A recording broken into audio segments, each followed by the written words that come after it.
1, 2, 3, 4.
That's where the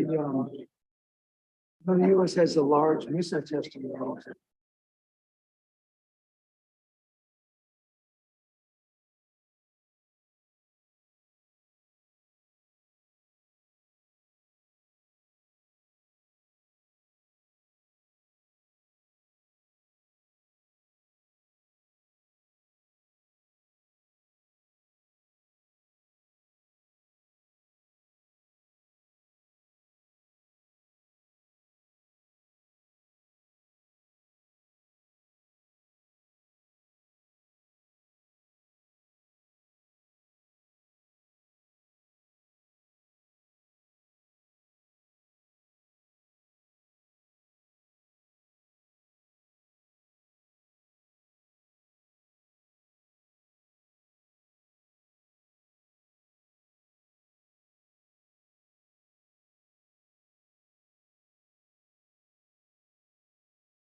Questa Gabriele la serve. Fenómeno.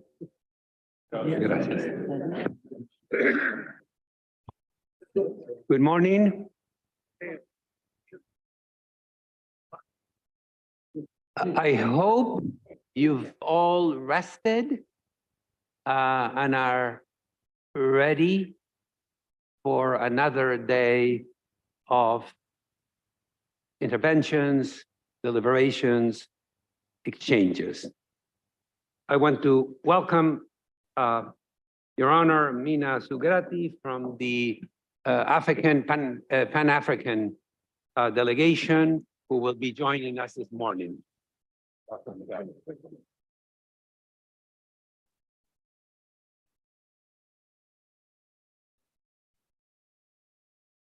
We start this morning with Professor Justin Farrell. Professor Farrell. Great, thank you. It's truly an honor to be here among all of you. I'm a sociologist, so this is, I think, a slightly different type of presentation than we heard yesterday. I'm going to present some research here. So in the area now called the United States, Indigenous peoples experience widespread genocide, land dispossession, and forced migration by European settlers. These settlers, culminating in the United States federal government, still exert near total economic and political control, even as hundreds of indigenous communities persist there today. Scholarly research into this socio-political process, mostly by historians and anthropologists, has revealed a great deal about land dispossession and forced migration. Yet most empirical accounts are circumscribed to a particular tribe or a small area of the continent. And when or if they present aggregate level figures concerning land dispossession or forced migration, it's often based on imprecise measures. So in other words, scholars have yet to really attempt to quantify at large scales these processes of colonization. With the growing abundance of digitized records and geospatial methods, there exists a substantial opportunity to improve both the scale and the precision of the quantitative study of land dispossession and forced migration. Not only would this allow us to begin to estimate these general processes better, perhaps more importantly, it would allow us to zero in on the specific impacts of colonial practices over time and leading up to the present day. Of course, scientific research can never quantify the true depth of cultural, spiritual, political, and economic trauma perpetuated by settler colonialism. But efforts to catalog and map and quantify land loss can help to chart the path dependencies and current and future impact, with hopes of crafting more informed policies for justice and restitution. So using the case of North America, focused on the area that is now called the United States, my research group is attempting to test research questions and hypotheses at scale. We published our first study in the journal Science a year and a half ago, and are working on several new studies using the data and analytical framework I'm laying out for you here today. So in this paper, I'm also drawing directly from this project as a way to lay out the general contours of a larger research initiative I'm leading in collaboration with Dr. Kyle White, an Indigenous scholar and professor at the University of Michigan. Our approach focuses on two main research questions, and we empirically assess these in the US context, but I do think they provide a framework that should be useful across most colonial contexts around the world. And I'll do my best here to avoid getting caught in the methodological or analytical weeds. But first, we attempt to catalog and quantify land loss for every native tribe in the historical record. In other words, how much land was dispossessed, both at the individual tribe and group level, as well as in the aggregate across all tribes. If an indigenous community still has a land base in the present day United States, where do they live now? In their ancestral areas, or were they forced to migrate to a different part of the continent? We can then aggregate these measures to understand the full extent of land dispossession and forced migration for all tribes combined. Second, and perhaps more importantly, we investigate the continued impacts of land dispossession and forced migration. Historical research shows that, that tribes were often forced to lands that were viewed by the settler government to be less desirable. Of course, this raises important questions about the implication of their new lands, both at the time of relocation and into the 20th and 21st centuries, as a multi-trillion-dollar land-based settler economy was built. Notably, with the right approach, we can begin to examine the impacts of climate change. Although early settler governments were unaware of the coming rise in global temperatures, with the right data, we can compare across time, assessing whether tribal lands today are in areas more vulnerable than their ancestral lands to the effects of climate change. So in order to examine these research questions, we created a new large-scale open source data set, begin to catalog instances of colonial land dispossession and forced migration. And we employ a basic comparative historical research design, collecting geospatial locations of tribes at two general time points, one at the historical period and one in the present day. But because we're in the very early stages of this project, we use a very conservative definition of historical lands, defined as the earliest documented location of indigenous peoples in a geographic area. We compiled historical ancestral locations from a myriad sources, including indigenous nations' own publications and public archives, digitized administrative records of land cession treaties made between Native nations and the US government, from judicial records and many other settler and tribal sources. As we note in our science article, constructing the historical location of this data involved very difficult decisions concerning scale and historical lineage, as you might imagine, because contemporary tribes may be groups that identified as varied types of tribal formations during colonial periods, even though historically members may have associated to differing degrees with larger or more fluid social groups that are not themselves organized as tribes. They constitute themselves variously by clans, kinship networks, or bands, in addition to more variable instances in which multiple tribes form a larger confederation or nation of associated tribes. So our effort in this project is ambitious, but from the very beginning is taken on with analytical humility, acknowledging these methodological and ethical difficulties as we sought to estimate historical locations prior to settler colonial forced migration. So we did so by using multiple methods and aggregated data from many historical and contemporary sources, begin to just piece together reliable estimates, especially in the historical period. And we plot these in areas large enough to accommodate the best we can for spatial heterogeneity, the diversity of indigenous land tenure systems, fluid boundaries, different modes of occupancy, and territorial claiming. All this is to say that we're starting from the ground up, and this is a living data set of historical locations that will improve over time as we collect more tribal input and more historical records of colonization as they come to light. In the past, scholars studying indigenous communities and with indigenous communities often took an extractive approach to data collection. Here in this project, we prioritize data sovereignty for tribes, whereby our data are open source from the beginning and in collaboration with Native organizations. For example, our data are stored online by a Native-led data organization. Working together, we're building a publicly available online function that will allow tribal members or others with reliable knowledge to submit geographical additions that will deepen the historical precision and reach of the data. In what follows, I'll give some visual examples of the data collection process and then demonstrate the value of the data for examining research questions pertaining to climate risks and impacts. And I'll show these on the screen if we can, if we might switch the video for a moment here.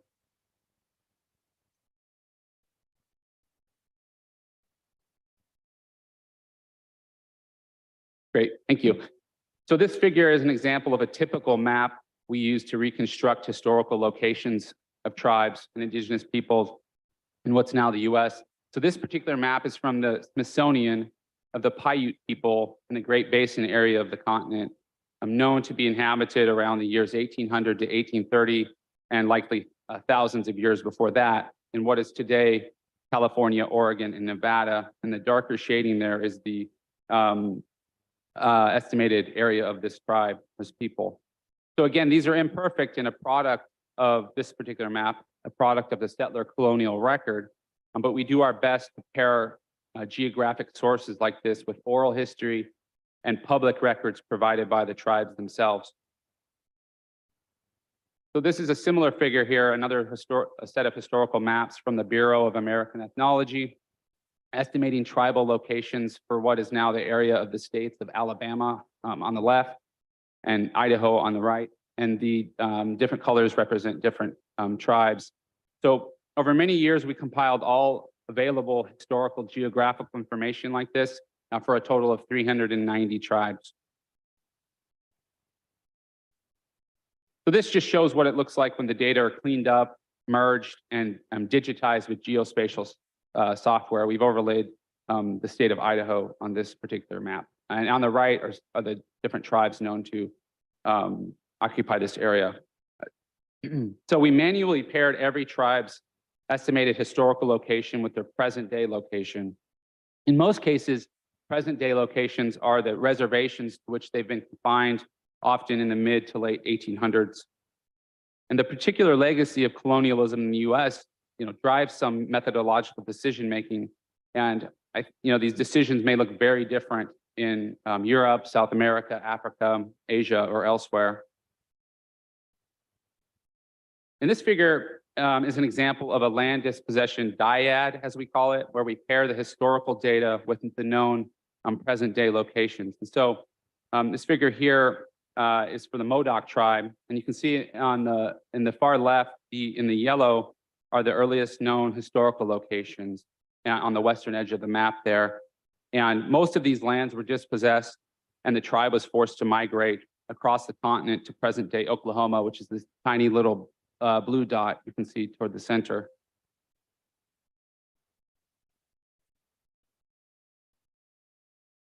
Scaling up to the entire data set, this figure displays the geographical and temporal distribution of land for all tribes. So the top left displays known historical locations.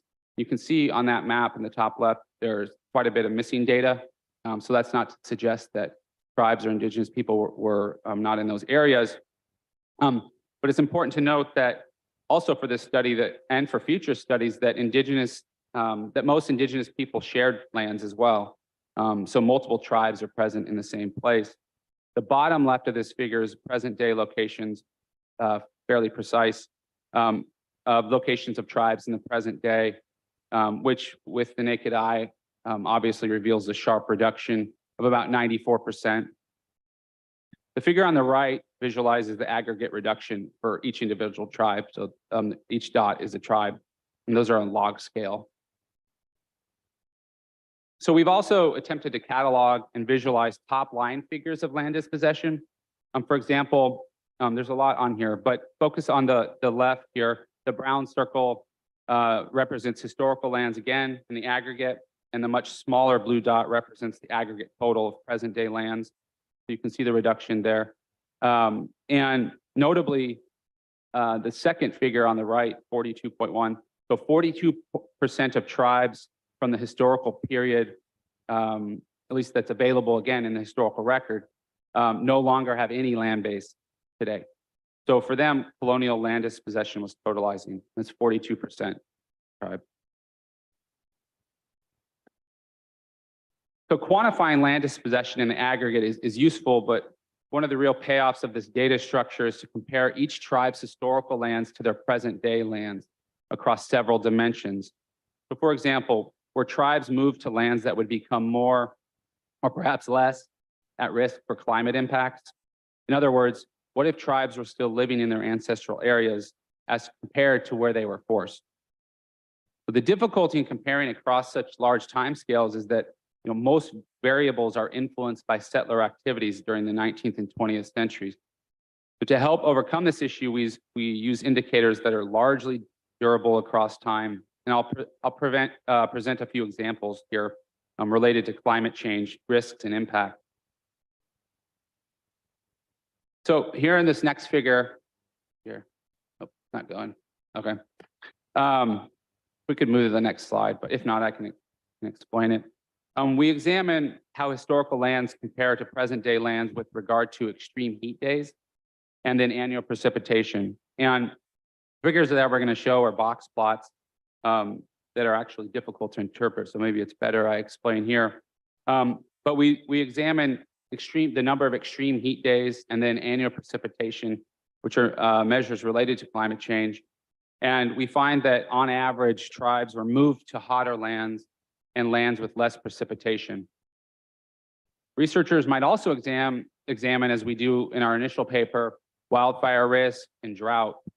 For example, we found that 50% of tribes saw increased wildfire risk on their present day land as compared to historical areas. Again, it's important to stress that colonial regimes had, at the time, no knowledge of increase in greenhouse gases. But they did move tribes to less desirable lands, which in the case of the United States are hotter, drier, and at a greater risk for current and future climate impact. We also have in this project, we're looking at mineral value potential. So these sedimentary basins beneath lands to examine the potential economic value that was lost as well related to oil and natural gas. But obviously, many tribes may not have developed that if given the chance. Some may have.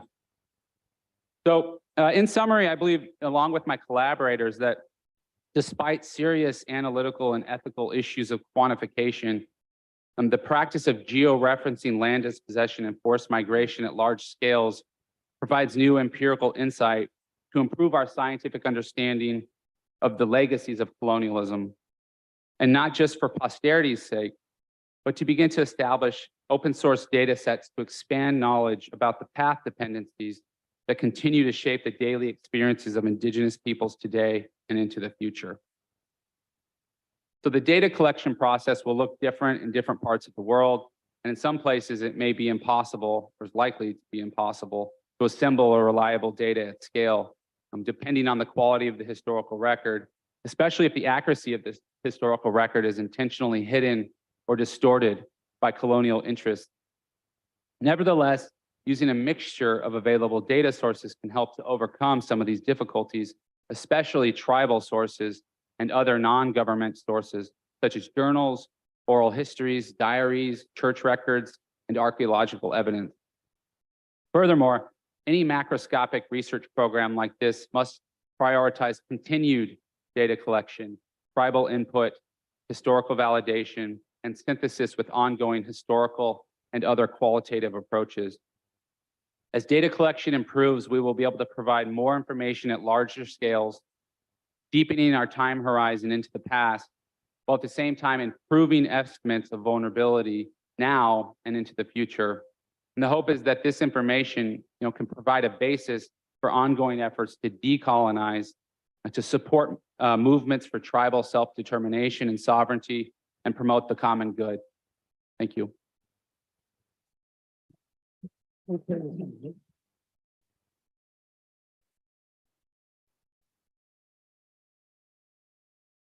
Thank you so much, Professor Farrell. We now turn to Professor Paul Kirshen. Professor Kirshen. Thank you very much. It's an honor to be here to hear and discuss all these informative papers, including the last one from Justin. Which again points out that those are most oppressed are going to suffer the most under climate change. Also, a quick note to the interpreters: the paper I'm presenting is a reduced form version of my longer paper. I will try to talk slow so you can interpret it. And also, thank you for all the work you've done interpreting the other papers. So, getting back to the program, I've been asked to speak about how to collaborate in the field with those people who are most oppressed by colonialization and are now also dealing with climate change. So how can we develop adaptive strategies for these people that can be implemented in a scientifically sound, equitable, and culturally relevant manner to help them deal with the threat of the present and future climate. And I'm going to give several case studies. The first one is in Burkina Faso. Most African livelihood depend upon rain-fed agriculture, but it's been shown that seasonal rainfall forecasts for the farmers, seasonal forecast of the rain might help the farmers. Well, such forecasts themselves not make up for issues such as lack of credit and technology and existence of weak institutions and racial discrimination. Forecasts have been shown to be of value. Burkina Faso, former French colony, the landlocked nation south of Sahara Desert, part of the Sahel-Sudan climate belt from Senegal to Chad. Rain falls in the summer from intense storms. It ranges from 100 centimeters in the south to about 40 centimeters in the north. There's extreme variability within a season, as well as over years. 80% of the farmers are rain-fed subsistence farmers. With climate change, droughts will significantly increase, as well as variability. Presently, about 20 to 50% of the farmers in Burkina Faso obtain probabilistic rainfall forecasts for the summer from local radio. However, back in 1998, when our project started, none were receiving them, despite such forecasts being produced by the international meteorological community for the various agroecological zones of Burkina Faso. The challenge our research team faced was how to deliver these scientific forecasts into the hands of subsistence farmers in Burkina Faso and make them useful for them.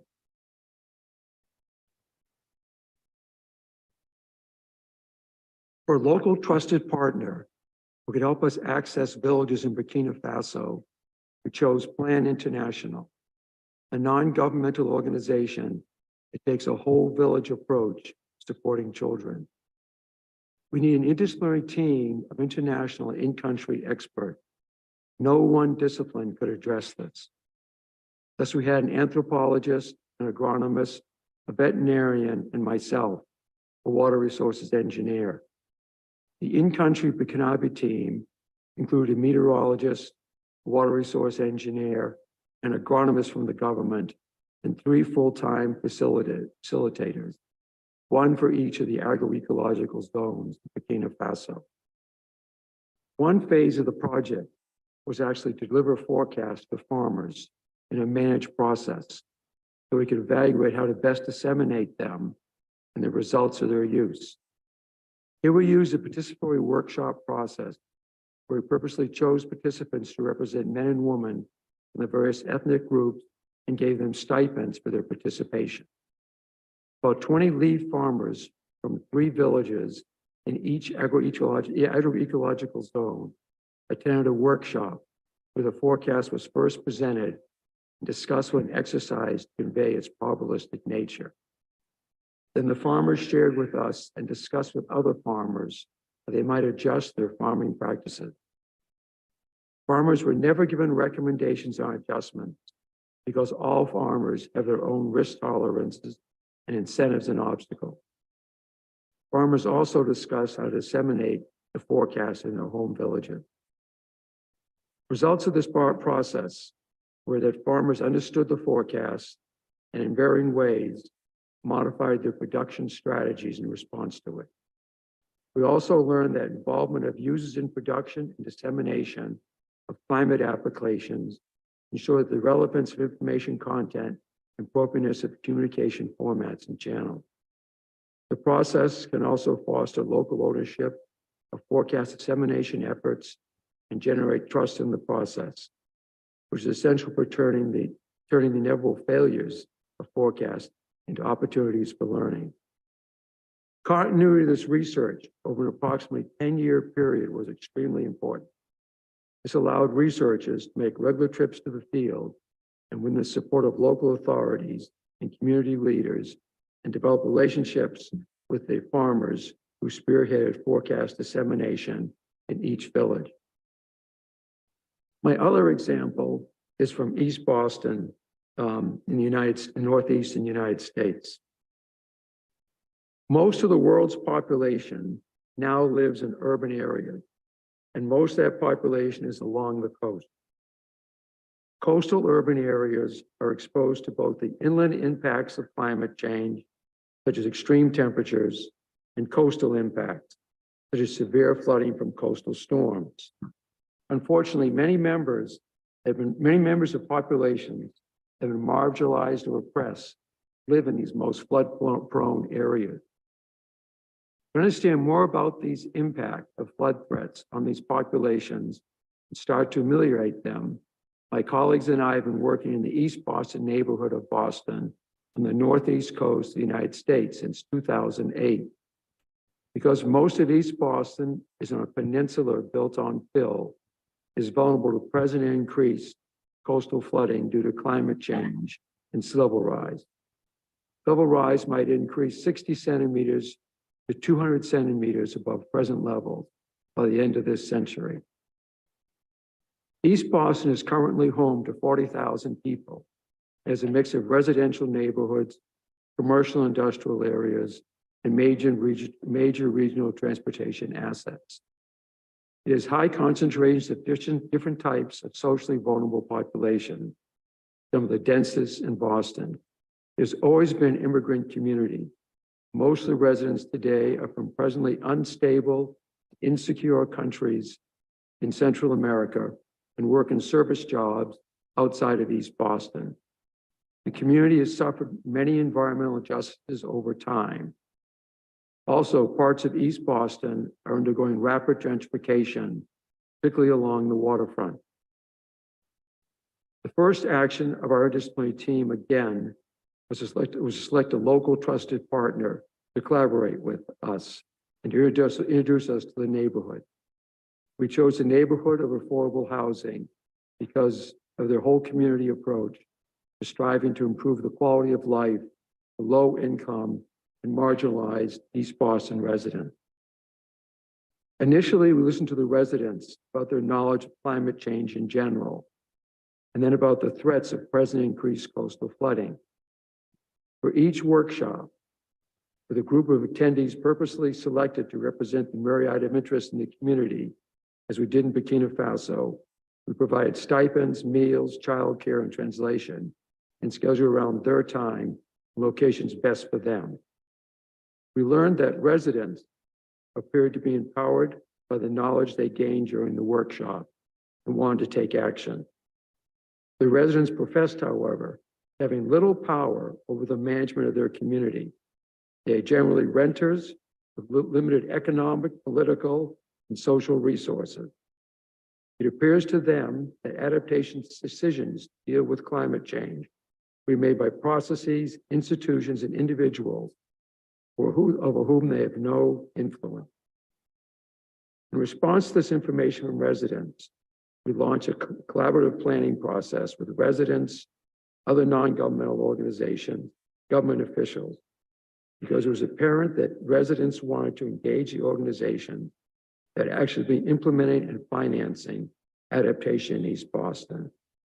Therefore, we set up the Adaptation Planning Working Group, to include representatives from the city, major transportation agencies, gas and electric utilities, and Logan Airport, as well as community representatives from each of the major areas of East Boston. The group met regularly for several years, joined to discuss adaptation options for East Boston, sometimes in larger workshops with more community members. For some of the agency representatives from the government, it was the first time they had conversations directly with community members. The participation in this working group, community members found they could influence the type and timing of planning and implementation efforts of the multiple participating city and state agencies responsible for civil rights and asset protection in East Boston in a manner that would also provide co-benefits to the community. For example, there was a small project. The first adaptation project of the city of Boston was actually constructed in East Boston as a result of this meeting group. and is now high priority for the current city administration. My last example is the Stone Living Lab partnership in Boston Harbor. This is also based upon community engagement, but in this example, the community is actually helping to define the research agenda. One of the outcomes of our research in East Boston was that the marginalized population there was eager to meet some of their community's flood management needs using nature-based approaches rather than hard structures such as concrete seawalls. It's also the case in many other parts of Boston and the world. Nature-based approaches are engineered systems that mimic the characteristics of a natural ecosystem, such as a barrier beach, a marsh, an elevated dune, or a reef. And these nature-based approaches can be engineered, be implemented in an urban environment by constructing such an elevated park or berm. These nature-based approaches offer many important advantages as long-term resilience solutions. They offer these solutions better than traditional approaches, such as concrete seawalls. For example, a nature-based approach, because it's natural, reduces wave energy and flood risk. But they also can cool the air, create communal green space, and also help restore ecosystems. These are all extremely important in low-income communities. Also, nature-based approaches have the potential to independently adjust to changing climate conditions, just as a natural system would. And these nature-based approaches can also grow stronger over time instead of weakening with age, such as a concrete structure would. And finally, these nature-based approaches can be less expensive to implement than traditional structures. Yet gaps remain in our global understanding how to best design and maintain these approaches and how to ensure their potential social and ecological co-benefits occur in addition to flood protection. To address these research needs, the Stone Living Lab was founded in Boston in 2020 with a visionary and generous support of the James N. and Catherine D. Stone Foundation. And I am actually honored today that Jim and Kathy Stone, the philanthropists who seeded the lab, are here with us today, right in front of me. So again, thank you very much. I support your vision and support. Thank you for your vision and support.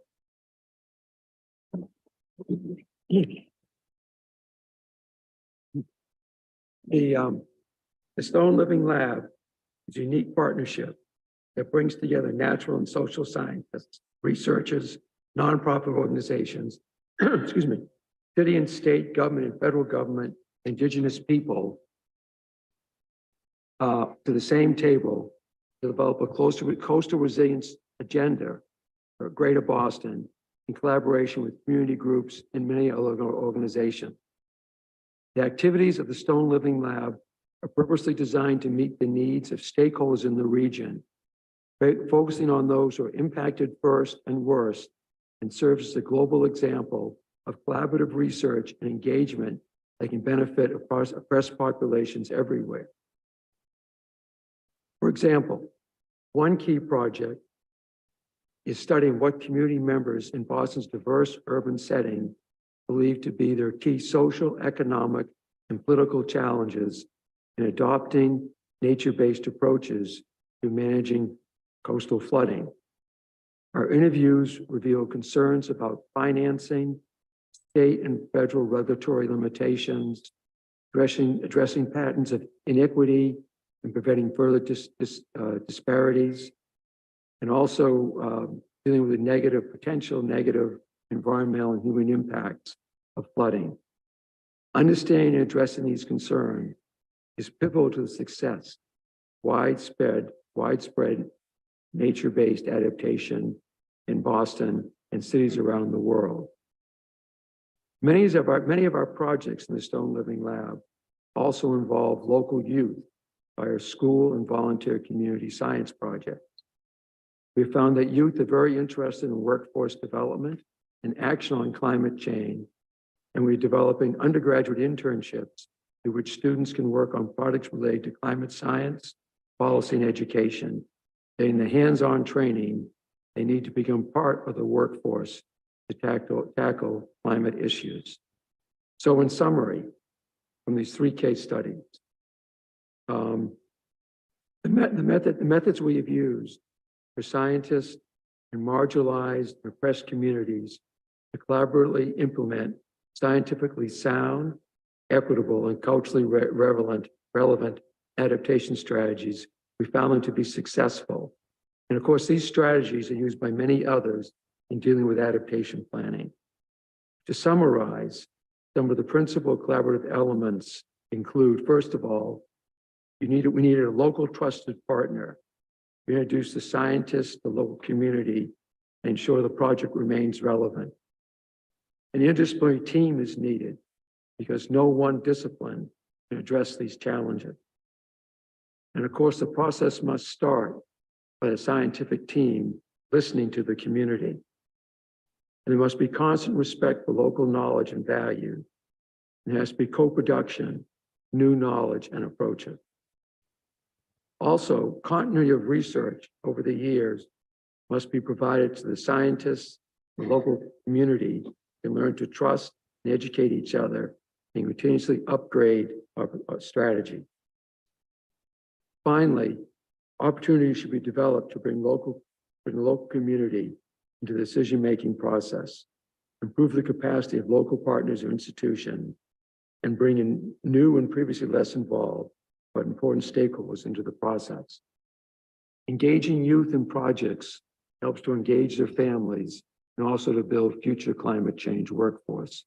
Finally, scientific research is that being done by the groundbreaking Stone Living Lab can be designed and amplified to meet the needs of urban marginalized populations by collaboration and partnership with the impacted stakeholders to actually design a scientific research agenda.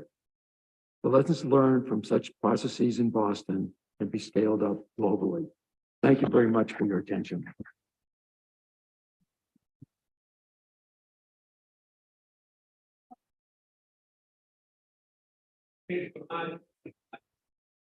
Christian, as a point of history, it might have been in this room that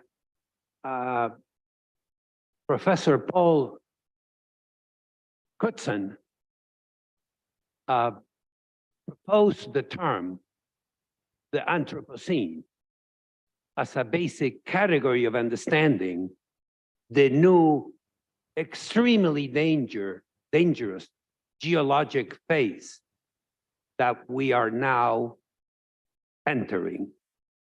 And of course, Professor Crutzen received the Nobel Prize in Chemistry for his foundational work. And Mario Molina, by the way, also a member, also a Nobel laureate, and also a member of the Pontifical Academy of Science. In the joint research, our colleagues in the field of physical chemistry announced to the world the next phase, addressing the geologic impact of human activity on a planetary scale. This has never been seen before in human history. Thank you. We now turn to our first roundtable discussion this morning, and I am delighted to welcome Judge Janet Ofelia Lourdes Tello Gilardi del Comité Panamericano. Jueza. Buenos días con todos y con todas. Orgullo y privilegio de estar aquí. Antes de entrar al tema del cambio climático y del y de los temas que también nos han expuesto nuestros panelistas, nuestros expositores, quiero decirles que, o quiero hacerles algunas precisiones respecto a cómo nos encuentra el cambio climático en nuestro país, en Perú. Durante los últimos años hemos enfrentado momentos de inestabilidad política, extrema violencia y corrupción. Investigaciones penales contra altos funcionarios del Estado, contra expresidentes, como la que se viene realizando contra uno de ellos por intento de quiebra del orden constitucional y legal, además de la crisis sanitaria causada por el COVID. Todo ello ha generado un contexto de polarización social y política en la que hay acusaciones generalizadas de unos peruanos contra otros, impidiendo el diálogo y consenso democrático. Además, se han dado manifestaciones pacíficas, sí, pero también muchas protestas violentas, como han sido los bloqueos de carreteras, toma de puentes, toma de aeropuertos, con graves costos sociales y pérdidas lamentables de vida humana, entre las que están civiles, militares y policías, por ejemplo, un policía incluso quemado vivo. Así también hay víctimas indirectas que han fallecido por falta de atención médica a consecuencia de la toma del bloqueo de carretera. Hemos tenido la afectación de locales públicos y privados, entre ellos más de 14 locales judiciales y quema de miles de expedientes. Frente a esta otra realidad que muchas veces no se conoce, la Corte Suprema, de la cual formo parte, ha sentado una posición que hoy reafirmo, la de garantizar los derechos de todas las personas involucradas, tanto víctimas como acusados, sin exclusión de ningún tipo. En cada investigación que, dada la gravedad de estos hechos, se demanda, caso por caso, señalando que Perú requiere del esfuerzo de todos, entre ellos los jueces y las juezas, para recuperar el orden, la justicia sin discriminación y la paz, y que ninguna agenda pueda sustentarse en la destrucción, en la negación del otro o en la imposición de proyectos que desconozcan el pluralismo y demás valores democráticos. Con relación al tema que nos ocupa, quisiera mencionar que desde la Declaración de Estocolmo sobre Medio Ambiente allá por los años 72, en el que se reconoció por primera vez el derecho a un medio ambiente sano y como una amenaza mundial al cambio climático, se han suscrito importantes convenios y acuerdos internacionales que comprometen a los estados, especialmente los países hegemónicos e industrializados, a adoptar políticas medioambientales para frenar dichos cambios, así como mitigar el impacto negativo y sus consecuencias. Pero hoy, después de 50 años, somos testigos que poco o nada se ha avanzado en el cumplimiento de esas obligaciones, ni en la prevención de desastres y daños. Tampoco se ha logrado la disminución de gases invernaderos a los que se obligaron los países industrializados, y el calentamiento global continúa. Otro aspecto es que no se ha logrado el desarrollo de tecnologías e infraestructuras, como ya nos han expuesto, que puedan ayudar a resistir el impacto de los cambios. La deforestación, destrucción de humedales, contaminación asociadas a las industrias extractivas, minería ilegal, entre otros, están exacerbando la crisis climática, poniendo aún más en riesgo nuestras formas de vida, que han sido también expuestas, como la perpetuidad de la pobreza, la incidencia en la explotación del ser humano, de la violencia de género, la trata de mujeres, entre otras situaciones que afectan los derechos fundamentales. Y esto, evidentemente, impacta de manera diferenciada en la vida y derechos fundamentales de las poblaciones y personas vulnerables en especial situación de pobreza, que viven en los países menos desarrollados. A los fenómenos conocidos se suma el problema del agua. Por un lado, la escasez que produce sequías y hambrunas, y por otro lado, el aumento del nivel del mar, lagunas, ríos, inundaciones, los huaicos en el Perú, la desaparición de islas, territorios, ambas situaciones que llevan a la pérdida de vidas, a las migraciones forzadas, a la pérdida de todos los pocos bienes que las personas tienen en estas situaciones. En estas últimas semanas, Perú vive el impacto diferenciado al que me estoy refiriendo a consecuencia de un fenómeno nunca antes visto, de la presencia de un ciclón, al cual se denominó Yaku, que en quechua significa agua. Este ciclón ha causado la muerte de 65 personas, más de 20.000 personas damnificadas que lo han perdido todo. Hay fenómenos climáticos desde tiempos inmemoriales, no cabe ninguna duda, y que nuestros antepasados lidiaron con estos fenómenos climáticos, pero la historia demuestra que muchas culturas se adaptaron con extraordinaria sabiduría. Antes de la llegada de la conquista a nuestro país, las culturas precolombinas, la inca, construyeron ciudades con una arquitectura y estructuras extraordinarias que le hicieron frente y que perduran hasta la actualidad. Ejemplos de ellos son Caral, Chan Chan, una ciudad de barro, Machu Picchu, que se presentan como un ejemplo de la sabiduría de nuestras culturas ancestrales. Por lo tanto, si bien hay fenómenos climáticos a los que podríamos llamar naturales, los desastres son fenómenos eminentemente humanos y sociales, y en consecuencia debemos despojarlos del calificativo de naturales en todos los casos, ya que esto genera la sensación de que el desastre es porque el mundo es así y no podemos hacer nada para evitarlo, cuando los riesgos son, por el contrario, consecuencia de la indiferencia, de políticas en las que no se cumplen los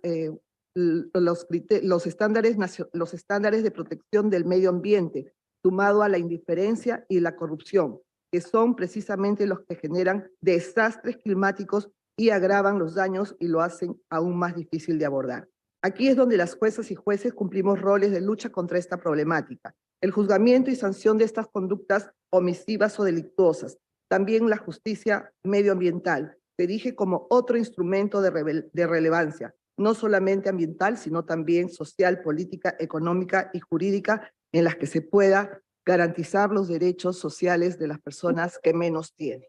Resulta trascendental realizar este intercambio de ideas y conocimientos que permitan discernir en referencia a estándares internacionales en materia de acceso a la justicia ambiental y reflexionar sobre el papel protagónico que debemos cumplir los jueces y las juezas para mejorar las acciones, para proteger el medio ambiente, teniendo en cuenta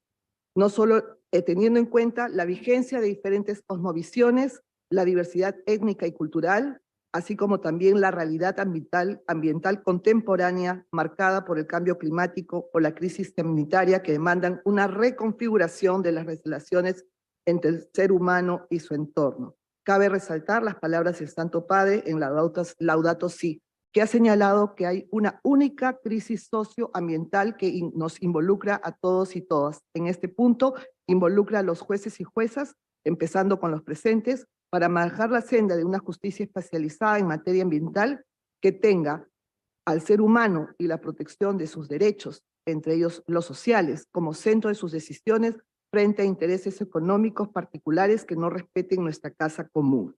Si es posible tener una visión de un pequeñísimo video que preparamos, por favor. Son 2 o 3 minutos.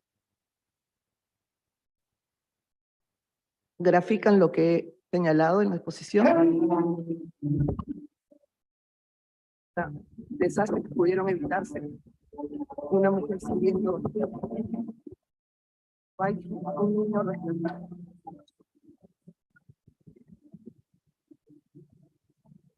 Desde tiempos inmemorables, el Perú ha sido víctima de fuertes lluvias, avalanchas de lodo conocidas como huaicos e inundaciones. Esto debido a diversos eventos meteorológicos, aunque la mayoría de veces por el llamado fenómeno del Niño. En la actualidad, sin embargo, la zona de la costa y sierra norte peruana es azotada después de 40 años por un ciclón que ha sido denominado como Yaku, agua en quechua, uno de nuestros idiomas originarios. Este ciclón ha provocado el incremento de caudales, erosión hídrica, activación de quebradas secas. Se han perjudicado a las partes bajas de los valles, causando sedimentación y colmatación de los cauces. Además de generar estragos en varias regiones de Tumbes, Piura y Lambayeque, Yaku ha ampliado su radio de acción al centro del Perú, lo que ha causado altas temperaturas, lluvias, inundaciones y pérdidas de vidas humanas. Los principales afectados con los daños materiales han sido pobladores asentados en zonas urbano-marginales, pero también en residencias como Cieneguilla, Lurín, Pachacamac, Punta Negra y Punta Hermosa. La historia es la de siempre. Un balance preliminar de las pérdidas que deja Yaku desnuda una terrible realidad. La inacción de los gobiernos regionales y locales en la ejecución de obras producto del presupuesto para la reducción de la vulnerabilidad y la atención de desastres. Y también la corrupción, un cáncer que azota en todos los estamentos de nuestra patria, lo cual afecta de manera directa a la sociedad y su progreso. Quizás sea el momento de dar un vistazo atrás. Como lo reseñan los historiadores, la arquitectura inca y precolombina estuvo preparada para hacer frente a estos desastres climatológicos. Eso lo vemos en las ciudades de adobe y piedra, canales de agua y en la construcción de puentes y caminos que aún siguen de pie. Visto lo visto, es necesario replantear nuestra forma de tomar decisiones ante estos fenómenos meteorológicos, sobre todo en el contexto del cambio climático, que constituye un gran desafío para el medio ambiente y para los ecosistemas globales.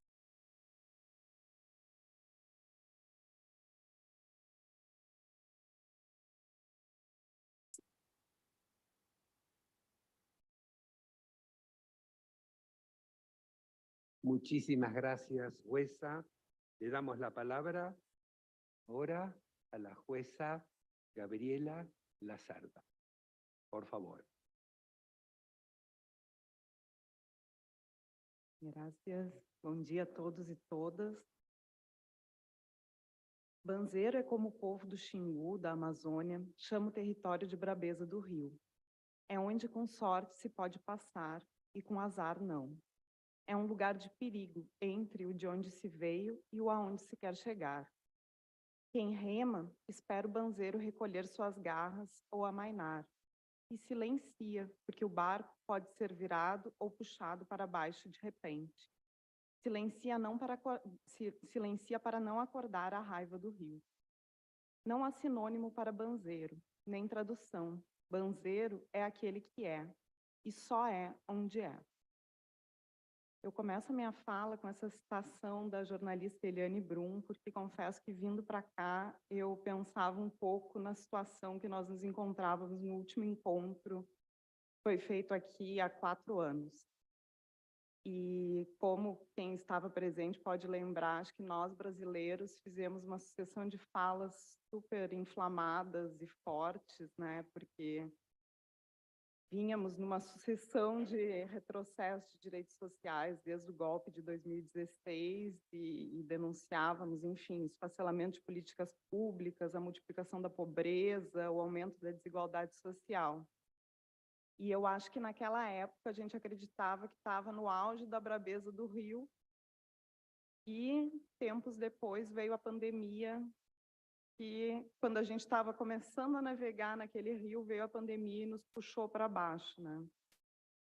E eu acho que esse foi o que a gente viveu desde então no Brasil, principalmente nesse período de um governo tão descuidado assim com a vida humana, foi talvez o auge do banzeiro, né?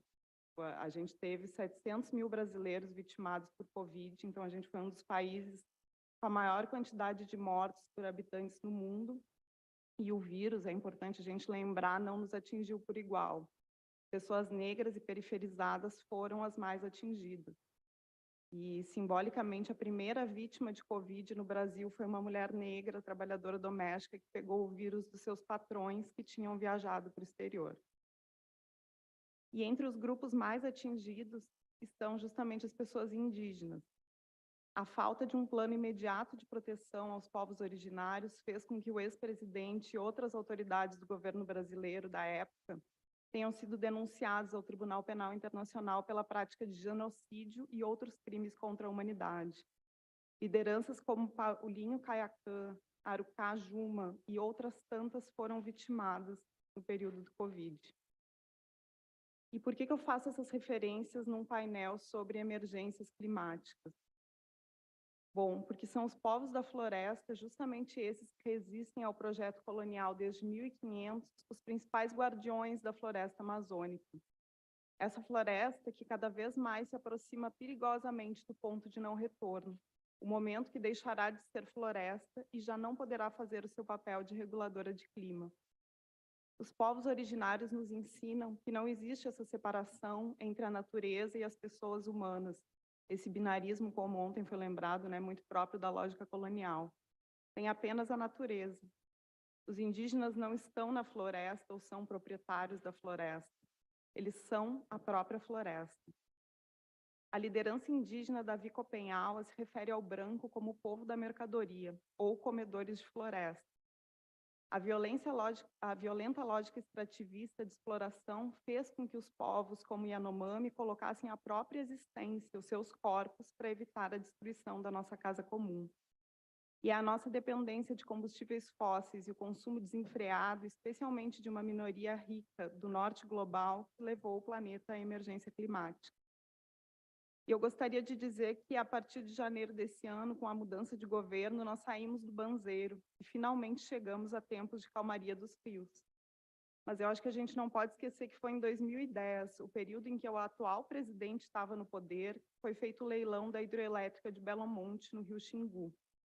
A barragem é um projeto da ditadura militar de 64 e nenhum governo tinha conseguido executar em razão da resistência justamente dos povos indígenas, especialmente os caiapós, e de movimentos sociais da região de Altamira. E essa obra, que foi realizada dentro de um governo tido como progressista, trouxe graves consequências para os rios da região, especialmente o Xingu, criando um cemitério de árvores e desalojando diversas comunidades ribeirinhas. Pactos coloniais são, portanto, compartilhados, inclusive por governos de centro-esquerda, igualmente guiados por uma lógica desenvolvimentista que está matando e destruindo a todos nós. E aí eu me pergunto, né, o que nós, juízes e juízes latino-americanos, podemos fazer, né, principalmente a gente que habita esse continente, que tem a maior floresta tropical do planeta e 60% dela em território brasileiro. Bom, eu acho que são muitos os desafios, porque, como dito pelo próprio Andrés, logo na abertura desse encontro, o colonialismo ele não estrutura só as nossas instituições, ele estrutura também as nossas próprias subjetividades. Eu acho que a gente tem que perceber que nós somos sujeitos profundamente colonizados e, como tal, nos tornamos juízes juridicamente dóceis e economicamente úteis ao capital. Como nos ensina o Franz Fanon em Os Condenados da Terra, uma das peculiaridades da sociedade colonial é que as instituições são ocupadas desde as suas origens pelo colonizador e depois por quem mais se parece com ele. Os espaços de poder institucionais, tal qual a magistratura, são transmitidos em países racializados, como no Brasil, à população branca, como se fosse uma herança. Não se trata de coincidência, portanto, que tenhamos no Brasil mais de 80% de juízes brancos em uma população que é mais da metade negra.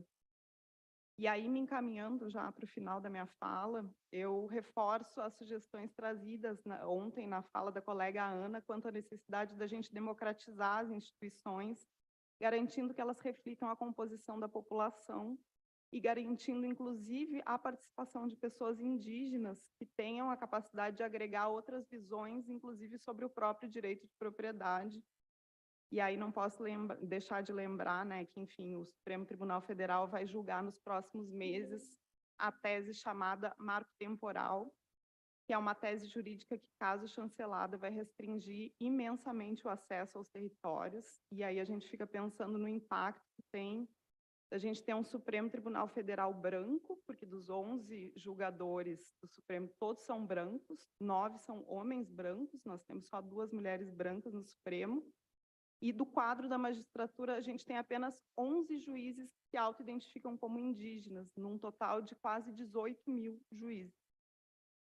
Então, a questão da democracia é algo essencial da pluralidade desse espaço.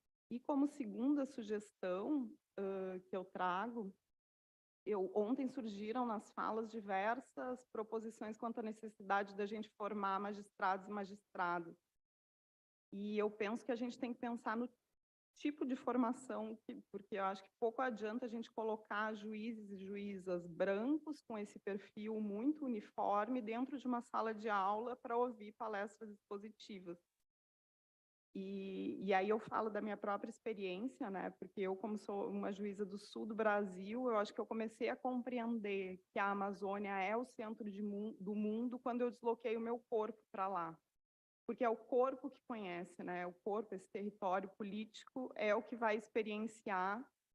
E muito mais do que a gente ler livros ou, enfim, ouvir palestras, é sentir a floresta, porque isso não é uma experiência só intelectual, nós somos sujeitos sentipensantes, não é mesmo? E aí a gente, nos tribunais superiores, a gente tem observado um processo muito interessante. Semana passada, a ministra Rosa Weber, que está à frente do Supremo Tribunal Federal, fez a sua primeira viagem institucional e escolheu justamente como destino o interior do Amazonas, visitando a aldeia Paraná, no Vale do Javari, que foi a aldeia onde foram mortos brutalmente, né, o jornalista britânico Don Phillips e o indigenista aliado dos povos da floresta, o Bruno Pereira.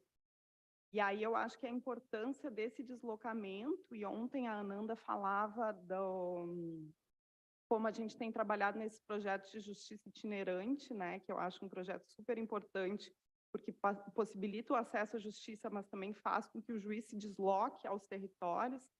Talvez uma proposição que a gente poderia tirar desse encontro seria pensar nessa articulação a nível latino, ao menos incluindo os países que têm essa jurisdição na Amazônia.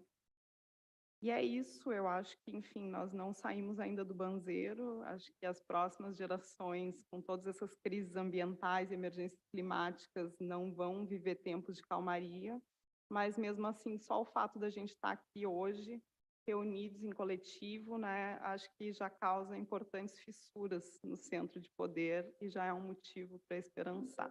Obrigada.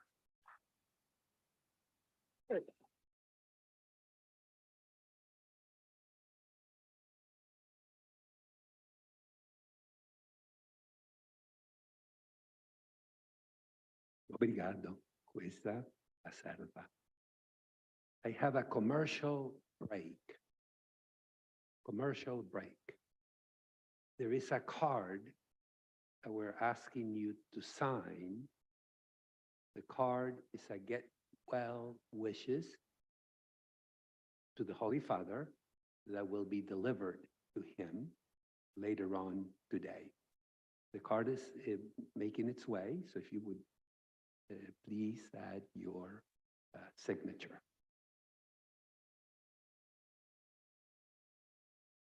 Yes, if we run out of space, we can continue in the back part of the phone.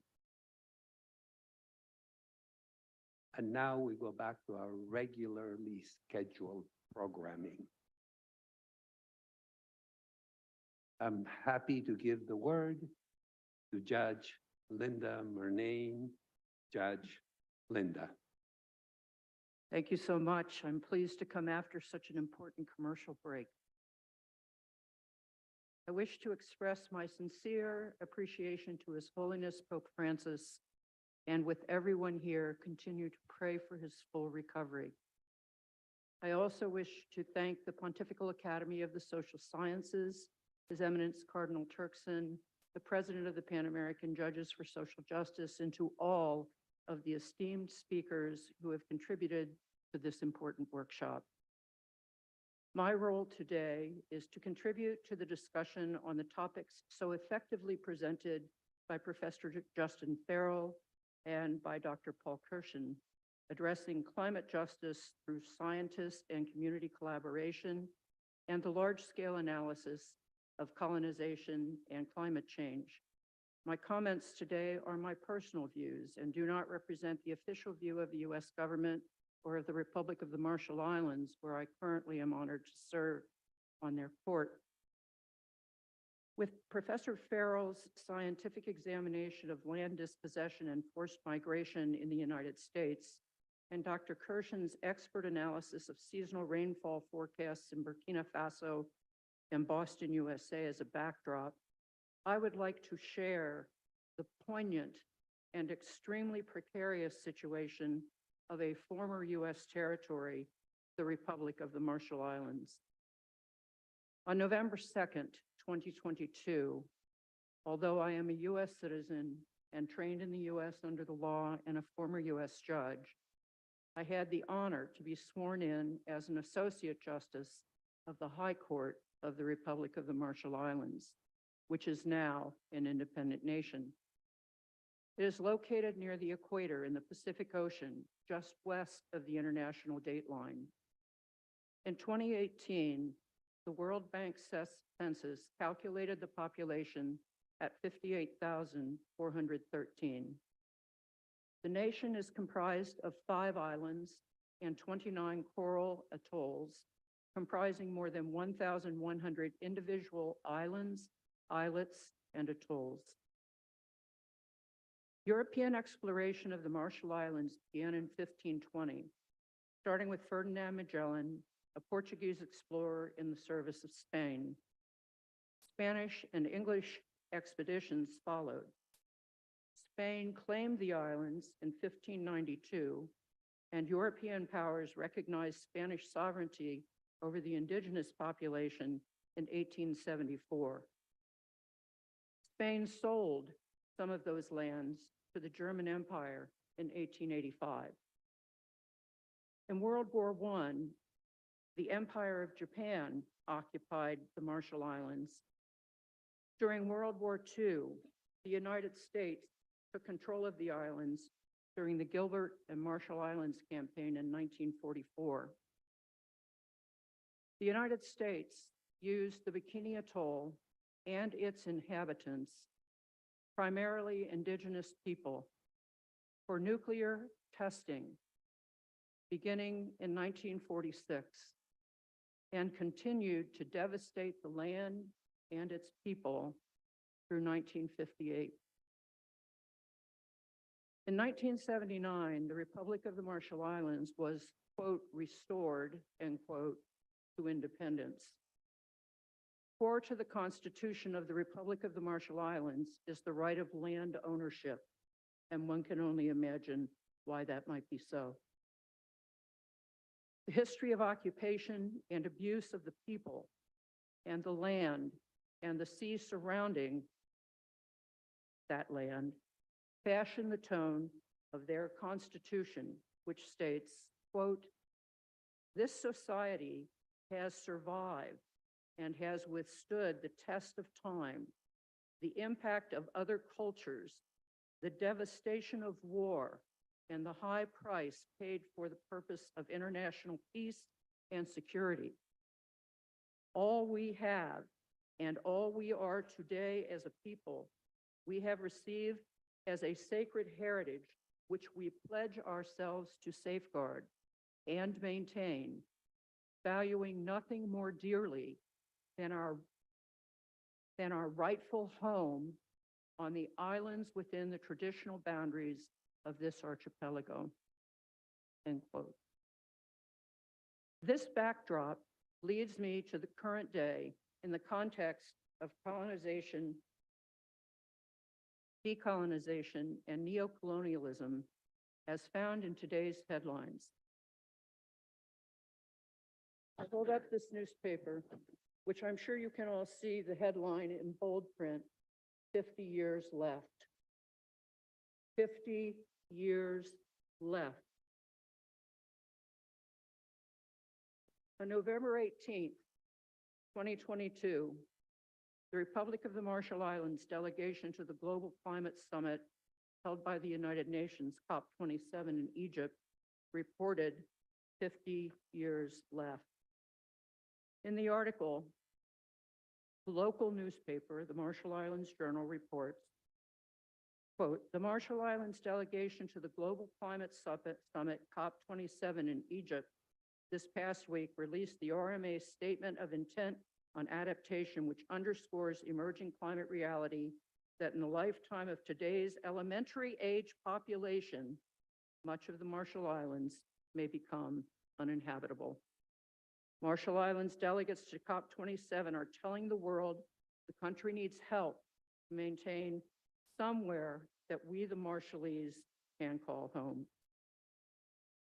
In Laudato Si, the Holy Father, Pope Francis, issued his urgent appeal, quote, the urgent challenge to protect our common home includes a concern to bring the whole human family together to seek a sustainable and integral development, for we know that things can change, end quote. He went on to appeal for a new dialogue about how we are shaping the future of our planet. He acknowledged, quote, climate change is a global problem with grave implications, environmental, social, economic, political, and for the distribution of goods. It should be noted that as the people of the Marshall Islands attempt to accommodate the world and what it has done to the people of the Marshall Islands, that the minimum wage paid to the people of the Marshall Islands is $3 an hour. They desperately need the global community's help. It is my hope that the scientific and community-based collaboration and the large-scale analysis described by Professor Farrell and Dr. Kirshen will aid in that discussion. Meanwhile, for the people of the Republic of the Marshall Islands, forced migration is a reality.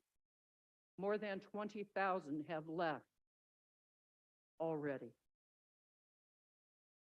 Many have no reliable electricity or water today because the sea is reclaiming the island and because of the saltwater damage.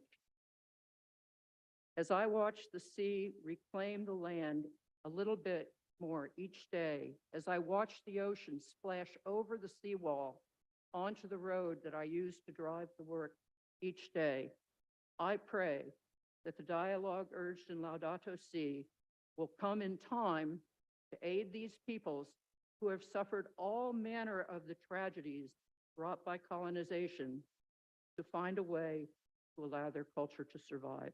Thank you.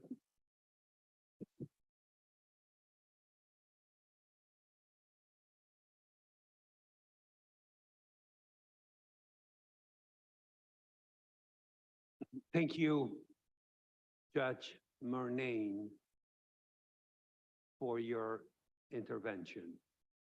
We now have approximately half an hour for questions, for comments, for discussion.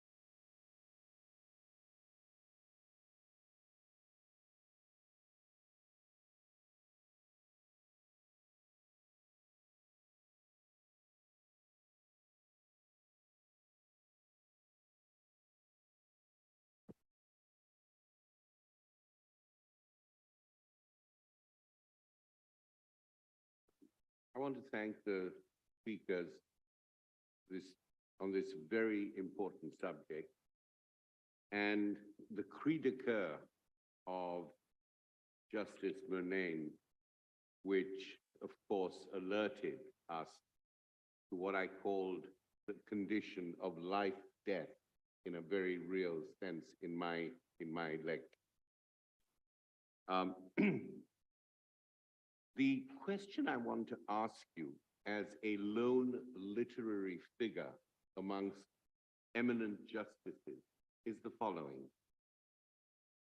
As justices impassioned by Fratelli Tutti and the other encyclicals of Pope Francis, you fight injustices from the court bench.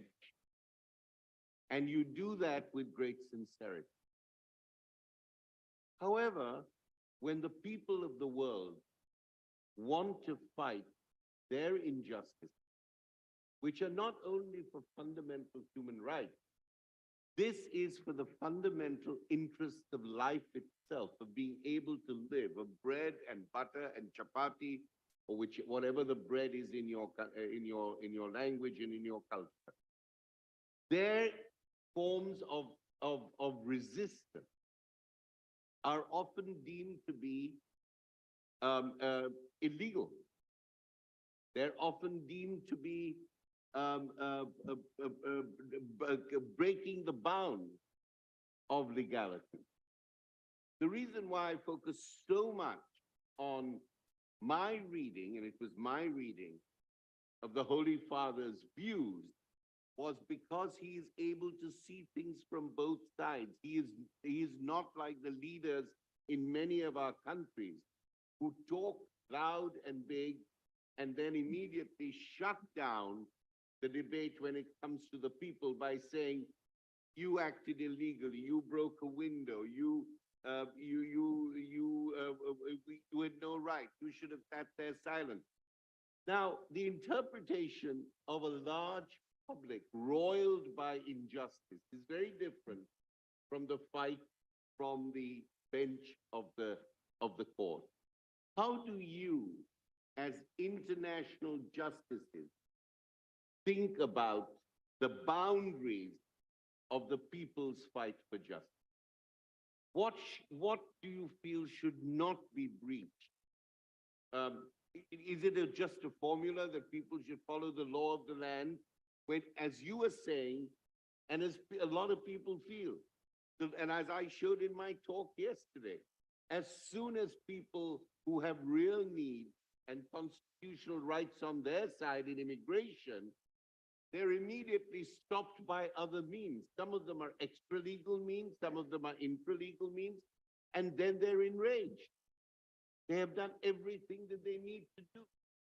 And yet the Trump administration delays, as we know, delays as much an injustice as anything else. How do you, judges, feel about the limit of public protest when you yourselves are fighting the same war?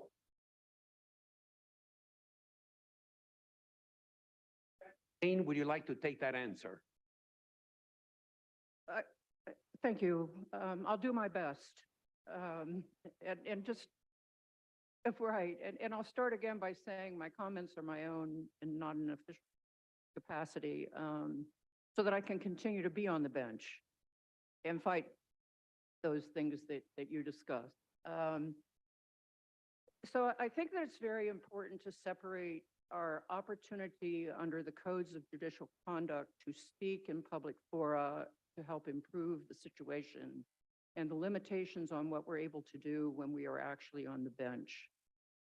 We are not, in our roles, in our judicial roles, permitted to change the law. We are required to adjudicate the law as it exists. And that is part of what makes the judges in this room so extraordinary, in my view, because they deal with that, notwithstanding their personal conflict about how they may feel the law is unjust. They cannot stand up and say, I've decided that the immigration law is unjust, so y'all come on in. They can't do that. Judges cannot do that. But we can, under the codes of judicial conduct that I operate under, come to public forums like this to point out the issues that remain in the law and may warrant pressure from academics who are also in this room, legislators who those academics and judges may be in touch with, to seek to modify the law and remedy the pain that the law as it exists is causing. So it's that extraordinary challenge of staying within the bounds of the code of conduct when you are on the bench, but doing those things that you are permitted to do to help educate and inform the public as part of your role as a public official on the bench, that you have to walk that fine line, which led to my comments at the very beginning. I also will say, I had the opportunity for 8 years to work at the United Nations in addition to my US judicial role. And so I worked at the International Criminal Tribunal for the former Yugoslavia for 5 years and for 3 years at the Special Tribunal for Lebanon. So I have seen the entire range of remedies under the common law, under the international law, now under the law of the Marshallese, which includes customary law. And I have a good sense that by continuing to educate and inform, I dare say that most of the people in this room probably had no clue about the Marshall Islands before I came in today. And I made it my point to make sure that you didn't leave this room without knowing their plight. And hopefully you will extrapolate that to all of the island nations because they suffer the same way. And that's what I think we as judges can do, Professor Baba, because I don't think that we can change the law, even if we wish we could. Thank you, and it's duly registered that the opinions are your own and not as a representative of the Marshall Islands. Thank you. El colega, el doctor Buenaventura, por favor.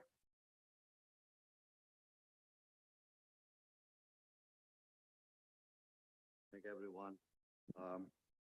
Yes, Professor Justin, I think following on Professor Barber just said, I think that we are confined injustice in general in institutions to go after the consequences because we cannot address the causes.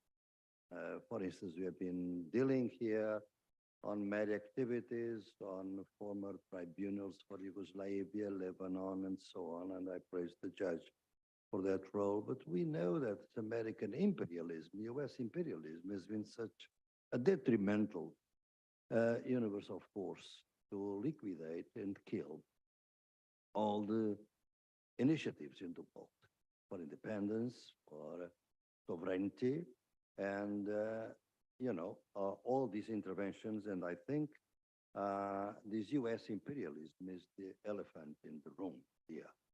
And I think that we should address that issue as well. When we look at this, then I think that if in fact we are ready to address the causes, then probably we have to see that justice is politics by other means. If it is so, we should admit the politics of the judiciary. And the first thing would be precisely to see that, for instance, in this country where we are now, for many, many years, there were 3 associations of judges: the Communist Association, the Social Democrat Association, and the Conservative Association. Why there were 3 associations? Because they really felt that the interpretation of law is a political act. And there are very different interpretations of the law.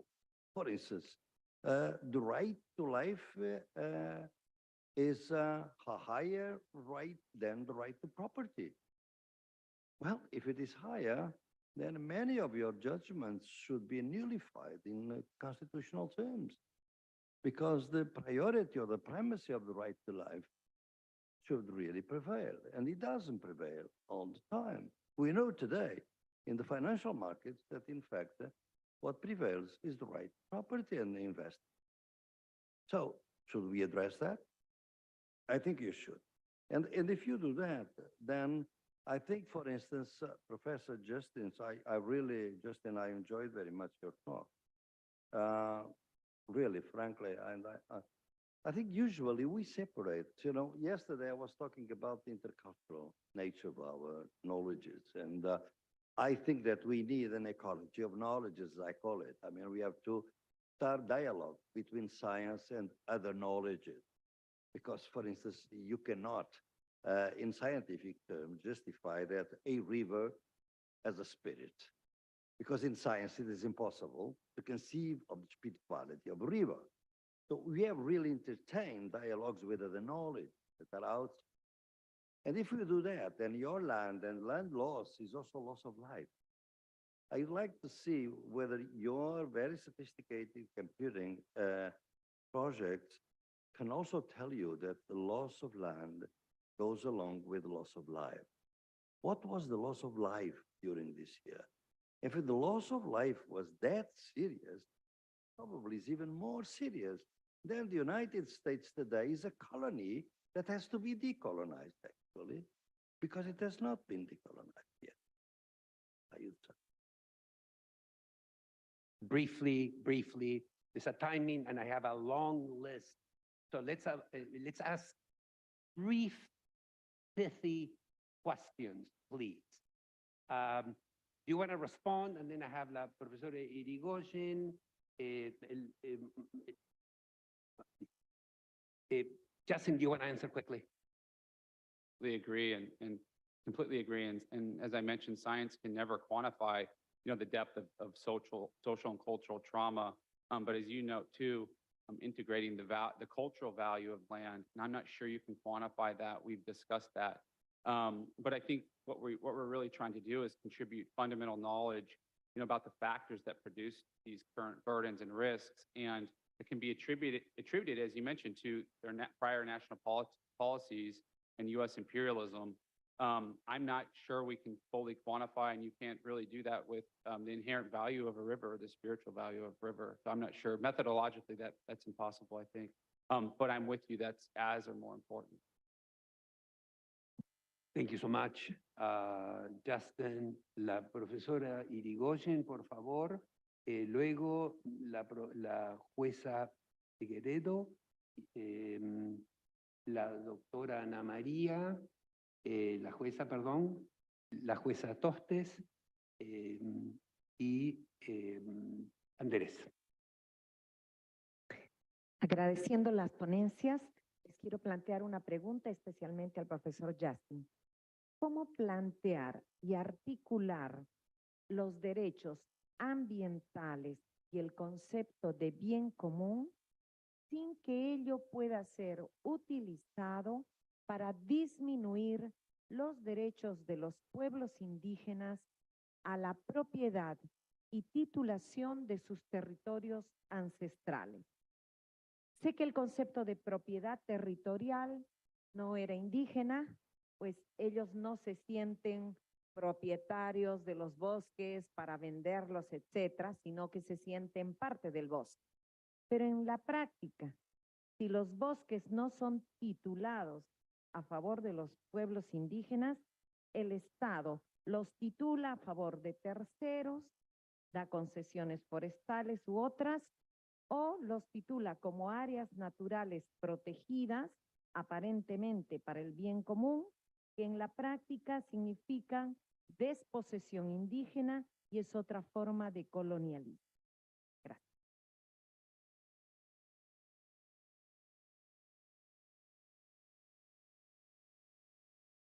Justin, rather than addressing the questions now, and Professor Kirshen, we're going to take all the questions, and then you can do a brief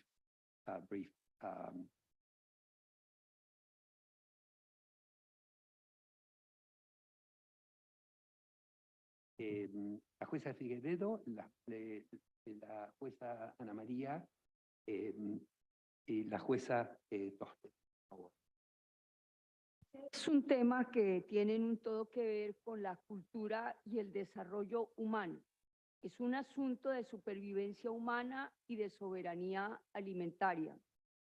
El acceso al agua potable y las condiciones de vida en muchos lugares del mundo son insalubres. Baste con ver Haití, Somalia y otros sitios.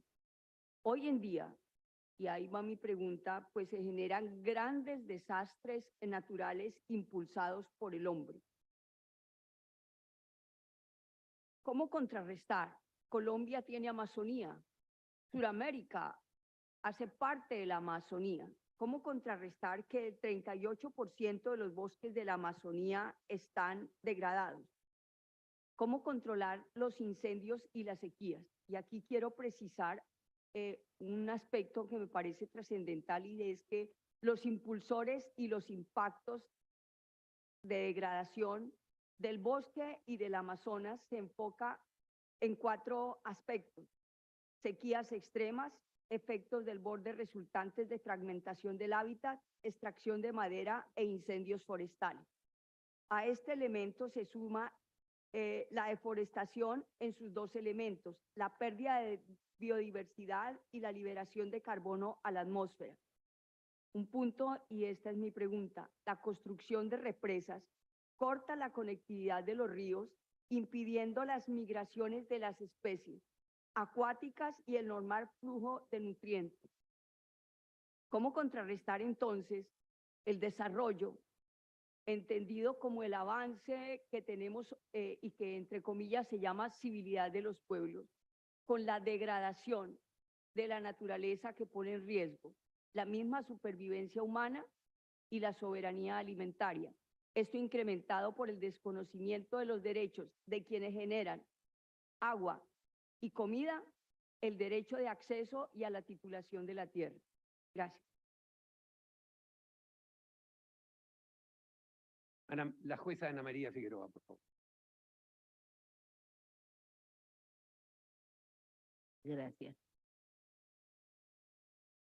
Como aquí se analizó correctamente, el cambio climático es una realidad y desde el protocolo de Palermo en adelante se trató de instrumentar los derechos ambientales. Se advierte sobre el peligro que estamos cursando en este planeta, donde es probable que no sabemos los tiempos, pero se va acortando la posibilidad de vida si seguimos con estas actuaciones, con las industrias extractivas en el sistema capitalista, donde vemos, por ejemplo, en nuestro país, cómo hay extracciones de la tierra, cómo se contaminan para obtener el oro, los ríos navegables, los ríos de montañas, las aguas, como bien se han planteado aquí. Y el tema es que los protocolos existen, pero los países que más contaminan, como es Estados Unidos, no los firman ni los cumplen.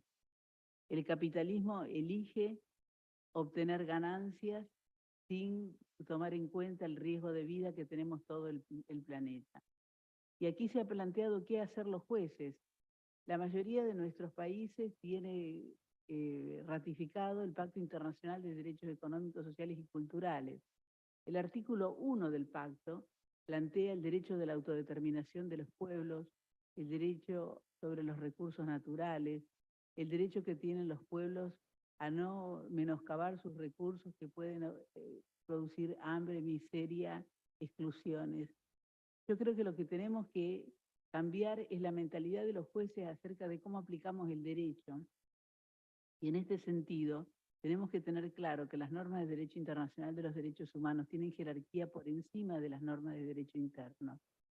Y tenemos que ser rigurosos en hacer el test de convencionalidad y su aplicación, y en consecuencia fallar siempre a favor de los pueblos, de las sociedades, de la vida, con un criterio ya no solo de respeto a las normas en el sentido liberal clásico, sino con una idea de supervivencia planetaria.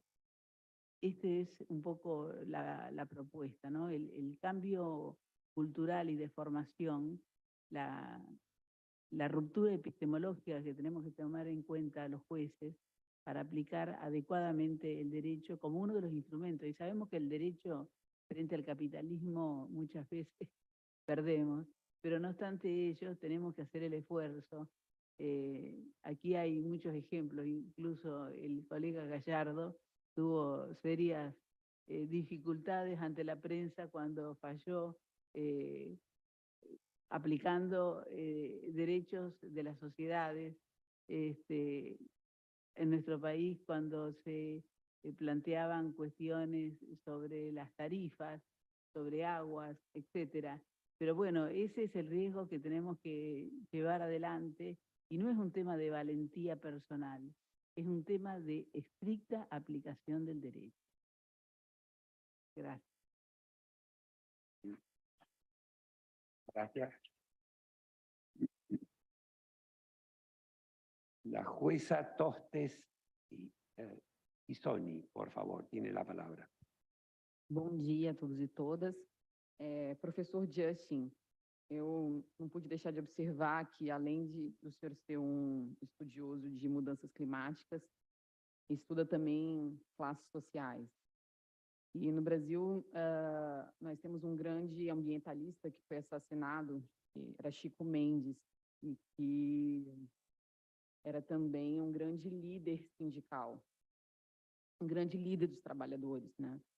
Me chama muita atenção que os grandes acidentes ambientais, eles normalmente são também acidentes de trabalho. Nós temos grandes exemplos no Brasil, a maior tragédia ambiental do Brasil, em Mariana, até então a maior tragédia ambiental do Brasil em Mariana, se deu por meio do rompimento de uma barragem. Então, portanto, também um acidente de trabalho, né? Em seguida, alguns anos depois, tivemos o acidente também numa barragem em Brumadinho, um grande impacto ambiental e social. Mas não é uma situação que fica restrita ao Brasil. Nós temos o caso de Chernobyl na Ucrânia, na Índia, em 84, o acidente envolvendo uma fábrica de pesticidas e, portanto, também um acidente de trabalho.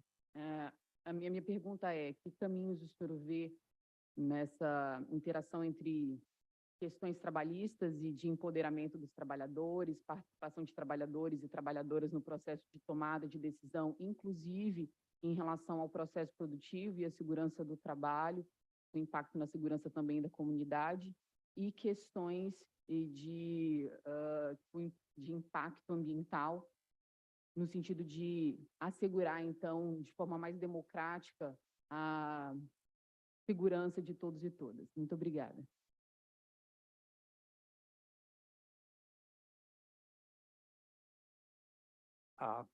Very brief responses, and if Professor Kirshen would like to add. Well, thank you for all these questions. I'll try to respond by blending them all together. I think one motive of this project is to support tribal self-determination, sovereignty, and land rematriation, or land back, as we call it in the U.S. And so as they make their claims to the colonial power, which is the United States federal government, there's a pragmatic effort here in that recognizing the premise that the use, or enforcement, as was mentioned in one of the comments or questions, the use or enforcement of boundaries has been a practice and an outcome of colonial control, right? And so even using those is part of the colonial process. And with that said, I think to support tribal sovereignty and self-determination, one way, which is just one way of many, is to engage with the highly bureaucratic West and an epistemological colonial project that only recognizes certain forms of evidence and certain forms of truth. And we think our data can help with this and help engage that. But again, it's just one of many pathways, including, which also would include protests or more subversive direct action to support decolonializing efforts and to support tribal sovereignty. But here in this paper, and even in the journal we chose which to publish, it was to speak the language of the highly bureaucratic, highly rationalized West, and to participate in this epistemological colonial project that only recognizes forms of truth. And we think there's power in that. Yeah, I'd just like to add that many factors have been brought up to be considered, workplace safety, security, food security, land rights issues. All these can be considered in planning for climate change. If you have the right set of team members, you can consider all these factors, and they must be considered. We must go beyond pure economic analysis, looking only at dollars. We must consider all these human factors as well in dealing with our climate change threats. Thank you so much. I'll turn it over to Judge Gallardo. Le doy la palabra al juez Gallardo. But before, I'd like to again thank Judge Murnane and Judge, perhaps the motto that flows from climate change and the geologic impacts, perhaps the motto mimics the last word of a citizen of the United States, George Floyd, as he was being murdered. I can't breathe. No puedo respirar. Judge Andrés. Gracias. No, me quedé pensando en la pregunta del profesor Baba sobre el rol de los jueces, ¿no? Una muy buena pregunta para este ámbito. Y frente a estas situaciones de daño ambiental. Y son situaciones en las cuales en general son unos pocos los que depredan y somos los habitantes de la tierra y la propia tierra las víctimas de esa depredación. Y los que depredan tienen la capacidad económica para comprar medios de comunicación, para comprar políticos, para sobornar gobiernos y de alguna manera, en el llamado del Papa, nosotros somos el último bastión que queda para poner un límite a esa asimetría y a esa irracionalidad. Entonces, no hay ninguna obligación de aplicar una ley injusta. O sea, la ley injusta tiene que ser abolida, tiene que ser derogada, tiene que ser no cumplida, y esa es nuestra misión. Y no es alzarnos, sino justamente lo que decía la doctora Figueroa, reconocer que en el sistema normativo, no solo en el derecho natural, sino en el sistema normativo positivo, la norma suprema es la que defiende la vida y la que defiende la vida en la tierra. Entonces, ninguna norma inferior puede ser considerada válida si es injusto y se contrapone contra esa norma superior. Es una invitación a la reflexión para todos los colegas, porque esa es la naturaleza de nuestro llamado aquí en este lugar. No más espacio para leyes injustas.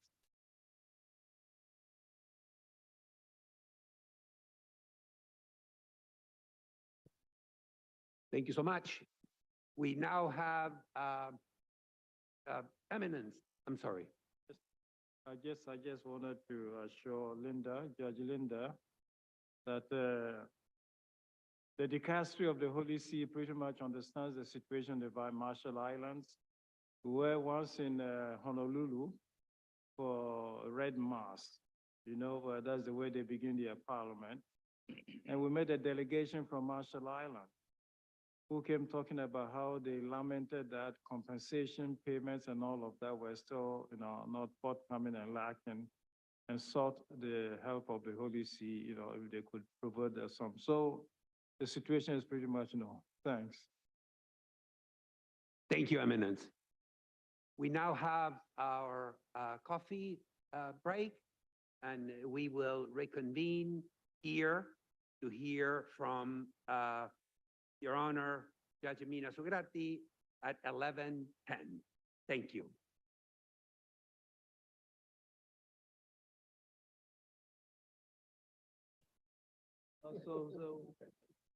Who has the letter, the card that is being signed?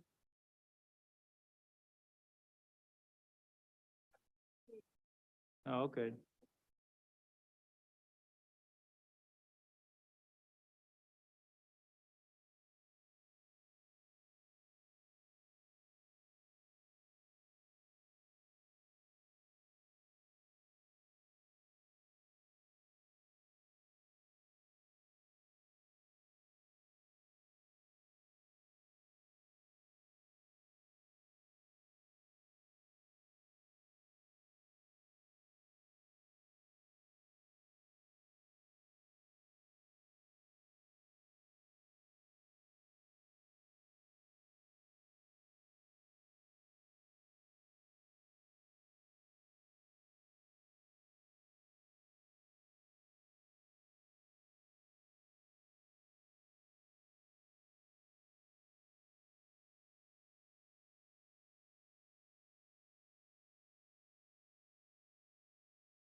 Ahí.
Bien, vamos a continuar con este bloque, segundo bloque de la mañana.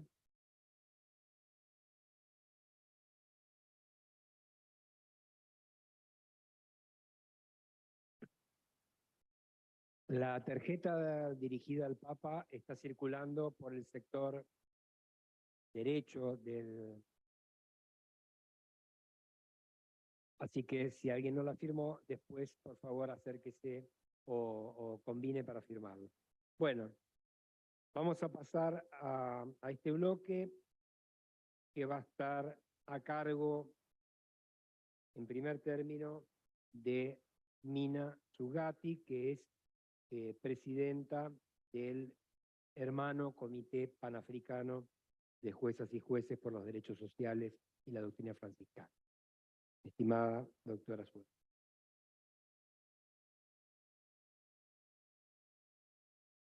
Thank you. First of all, I want you to excuse my translation, because I've prepared my paper in French. There is no translation, so I have done an effort to translate it to English. So, neocolonialism, inheritor of colonialization, is a complex phenomenon that uses law as its privileged tool, thus develops more subtle form of colonialism based on treaties and conventions, legal neocolonialism, which is legal neocolonialism. Leopold Sédar Senghor lucidly analyzed the situation by asserting that under colonial rule, one could protest. One had the people with them. Today, we are colonized and we lie to the people by saying we are free. This reflection is not without recalling the words of Napoleon Bonaparte, for whom his civil code would live forever. Indeed, all countries that have gained independence have inherited colonial law, a legacy that still manifests itself today. Neocolonialism in all its forms, economic, cultural, military, etc., is experiencing an unprecedented boom, especially with globalization and the emergence of new economic or military powers that have no colonial past in Africa. The former colonial powers then resort to law to impose their will on their former colonies, which have become their spheres of influence. The ruling elites in Africa, chosen and imposed by neocolonialists, are often referred to as black skins, white masks, as they feed on mimicry to be accepted and guided by the masters of Africa. All of this leads to legal neocolonialism, which results in a real dependence on African states, on classic or emerging powers through international organizations or formally negotiated legal mechanisms, bilateral or multilateral agreements. In reality, these mechanisms are imposed in order to favor a policy in favor of the former colonial powers or emerging powers, to the detriment of the interests of African people. I would like to take this opportunity to recall the effects of legal neocolonialism in Africa.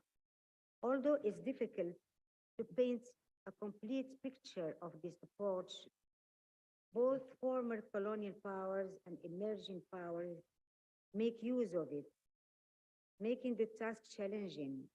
Nevertheless, we can focus on the most well-known and widely criticized legal mechanisms for their use as a tool of neocolonialism.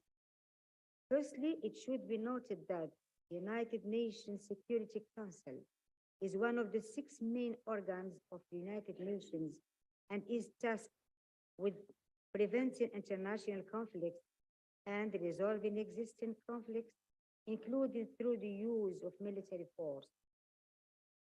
However, Its lack of representativeness is criticized, as if all 10 non-permanent members vote for a decision, a negative vote from a permanent member is sufficient to block the decision.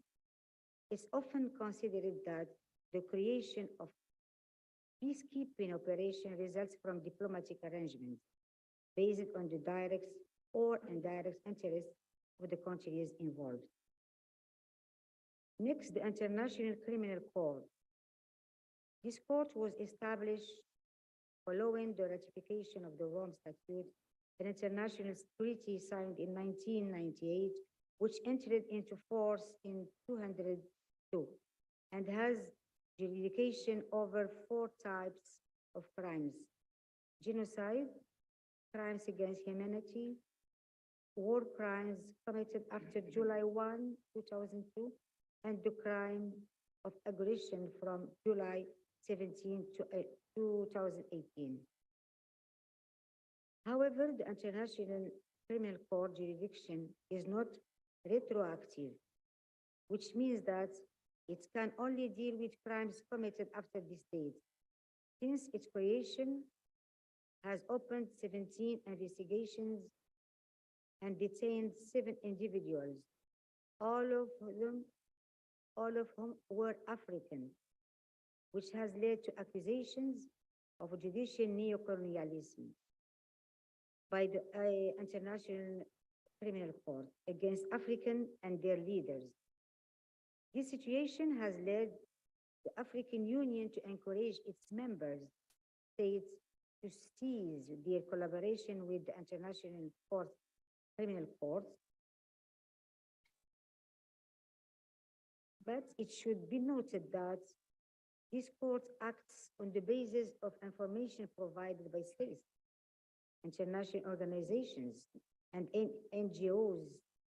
Finally, it's important to emphasize that this court is based on the principle of complementarity and can only intervene if states are unwilling or unable to prosecute alleged perpetrators of serious crimes.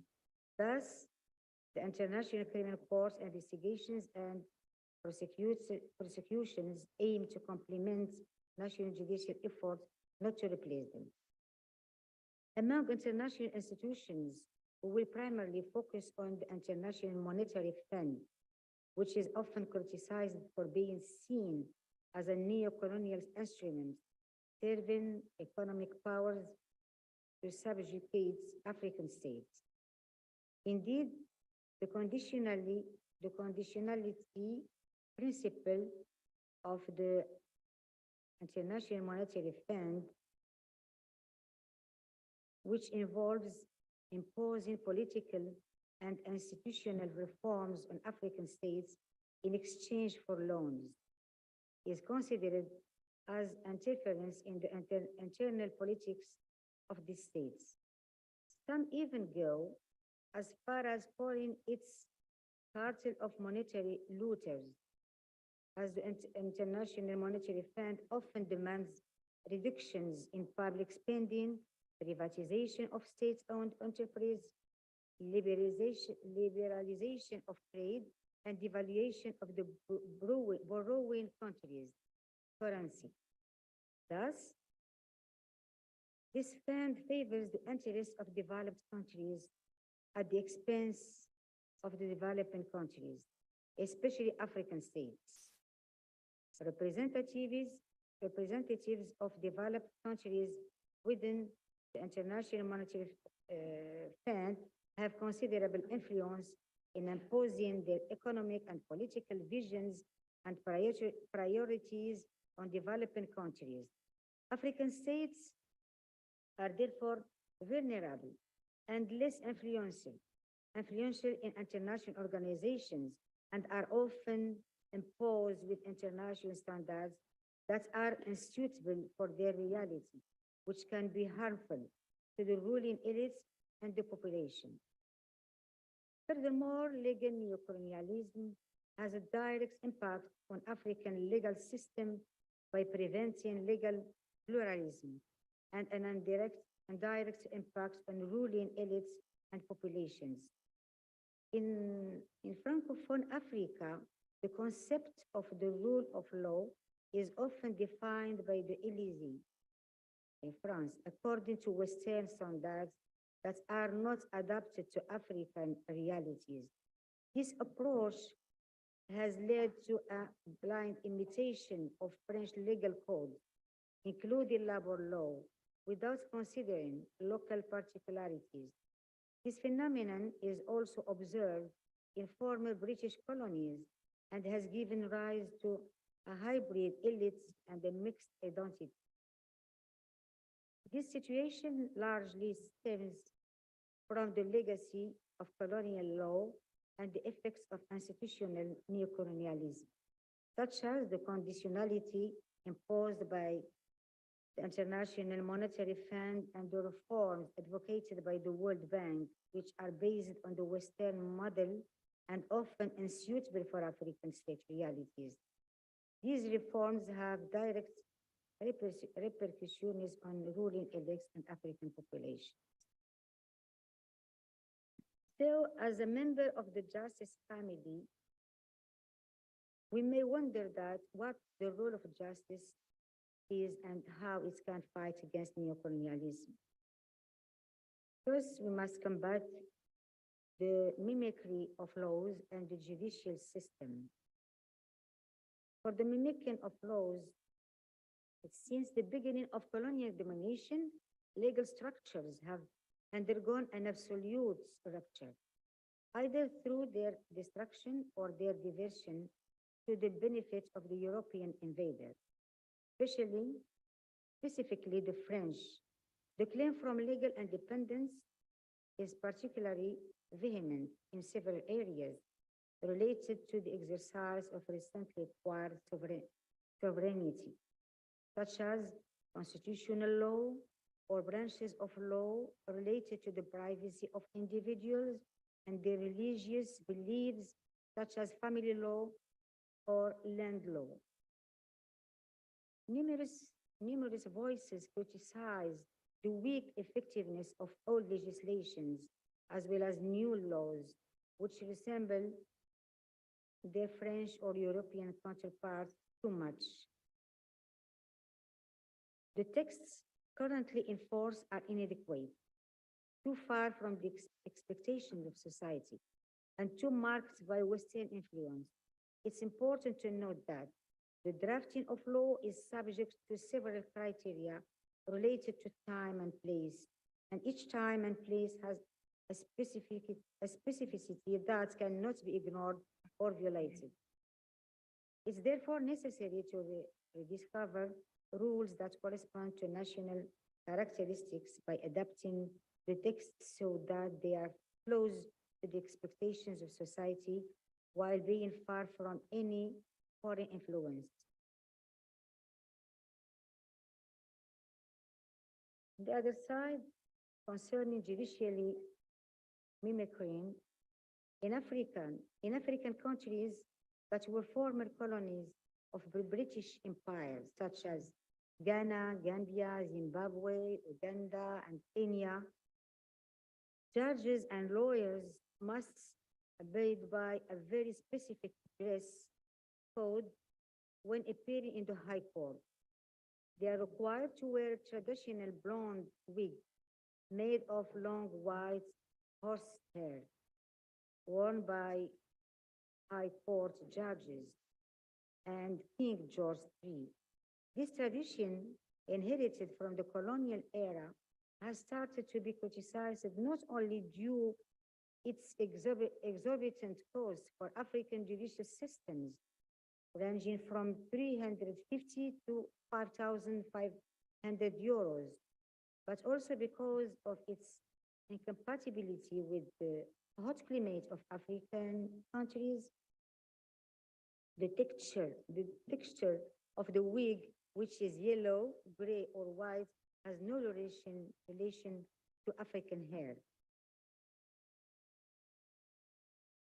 Well, however, in many African countries, concerning the judiciary, The presidency of the Superior Council of the Judiciary is held by the Minister of Justice, which can have a negative influence on the independence of judges. To ensure the independence of the judiciary, it's essential that the Minister of Justice does not belong to the Council of Judiciary, given that their role as a representative of the executive power goes against the principle of separation of powers. Judicial independence is a fundamental principle of democracy, which implies that magistrates and courts are protected from any interference, whether internal or external. Yet, in some cases, judicial independence is threatened by external forces, including those coming from neocolonialism. But to show that colonialism still exists and neocolonialists are against any development of their former colonies, I will talk about my personal case, which is my country, Morocco. Morocco was occupied by France during half a century. So, when Morocco has changed the constitution in 2011, this constitution dedicated a special title to the independence of judiciary, based on two key principles: the individual independence of magistrates and the institutional independence of the judiciary. This independence protects the judiciary from any form of interference, including those coming from neocolonialism. However, despite the success of this Moroccan judicial experience, the European Parliament adopted a resolution condemning attacks on press freedom in Morocco, which can be interpreted as interference in Moroccan judicial sovereignty.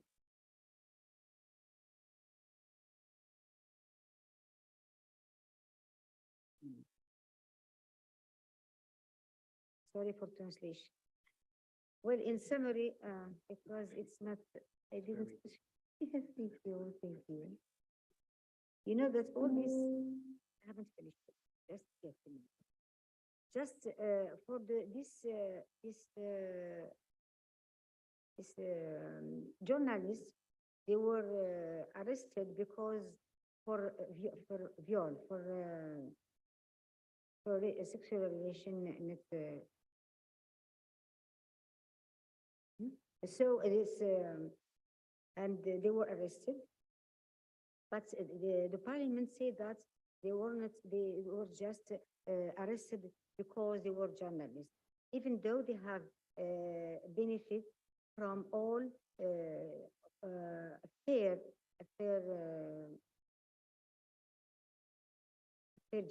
judgment. Anyway, in summary, legal neocolonialism takes various forms in Africa and has a negative impact on continent's legal system.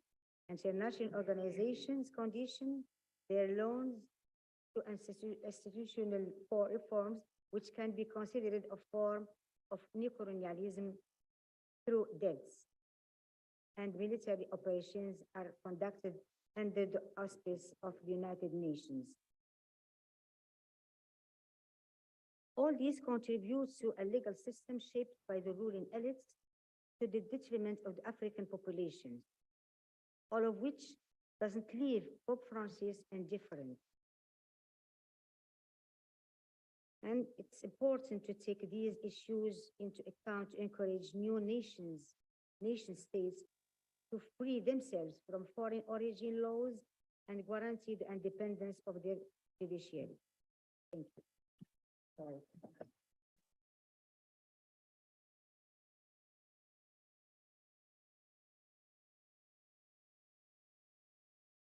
Muchas gracias, jueza Mina Zugati. Y ahora es el turno del profesor Ramón Grossfogel. Por favor. Muchas gracias por la invitación a estar aquí con ustedes. En primer lugar, quiero anunciarles, ayer El Vaticano condenó el pasado colonial de la Iglesia ayer. Rechazó la doctrina del descubrimiento y repudió las bulas papales que autorizaban esclavizar a los indígenas. Bienvenido, Papa Francisco.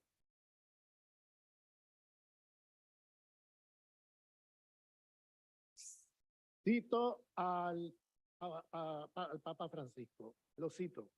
Cuando la obsesión por poseer y dominar excluye a millones de personas de los bienes primarios, cuando la desigualdad económica y tecnológica es tal que lacera el tejido social y cuando la dependencia de un progreso material ilimitado amenaza la casa común, entonces no podemos quedarnos mirando. No podemos quedarnos mirando. Esa repetición es del Papa, estoy citando literalmente. Con la mirada fija en Jesús y con la certeza de que su amor obra mediante la comunidad de sus discípulos, debemos actuar todos juntos en la esperanza de generar algo diferente y mejor. La esperanza cristiana enraizada en Dios es nuestra ancla. Cierro la cita. Yo estoy aquí para apoyar las transformaciones que el Papa Francisco ha estado llevando a cabo ya desde hace varios años y ese compromiso es con el cual vengo aquí. Creo que para hablar de descolonización, lo primero que tenemos que estar discutiendo, porque nosotros tenemos que, Andrés, salir de aquí con una agenda de trabajo. No creo que sea adecuado estar aquí 2 días y salir de aquí con generalizaciones. Yo creo, esto es una invitación que hago, ¿no?, a la mesa de organizadores. Debemos salir de aquí con una agenda de trabajo común. Entonces, cuando hablamos de descolonización, hay que identificar de qué nos estamos descolonizando, porque si no se convierte en una palabra vacía, en una palabra hueca. Entonces, tenemos que identificar en qué consiste hoy, en el siglo XXI, el problema de la colonialidad o la colonización o el colonialismo, como le quieras llamar. Esos son elementos que es importante identificarlos con claridad. En primer lugar, quiero comenzar por el hecho de que cuando hablamos de colonización, estamos hablando fundamentalmente en el mundo moderno de la expansión colonial europea. ¿Bien? Y estamos hablando de cómo esa expansión colonial no fue solamente una expansión económica. Esto es uno de los grandes problemas que yo veo en alguna de las perspectivas marxistas eurocéntricas, que es que limitan la discusión a un tema económico de un sistema capitalista explotador y devorador, cosa que no estamos negando, cosa que es fundamental mantener esa crítica anticapitalista, pero no es solamente eso lo que se expandió al mundo. Lo que se expandió al mundo fue un proyecto civilizatorio, es decir, una civilización que cuando se encontró con los pueblos en el otro lado del charco, fue destruyendo civilizaciones e imponiendo la suya. Por tanto, nosotros tenemos que ver el mundo en que estamos como parte de un proyecto civilizatorio. Y es un proyecto civilizatorio que hay que nombrarlo con nombre y apellido, como nos recuerdan los pensadores y pensadoras críticas del sur global hoy, que es un proyecto, es una civilización de muerte. Una civilización que no es una civilización emancipadora, sino de muerte. ¿Por qué? Porque no solamente la matanza de millones de seres humanos en ese proceso de expansión colonial, sino también la muerte de la vida en el planeta Tierra, es decir, el desastre ecológico. Yo rehúso hablar de cambio climático, yo prefiero hablar del desastre, la catástrofe ecológica en que estamos metidos. Y eso tiene que ver con un proyecto civilizatorio. Me explico. Cuando hablamos de descolonización, tenemos que identificar de qué nos estamos descolonizando. Ese es el primer paso para luego dar los pasos necesarios para descolonizarnos. De lo contrario, no tenemos claridad en términos de la cartografía del poder en que estamos metidos. En primer lugar, cuando viene la expansión colonial europea, se crea una división internacional del trabajo, que los teóricos de la dependencia de América Latina lo han trabajado muy bien por años, de centros y periferias. Esa estructura de dominación articulada, un sistema de acumulación capitalista mundial, de centros y periferias sigue hasta nuestros días. Eso se creó con la expansión colonial. Sin embargo, al otro día de las independencias de los países del sur global, empezando por las revoluciones independentistas de América Latina en el siglo XIX, pero siguiendo con todas las otras procesos de descolonización de los imperios que se dio en el siglo XIX y XX, en África, en Asia, en América Latina, en el Caribe, en muchas partes del mundo. Al otro día de la independencia, la División Internacional del Trabajo Centros Periferias no fue descolonizada, se quedó allí y siguió constituyendo la economía política del mundo en que estamos. Así que cuando hablamos de pobreza, no podemos dejar de pensar y de transformar como prioridad la desigualdad creada por las relaciones imperiales de dominación centro-periferia en la división capitalista internacional del trabajo. Eso es un elemento que viene de la historia colonial, de la cual no nos hemos descolonizado. Segundo punto, la jerarquía estatal de estados metropolitanos y estados periféricos, que en un primer momento fue a través de administraciones coloniales y en un segundo momento podemos descaracterizarlo como procesos de neocolonialismo, de nuevas formas de colonización, que puede llamarle neocolonialismo en un primer momento, como dijo Raúl ayer, puede ser colonialismo tardío, como le quieras llamar. El punto es que tenemos nuevas formas de colonialismo, es decir, que no desaparecen una vez adquirida la independencia, sino que siguieron rearticulando nuevas formas de colonialismo para seguir haciendo lo mismo. Entonces, la División Internacional de Trabajo está acompañada también de una división estatal, global, político-militar, a escala global, de imperios y periferias en el mundo, aunque formalmente esas periferias sean independientes, en la realidad siguen reproduciendo formas de dominación y explotación coloniales norte-sur. Bien, ese es otro elemento que tenemos que tomarnos en serio para descolonizar, porque hasta el día de hoy tenemos, a través de ese mecanismo, golpes de Estado, tenemos invasiones militares. Por ejemplo, el caso de Perú hoy es un caso realmente de vergüenza y realmente, vamos, me indigno de hablar de esto, porque es un golpe de Estado que se ha dado ahí y que al día de hoy con la aprobación de la embajadora americana, la dirección de la embajadora americana, que es una embajadora, es una oficial de carrera de la CIA, no lo digo yo, lo dice ella misma, y lo dice Trump cuando la nombró de embajadora, que es la que está dirigiendo muchas de estas operaciones en Perú. Por eso se ha envalentonado esa oligarquía blanca, criolla, racista, peruana, matando indígenas, haciendo masacres. Bueno, déjame parar aquí. Luego, tenemos una jerarquía de dominación racial global, una jerarquía de dominación racial global que se impone a través de la expansión colonial europea al mundo.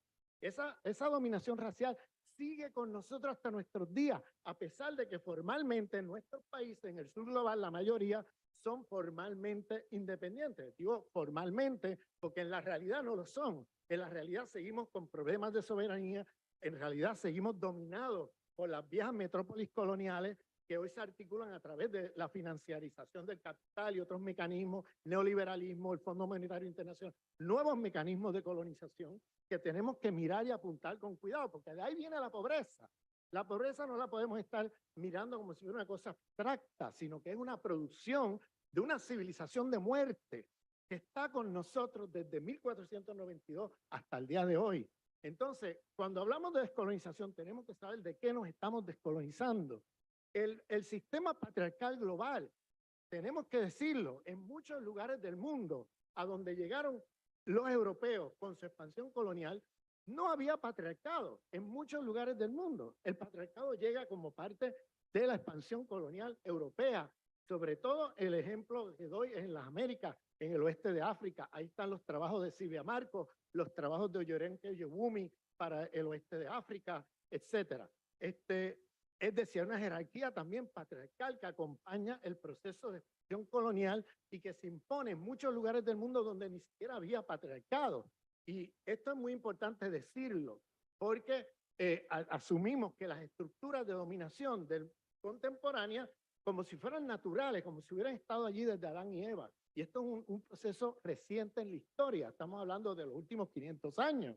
Entonces, muchas de estas jerarquías de dominación no existían en las diferentes civilizaciones que existían en el mundo. Habían otros problemas. Yo no quiero romantizar el pasado. Habían otros problemas, habían otras formas de dominación, pero no son estas formas modernas, racistas, sexistas, capitalistas, imperialistas, coloniales con las que estamos hoy.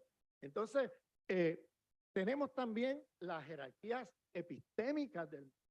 Jerarquías donde se privilegia el conocimiento eurocentrado sobre otras formas de conocimiento. Y esas jerarquías están incrustadas en el sistema universitario global.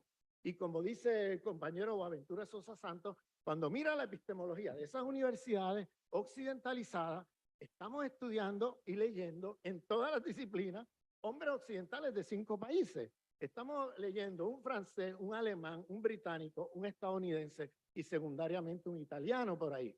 Entonces, el resto del pensamiento crítico global no aparece en el canon de pensamiento de las disciplinas de las ciencias sociales o humanidades o otras áreas de producción de conocimiento. Eso tiene un nombre y apellido. Eso es racismo, sexismo epistémico. Eso es racismo, sexismo epistémico. Porque si tú privilegias como superior solamente hombres occidentales de 5 países y tú inferiorizas al resto del mundo, que no aparecen por allí como si el resto del mundo no hubiera pensado, estamos en una estructura que es racista porque inferioriza al resto del mundo, pero sexista también, que ni siquiera las mujeres de los 5 países aparecen en el canon de pensamiento de las universidades occidentalizadas. Entonces tenemos un trabajo que hacer de descolonización del conocimiento.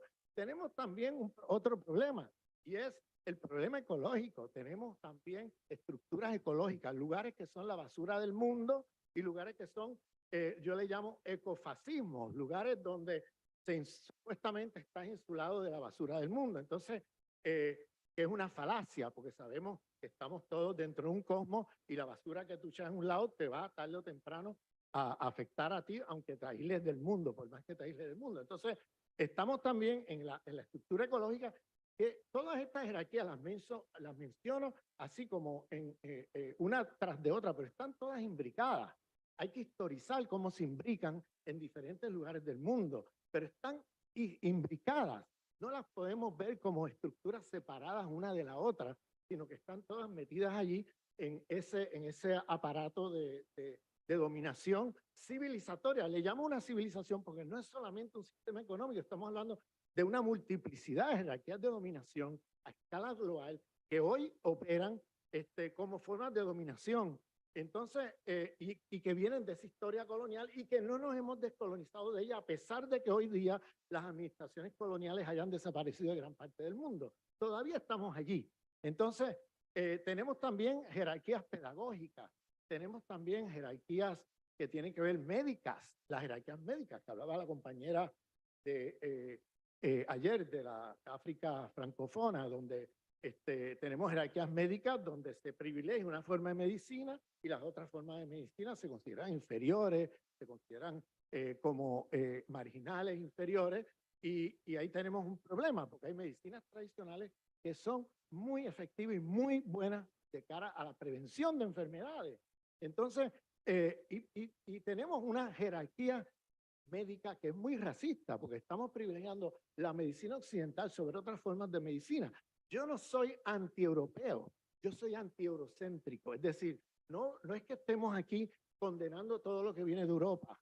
Vamos, quiero aclarar eso porque si no se malentienden muchas cosas. Es que no podemos vivir en un mundo donde tenemos diversidad epistémica, donde tenemos diversidad de miradas y perspectivas, donde se privilegia una sola epistemología y se impone como proyecto de diseño global a escala mundial por todas partes, porque eso nos deja por fuera un montón de otras experiencias, un montón de otros conocimientos que nos pueden ser útiles de cara a los problemas y los desafíos que tenemos de frente. Por ejemplo, miren lo que es el dualismo cartesiano. El dualismo cartesiano, el desastre ecológico no es solamente un problema de que el capitalismo se devora la naturaleza, es también un problema de la cosmovisión del capitalismo. Toda tecnología tiene cosmología, no hay tecnología sin cosmología.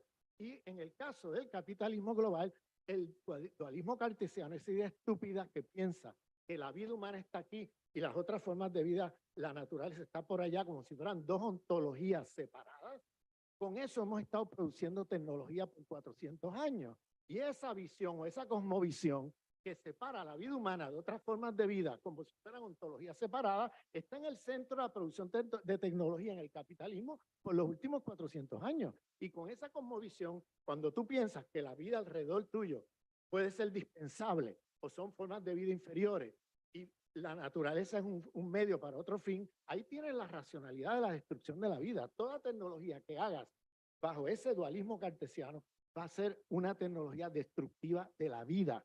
Y tenemos que movernos hacia formas holísticas de pensar la relación entre vida humana y otras formas de vida, como nos enseña el Papa Francisco en Curar el Mundo, en este libro que les recomiendo se lo lean, donde se tiene una visión holística entre la relación de vida humana y otras formas de vida para producir tecnología que tenga allí la racionalidad de la reproducción de la vida. Miren cómo esto, que parece ser una cosa sencilla y una cosa simple de filosofía 101, del dualismo y del cartesianismo, miren las consecuencias que tiene eso para la vida a escala planetaria en el planeta Tierra hoy. Una cosa tan sencilla como esa nos tenemos que descolonizar de ella, porque si no tenemos los días contados en el planeta Tierra. La descolonización no es una opción, entre otras. La descolonización es una necesidad. Si no nos descolonizamos, tenemos los días contados en el planeta Tierra. Eso es tan sencillo como eso. Entonces, en ese sentido, tenemos también jerarquías de dominación lingüísticas, donde se privilegian unas lenguas europeas sobre otras lenguas. Tenemos las jerarquías de dominación. Yo identifico 16 jerarquías de dominación. Estoy seguro que ustedes tendrán otras ideas de otras jerarquías de dominación que desconocemos, pero el punto aquí es que tenemos que identificar de qué se trata el colonialismo hoy en el siglo XXI, identificar los problemas de esas jerarquías de dominación. 3 minutos, ok. Entonces, los problemas de esas jerarquías de dominación para entonces hacer una agenda de trabajo con respecto a todas las desigualdades, a toda la dominación, explotación que generan estas jerarquías, todos los problemas que estas jerarquías generan. Entonces, tener una agenda de trabajo de identificar en qué consiste hoy la dominación colonial y entonces cómo vamos nosotros a enfrentar esa dominación, diferentes jerarquías de dominación colonial, cómo vamos a descolonizarnos de ella. Y para eso tiene que haber diversidad epistémica, lo que dice Boaventura, Ecología de Saberes, lo que dice Eduard Glissant, la diversalidad en la epistemología, lo que dice Enrique Dussel, movernos hacia formas transmodernas, con diversidad epistémica, en pensar los problemas planetarios que enfrenta la humanidad, es decir, incorporar no solamente el pensamiento crítico europeo, sino el pensamiento crítico de todas las tradiciones y de todos los pueblos del mundo, en un diálogo interepistémico que nos permita salir del atolladero en que estamos metidos. Estamos en un callejón sin salida, donde cuando mira no hay como claridad de para dónde ir, de dónde vienen estos problemas, y por eso hago el llamado. Tenemos que identificar con claridad la cartografía del poder en que estamos metidos, toda la multiplicidad de jerarquías de dominación en que estamos metidos, y en cada una de esas jerarquías hay mucho trabajo que hacer, mucho trabajo. Y a lo mejor tengamos que priorizar en unas pocas jerarquías, porque quizás no vamos a poder con todas al mismo tiempo, pero es fundamental que identifiquemos las diferentes jerarquías de dominación coloniales en que estamos metidos y plantear un proyecto descolonizador frente a cada una de ellas, que no es lo mismo las tareas que conllevan descolonizar la educación que las tareas que conllevan descolonizarnos de el paradigma cartesiano con relación a la relación con otras formas de vida, en este caso la naturaleza, que no es lo mismo que descolonizarnos de la jerarquía de explotación centro-periferia, que hay múltiples jerarquías que tienen una herencia colonial de la cual no nos hemos descolonizado, que se impusieron al mundo a través de una expansión colonial y que siguen con nosotros hoy a pesar de que las administraciones coloniales han desaparecido. Y eso tiene que ver con el proyecto de la modernidad capitalista occidental. La modernidad es un sistema civilizatorio de muerte, no es un sistema emancipatorio. Cuando miramos el balance entre modernidad y en su relación destructiva y en su relación de discurso emancipatorio, lo que prevalece es la parte destructiva de esa modernidad, porque es el control y dominación de unos pocos centros sobre la mayoría del mundo que vive la destrucción civilizatoria. Muchas gracias.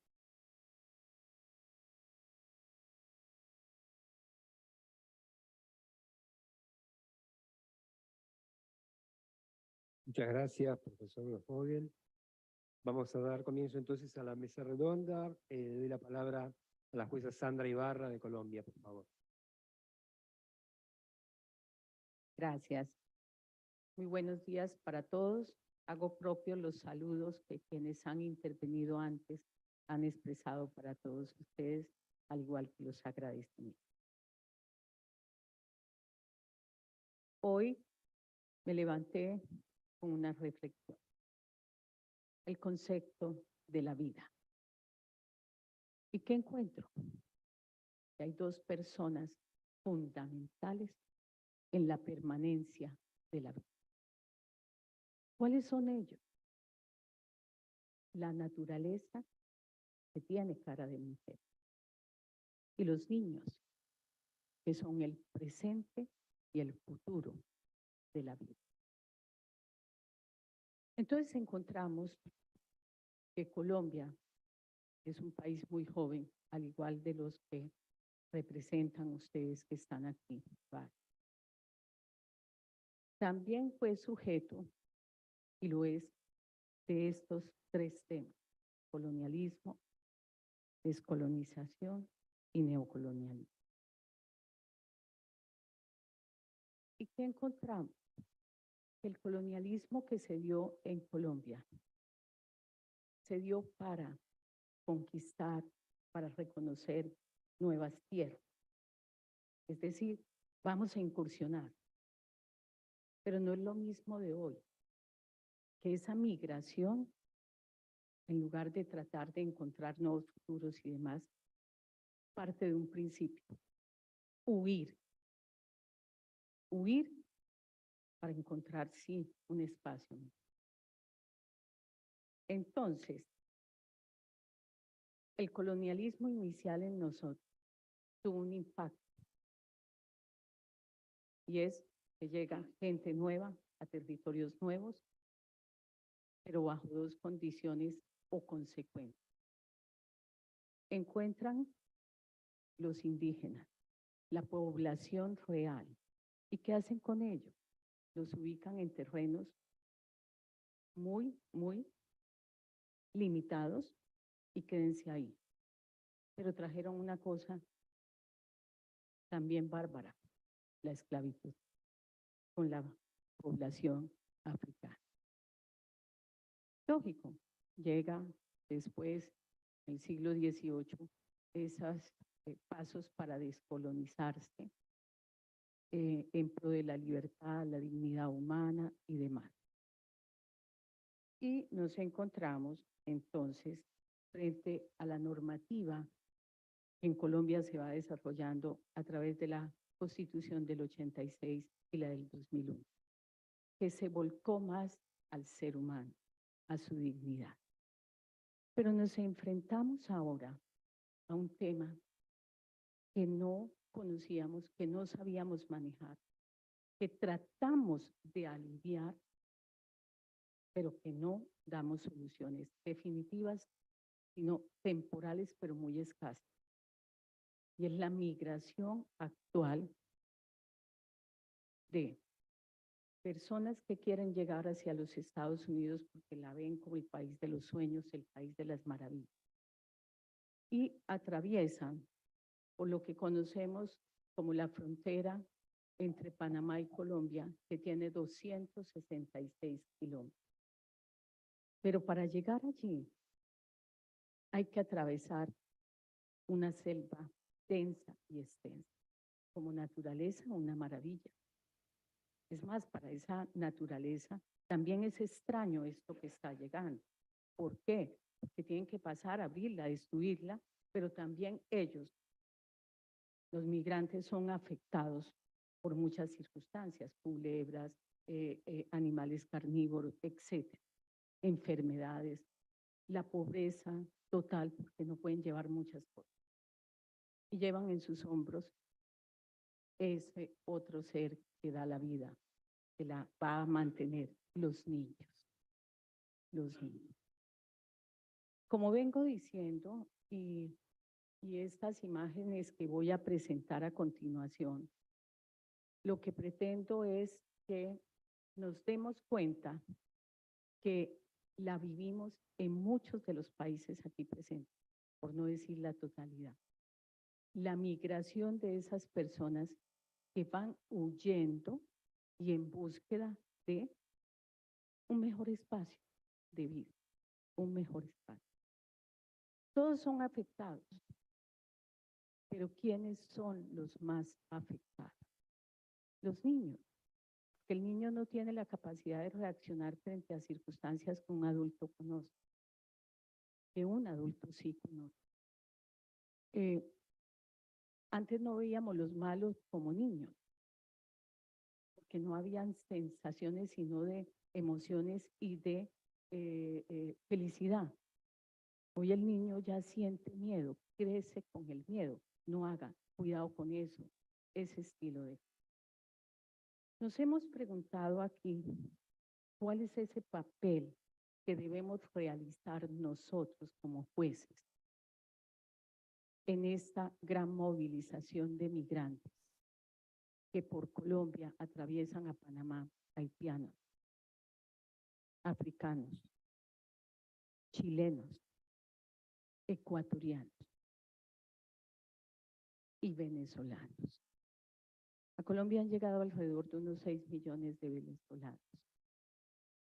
Han pasado una gran mayoría, un 65%. El 35% se ha quedado en Colombia. Pero es increíble que la población de niños es casi el 26% de esas personas. Eso es demasiado preocupante. Entonces, fíjense que tanto ayer como hoy, nos dicen, estamos aquí es para hacer algo, no estamos aquí para echar los discursos. No sé pasar la imagen, si me colaboran allá, pero si no, pues aquí les contaré. Entonces, nos damos cuenta que han llegado situaciones como la de salud. ¿A qué se enfrenta un niño primero? A una circunstancia de salud. Y viene enfrentado incluso desde su concepción en la barriguita de la mamá.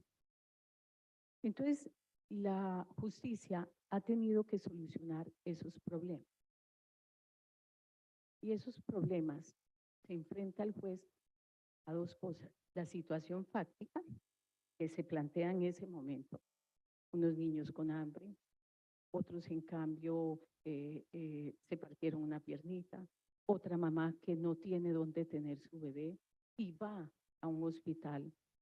La miran por encima, pero le dicen no la podemos atender.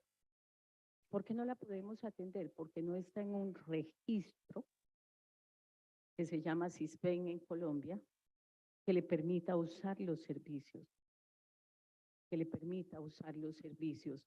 médicos. Y ese es un caso real de los muchos que han habido, porque no es uno, escojo uno aquí para él.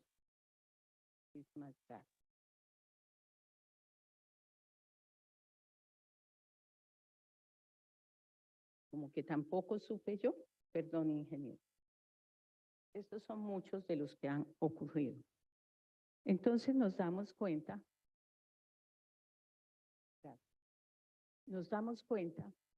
las fotos impactan. Yo no pretendo que nos quedemos con la emoción de un impacto. Pretendo es que actuemos, que hagamos algo. Y aquí traigo un ejemplo, la Corte Constitucional Colombiana. La Corte Constitucional Colombiana hizo un análisis de fuentes normativas propias y de fuentes internacionales. La Convención Americana, los derechos del niño. Entonces, la primera que niega el servicio es la autoridad administrativa, hospitalaria. La segunda que lo niega es la propia justicia. Ah, no está aquí, no se encuentra en este registro. Sin embargo, gracias a Dios, hay alguien dentro de las jerarquías funcionales de la justicia, que dice el artículo tal de la Constitución, garantiza los derechos de los migrantes. El artículo tal de la Constitución garantiza los derechos de los migrantes. Si los garantiza, y la salud es un derecho que prima frente a cualquier otra y más en cabeza de lugar. Y ordenó que se cumpliera la asistencia en salud como un concepto de seguridad social para esa mamá, mientras gestaba y mientras tenía ese bebé. Estas son ayudas temporales para que quien va pasando tenga al menos un techito, pero mírense la precariedad. Entonces ahí voy, son medidas temporales. ¿Qué vamos a hacer sobre una circunstancia que está viviendo el mundo entero? Entonces démonos cuenta que estas infografías no son solo de Colombia, son de todos nuestros países. Por ese motivo, yo manifiesto que recuerdo las palabras del Papa Francisco cuando se refiere a la población migrante y dice que ellas dejan aportes importantes a las sociedades a las que llegan, porque muestran la vehemencia en cuanto al trabajo, su capacidad, su sacrificio, su juventud y su entusiasmo. ¡Qué valentía! Atravesar todas esas miles de dificultades que tiene para llegar. Y al atravesar esas dificultades, pilares. Hay que trabajar inicialmente en 3 pilares. Una política judicial que permita el derecho de tener acceso a una tutela judicial efectiva. Una segunda, el reconocimiento y aplicación de las normatividades, porque existen, nacionales e internacionales. Y un pilar en la formación, para que los jueces no solo seamos formados en argumentación, introducción, filosofía, sino en todos los problemas y fenómenos sociopolíticos y ambientales que afronta el mundo. Gracias y disculpen.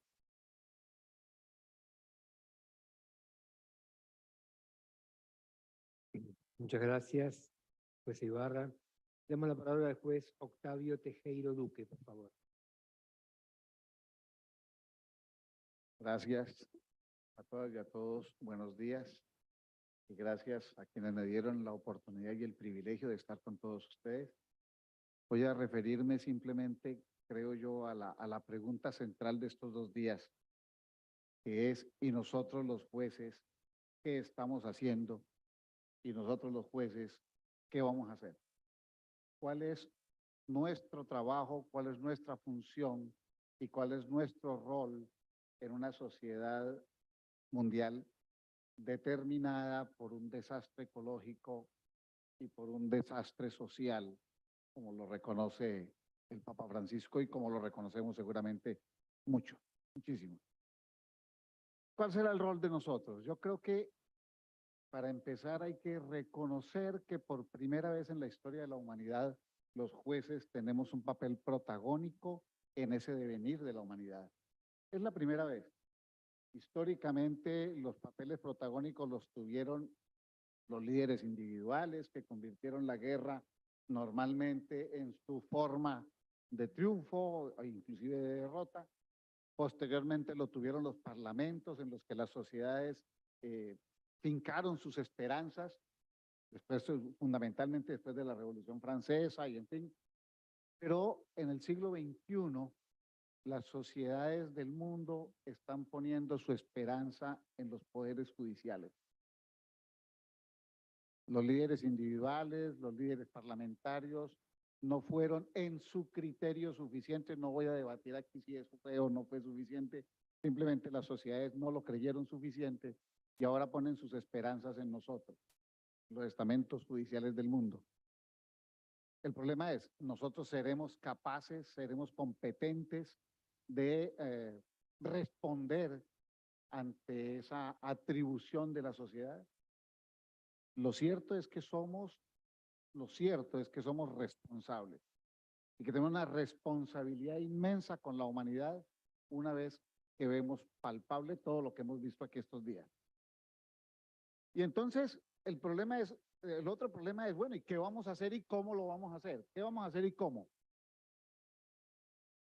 Yo creo que ahí hay varias posibilidades de respuesta y seguramente muchas cosas podremos hacer. Yo no voy a referirme sino a 2 o 3, pero seguramente otras, muchísimas habría.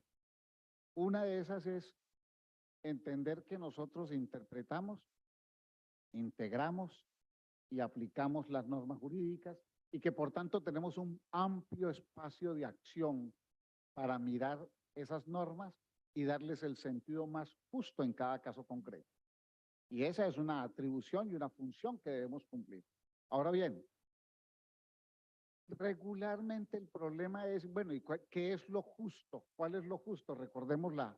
Yo recordaría aquí fácilmente la fábula de la flauta de Amartya Sen.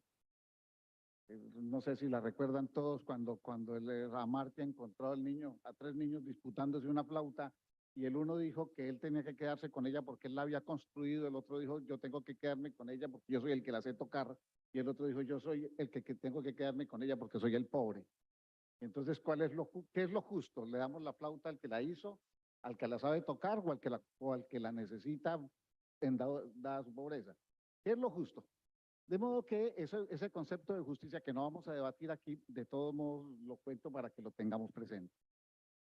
Un elemento fundamental es no podemos actuar aislados, ni los jueces ni la sociedad entera puede actuar aislada, tenemos que actuar en bloque, en grupo, tenemos que actuar en comunidad, tenemos que hacer compromisos comunitarios y en este caso de todos los jueces en la medida de lo posible. ¿Y qué nos puede unir alrededor de eso? Yo pensaría, nos puede unir una concepción ética judicial. ¿Cómo debemos éticamente actuar los jueces dentro de ciertos parámetros que nos permitan contribuir al desarrollo de la humanidad tal como la estamos viendo? Y claro, si queremos entrar en eso, una herramienta pudiera ser, yo no digo que sea lo único ni que sea lo mejor, digo que una herramienta pudiera ser acudir, por ejemplo, a los códigos de ética judicial que existen en el mundo entero, empezando por el de Bangalore, que de alguna manera significó una unidad del mundo judicial alrededor de unos principios, de 5 o 6 principios fundamentales de la actividad judicial del mundo. Pero además hay códigos de ética, tenemos uno iberoamericano, hay uno africano, hay uno europeo, en fin. De modo que acudir a eso y fundamentalmente acudir a las ligas éticas que hay detrás de eso.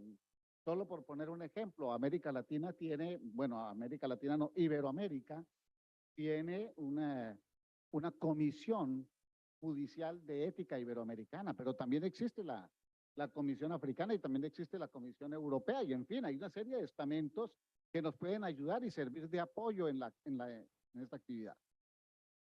De otro lado, yo creo que nosotros podemos y debemos ayudar, colaborar, proteger, quizás la palabra no sea colaborar, yo creo que diría más que es cumplir una función especial de protección de la protesta pública y pacífica. Este es otro elemento que viene entrando en juego últimamente. Recuerden ustedes, a partir de la primavera árabe, la cantidad de manifestaciones públicas en el mundo, y eso derivó en una cantidad, te digo, como un fuego por el mundo. Y claro, vinieron las reacciones naturales de los estados y de los gobiernos autoritarios normalmente para impedirlas, para subvertirlas, para lesionarlas. Para fortuna nuestra, la ONU sacó en el 2020 una que se llamó la Observación General número 37 de la ONU, según la cual la función no solo judicial, la función de las autoridades, no solo es permitir la protesta de los débiles y de los vulnerables, sino además protegerla. Insisto, más allá de permitir, se trata de proteger la protesta de los vulnerables, de los débiles, de los migrantes, de todos aquellos que expresan su sentimiento y su dolor. De modo que nosotros como justicia tenemos ese deber de protección fundamental. Yo recuerdo que en 2020 tuvimos que en Colombia emitir una decisión en una de nuestras cortes precisamente para proteger esas posibilidades de manifestación que hacen parte del derecho de expresión, del derecho de opinión, del derecho de información, insisto, de los más débiles, de los más vulnerables, de quienes más necesitan. Yo creo que ese es otro tema en el que debemos entrar nosotros a hacer manifestaciones, yo diría manifestaciones públicas sobre estos temas. Hay un tercer tema que es el tema de la independencia judicial. Me gusta mucho que Mina lo haya tocado inicialmente, el tema de la independencia judicial, porque es que más allá de ser un tema manido, reconocido, estudiado, analizado por todo el mundo, lo cierto es que no es un privilegio de los jueces, que a veces así lo entienden algunos, no es un privilegio de los jueces. La independencia judicial es una garantía de los ciudadanos, es una garantía de las sociedades. Cuanto más independiente es un juez, más garantizados tienen los derechos de los ciudadanos. De modo que hay que propugnar por apoyar, por enfatizar la independencia de los jueces, que normalmente se pone en entredicho y se lesiona en muchos estados del mundo por razones obvias, por razones naturales. Al juez hay que acallarlo para que no cumpla su función en la medida en que se pueda acallar, precisamente para evitarlo. De modo que yo creo que, por ejemplo, de reuniones como esta deben salir manifestaciones públicas acerca de la independencia de los jueces en el mundo entero, y no quiero referirme a casos específicos, y además creo que no debe hacerse.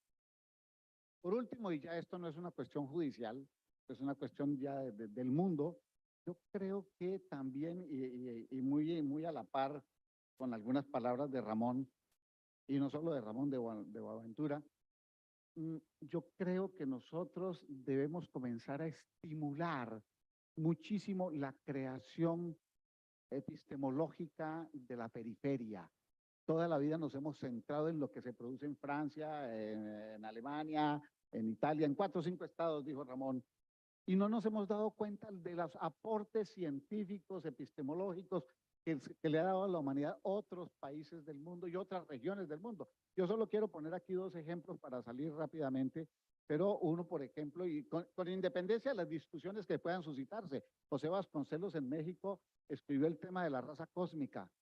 Es un tema interesantísimo, con independencia de las críticas que podamos hacerle. Al fin y al cabo, cualquier aporte cognoscitivo pues tiene que ser criticado, y eso está bien. Y el uruguayo Vaz Ferreira, hace cerca de 100 años, hizo unos aportes acerca de la enseñanza crítica, la didáctica crítica. Y eso ha pasado casi como si no hubiera existido.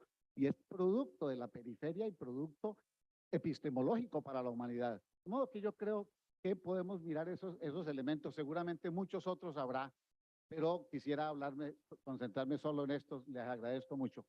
Feliz día.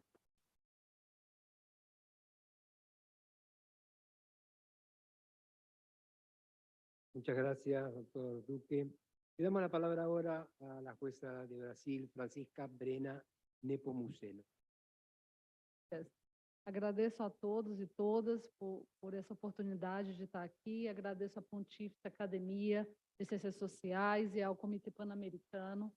E começo a fala dizendo que o meu local de fala é como juíza do trabalho. Então, inicio fazendo uma análise da influência do processo histórico colonial no plano geopolítico, econômico e sociológico. Eles nos dão a compreensão da colonialidade do poder pautado no padrão mundial da modernidade, ditado pela globalização econômica, estruturada com base em 2 eixos centrais. O primeiro é a classificação da população mundial de acordo com o critério da raça, tanto sob o aspecto biológico quanto fenótipo. O segundo eixo fundamental diz respeito à articulação de todas as formas históricas de controle do trabalho, de seus recursos e de seus produtos em torno do capital e do mercado mundial. O capitalismo de multidão, o trabalho mediado por plataformas digitais, a Revolução 4.0 e o mercado mundial, eles dão um padrão do poder mundial em sucessão à implementação da globalização econômica, redefinindo as relações de trabalho e ressignificando a figura do trabalhador no modelo de produção cada vez mais automatizado. E para que esse padrão de poder possa ser imposto, a soberba eurocêntrica precisa mais uma vez ser assimilada sem questionamentos, sobretudo pelos povos recolonizados. Sob essa roupagem, entretanto, a teoria descolonial do direito nos leva a questionar se vem ao encontro dos interesses locais e nacionais implementar uma política de precarização trabalhista e de estímulo à informalidade da economia. Se a fragilidade do sistema sindical laboral confere voz ou cala os membros da comunidade de trabalhadores. Se a desindustrialização é um caminho de libertação ou de aprisionamento do país. Numa perspectiva descolonial, o sistema de justiça também é responsável por fomentar o diálogo social, como um dos eixos para a atenuação dos efeitos nocivos do desemprego estrutural tecnológico, mormente quando remanescem elementos discriminatórios que afetam de maneira assimétrica mulheres e pessoas de cor parda nos processos de recolonização e absorção da mão de obra. O capitalismo de multidão, ele traz uma nova forma de colonização e nos mobilizamos para reformular propostas destinadas a quebrar esse elo de sucessivas recolonizações a um só tempo, nos opondo tanto aos aspectos da colonização quanto do colonialismo.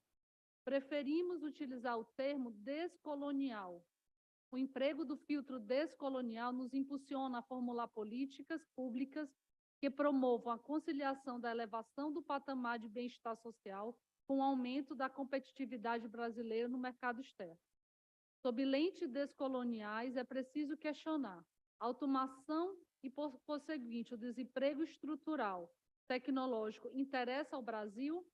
Interessa ao Brasil o emprego de técnicas administrativas poupadoras de mão de obra, como terceirização, banco de horas, o trabalho por demanda?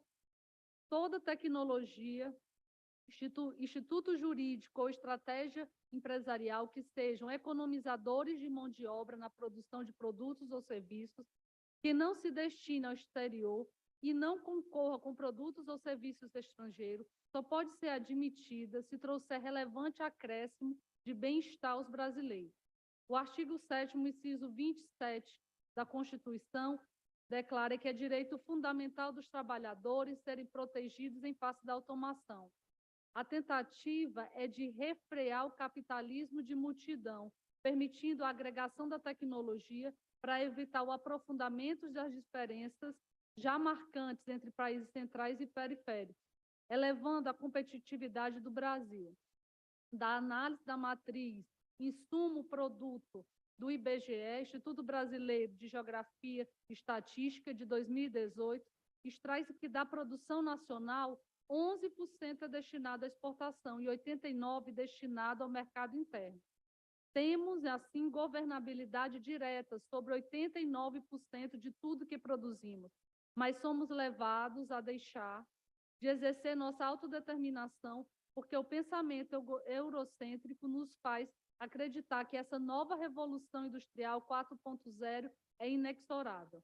Propõe-se, numa visão descolonial, implementar políticas anticíclicas para desestimular o avanço assodado do capitalismo de multidão, mediado por plataformas digitais no mercado doméstico, e fomentar o incremento de tecnologias na produção de bens e serviços destinados ao exterior, garantindo uma transição inclusiva para os trabalhadores nacionais e estrangeiros, com o incremento de competitividade internacional do país.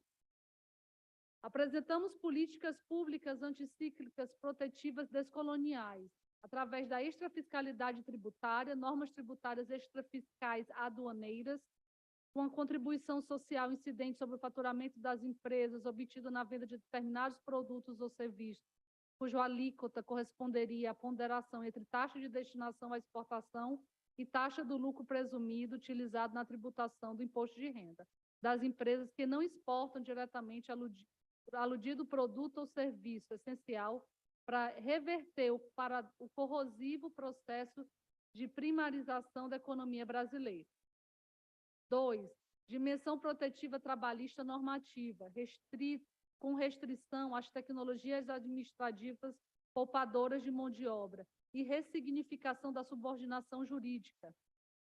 A ausência de senso crítico tem levado governos a banalizar a terceirização, flexibilizar normas trabalhistas basilares, como a limitação de jornada, assimilar docilmente a figura do trabalho por demanda, enfatizar o empreendedorismo individual e implementar o crescimento da informalidade no mercado de trabalho, enfraquecendo os sindicatos. Na seara trabalhista, um empenho descolonial reclama ao menos, no plano normativo, desestimular a aplicação de institutos jurídicos e técnicas administrativas poupadoras de mão de obra ou redutoras da oferta de trabalho, reformular alguns preceitos e conceitos fundamentais, sobretudo da subordinação jurídica, que deve passar a contemplar a subordinação algorítmica, a revitalização e reformulação do sistema sindical, pautado no exercício da democracia, nos espaços de deliberação coletiva dos trabalhadores, formais e informais, bem como daqueles que, afetados pelo desemprego estrutural tecnológico, se encontram na fase de reinserção no mercado de trabalho, ou mesmo que jamais não conseguem a ele retornar. O sistema sindical é o principal interlocutor e porta-voz das comunidades afetadas pelo desemprego estrutural tecnológico. Há necessidade de redimensionamento subjetivo e objetivo do espaço dialético sindical. Cabe ao sindicato dar voz a todos aqueles que vendem ou buscam vender seu trabalho como meio de garantir a subsistência digna. O sindicato passa, assim, a ser um ser coletivo interseccional, abandonando o padrão homem, branco, nacional, assalariado e sindicalizado. A classe trabalhadora não é mais formada por trabalhadores sindicalizados, com vínculo de emprego, homens nacionais, tão pouco homogênea. Há uma heterogeneidade não apenas racial e de gênero, de origem, mas também de forma de inserção e vivência da experiência do trabalho. Estes trabalhadores tentam sobreviver sobrecarregados por subalternidade, interseccionais que vão além das estratificações econômicas representadas por gênero, raça e origem, e por outras características que atenuam na produção e na reprodução das desigualdades sociais. As lutas interseccionais não se associam, mas se potencializam pela centralidade política do trabalho. A produção de conexão entre as lutas, que não é espontânea nem natural, exige do sindicato, da sociedade civil organizada, insubordinação.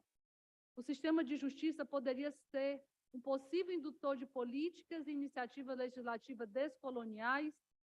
Sim, defendemos um poder judiciário indutor de uma atuação sinérgica dos demais poderes e também de setores privados destinados à formulação e implementação de políticas públicas através de suas diretrizes e decisões e também da instauração de fóruns de debate. A atividade estrutural do sistema de justiça demonstra o empenho em descolonizar e não em recolonizar o Brasil. Eu agradeço a todos pela atenção.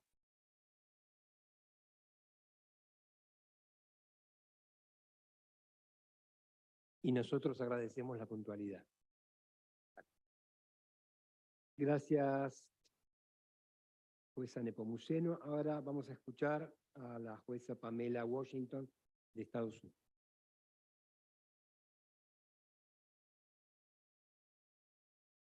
First, I would like to acknowledge the Honorable Holiness Pope Francis and thank him for creating the opportunity for us to engage in this very necessary dialogue. I am praying for his speedy recovery and return to good health.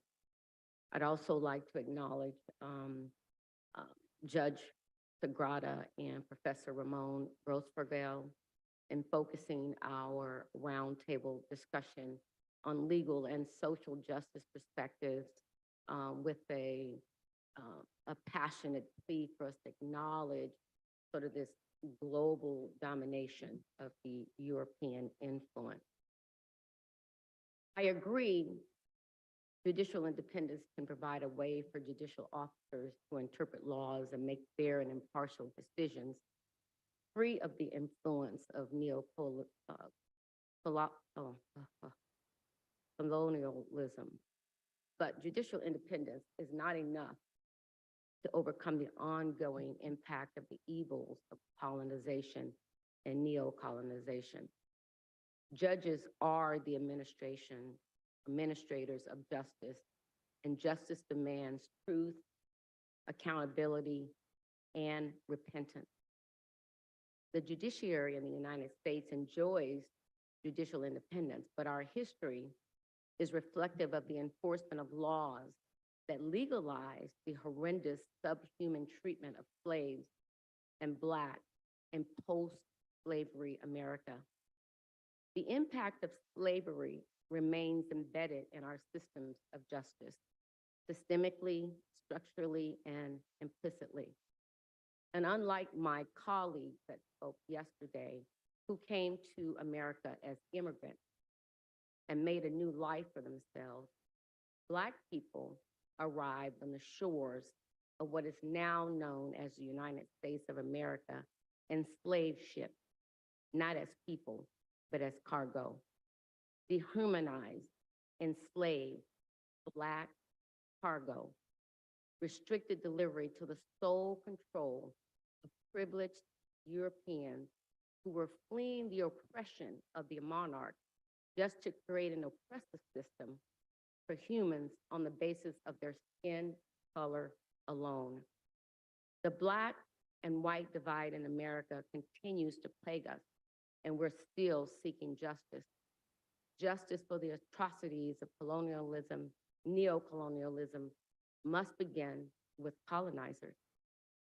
I want to thank Professor De Sousa Santos for speaking the truth yesterday and acknowledging the historical responsibility of the Portuguese for its role as colonizers.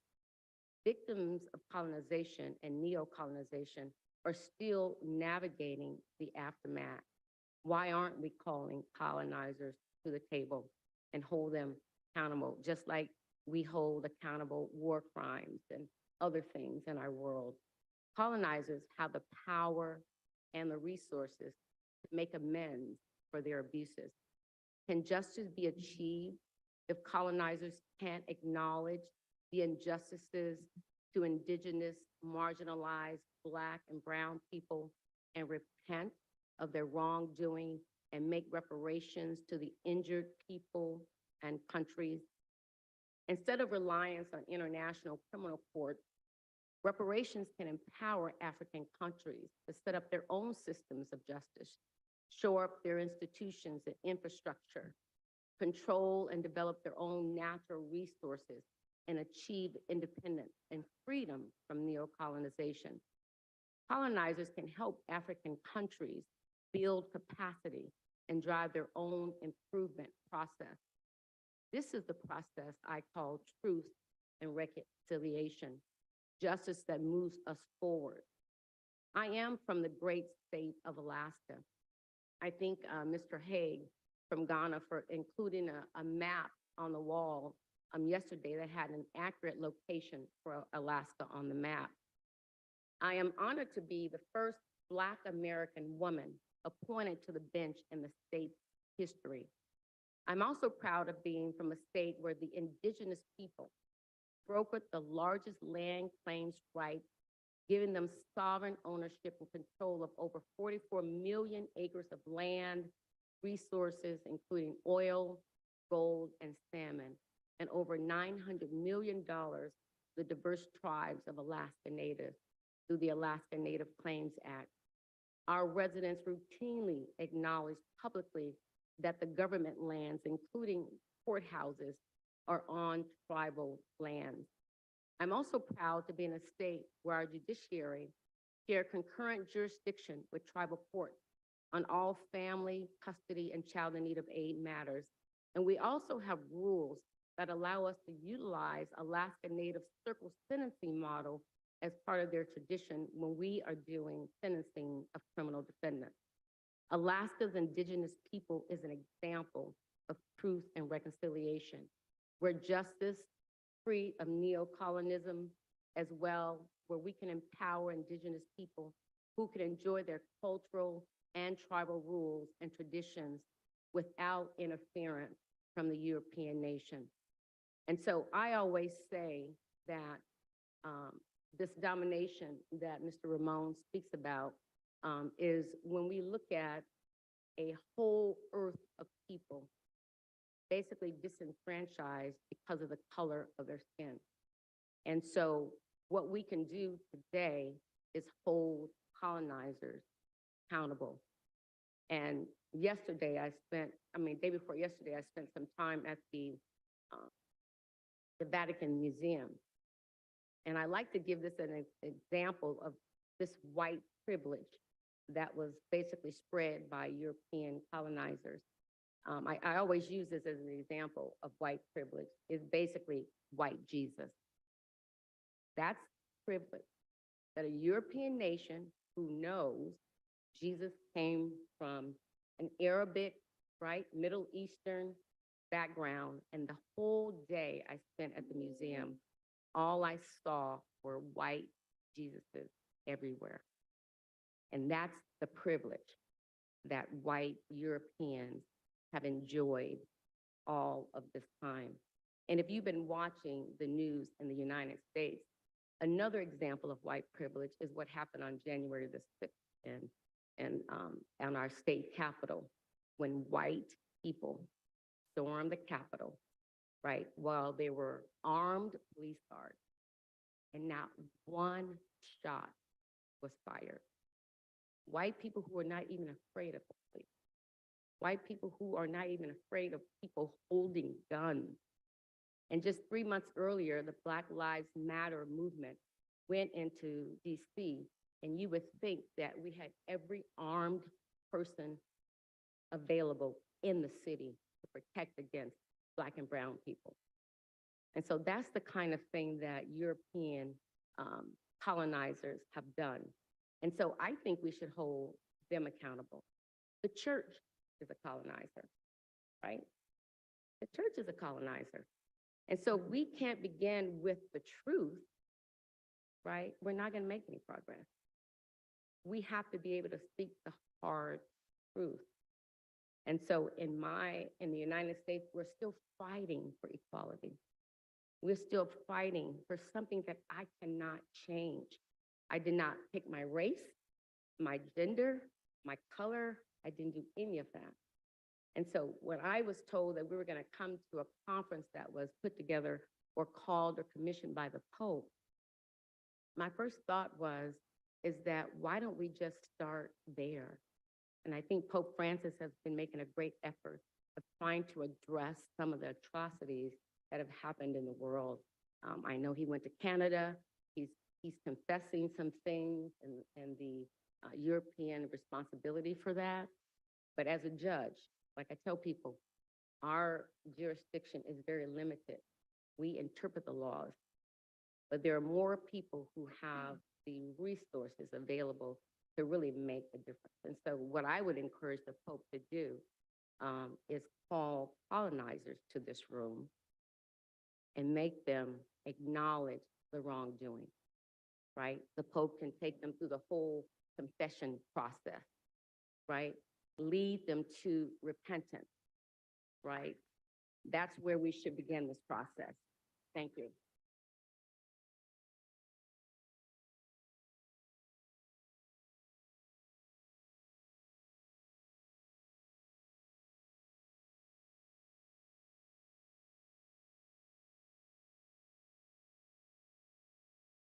Muchas gracias.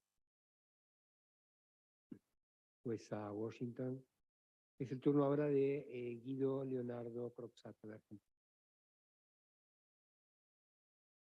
Una palabra vacía, decía Grofogel, yo voy a tratar de que las mías no lo sean.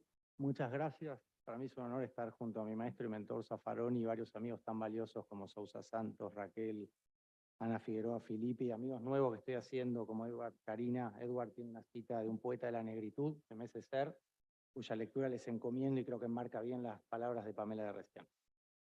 Estoy de acuerdo con la señora Giraldi en que hay que recuperar el orden en Perú, pero no asesinando a 70 personas. Ese no puede ser el precio de ningún orden. Hace 2 días Amnistía Internacional iba a presentar su informe anual de derechos humanos en Perú. Sin embargo, Sin embargo, la Casa de la Memoria, donde ese informe iba a ser presentado, fue clausurada sorpresivamente en Miraflores por cuestiones administrativas justo ese mismo día, para que Amnistía Internacional no presentara su informe en ese lugar tan elocuente y simbólico para el Perú. Eso no es democrático, no se puede tapar. Quisiera que conocieran, antes de que vaya al centro de mi ponencia, los aquí presentes, el nombre de Rosalino Flores. Estuvo 2 meses internado, murió hace unos días en Lima, tenía 36 perdigones que le destruyeron el intestino, no podía comer, le dispararon a 1 metro de distancia cuando los perdigones se deben disparar a 35 metros. Eso no es orden, estimada jueza, y con todo respeto se lo digo, son delitos. El alcalde de Lima, que clausuró la Casa de la Memoria, tiene la concesión del Machu Picchu y le cobra en dólares a los hermanos peruanos para que visiten la tierra de sus ancestros. Eso también es colonialismo. Hacer negocios con la historia peruana, mercantilizar sus raíces. Luego de esta aclaración o salvedad, paso al eje de mi ponencia. A los jóvenes abogados católicos, la doctrina franciscana nos ha enseñado un montón de cosas. La primera la dijo el Papa Francisco en Río de Janeiro, y no es casual que lo haya dicho en esa ciudad, la misma ciudad donde nace la teoría de la dependencia, en una declaración sobre medio ambiente, justamente. Dijo el Papa allí que hay que hacer lío, que no hay que quedarse callado. Ustedes saben que etimológicamente hacer bardo es hacer poesía, y la poesía, creemos nosotros, tiene mucho que ver con la justicia social. No hagan bardo, decía la dictadura en Argentina, sobre todo los más jóvenes, tengan miedo, no alcen la voz, no sean poetas. Por eso me gustaba ver la cita de Edward, de este poeta de la negritud, M.S. Serre. La jueza citaba hace un rato la Declaración de Estocolmo, pero bueno, yo recuerdo que había una respuesta a esa declaración, que es la Declaración de Río, precisamente, que introduce tiempo después la noción de periferia. Misma noción que usó el Papa Francisco cuando fue electo. Y por eso estamos hoy acá en un congreso sobre descolonización, sobre periferia. Esa noción surge en Brasil, en un texto muy valioso de Schwarz y Cardoso que se llama Las ideas fuera de lugar, y eso me conduce a lo que dijo Zaffaroni ayer. ¿Cómo se puede citar el funcionalismo de Jacobs en Argentina o en Perú? ¿No tenemos pensadores nosotros? Bueno, acá tenemos a 2 muy valiosos, ¿no? Dussel y Sousa Santos. Hoy leía a Jotebrand, mientras venía para acá en auto, poeta conservador de Francia, que tiene un libro que les recomiendo activamente, se llama El genio del cristianismo. Discute con Voltaire, con la Ilustración, y en una parte se refiere a las misiones en Paraguay, y allí dice que no nos pertenece ni la hora en que vivimos. Y pensaba en lo que dijo ayer Monseñor Sánchez Sorondo, cuando dijo que la economía no es todo. Yo coincido totalmente con el padre. Hoy el derecho está dominado por el enfoque economicista, Logan Economics, pero el cristianismo nos enseña otra cosa, que es la importancia de la dignidad humana, que es un principio totalmente distinto al principio de la economía que hoy se enseña en las facultades de Derecho. La importancia de la dignidad humana es mayor que la eficacia del mercado. El padre Francisco lo dijo un montón de veces. Yo pienso que el derecho y la economía son inconciliables en un punto, como la ética y el mercado. Y ahí es donde se cruzan dignidad, humanismo y derecho. Y ahora voy a las conclusiones, o las mías por lo menos. Yo quisiera dejar 2 ideas. Pasar de vulnerable a vulnerado. O sea, propongo ahí un cambio que parece menor. Cambiar solo 3 letras, propongo. Cambiar el término vulnerable por el término vulnerado. Ana Inés Latorre lo dijo muy bien ayer. Ella habló de los sectores históricamente vulnerabilizados. Tracy, en cambio, retomó cierto discurso dominante hablando de nuevos sectores vulnerables. Retomando el discurso clásico del derecho, mismo discurso que Tracy, con mucha razón, al comienzo de su ponencia de ayer, nos llamó a cuestionar, y coincido totalmente, a no repetir. Es que muchas veces no nos damos cuenta cómo nos condicionan las ideas dominantes. Esta yo creo que es una. Hablar de sectores o personas vulnerables, en vez de personas ya vulneradas, conduce a pensar que la vulnerable es la persona, como si fuera una condición o propiedad o problema de ella, y no algo externo, una barrera que traza la sociedad que la vulnera. Cambiar este concepto y ver la vulneración que producimos puede ayudar a los estados y jueces a asumir una responsabilidad que al día de hoy no estamos o no están asumiendo. Muchas veces la pobreza y el hambre se amontonan en las puertas de los tribunales, pero los jueces parecen no darse por aludidos, como si eso no fuera un tema, un problema de la justicia. Hay que ser hacedores de la justicia, como decía ayer alguien aquí, no solo administrarla, sino hacer la justicia en serio, los derechos en serio, como decía Dworkin. Y como dijo bien el juez Andrés Gallardo ayer, el compromiso no es solo ni ante todo teórico.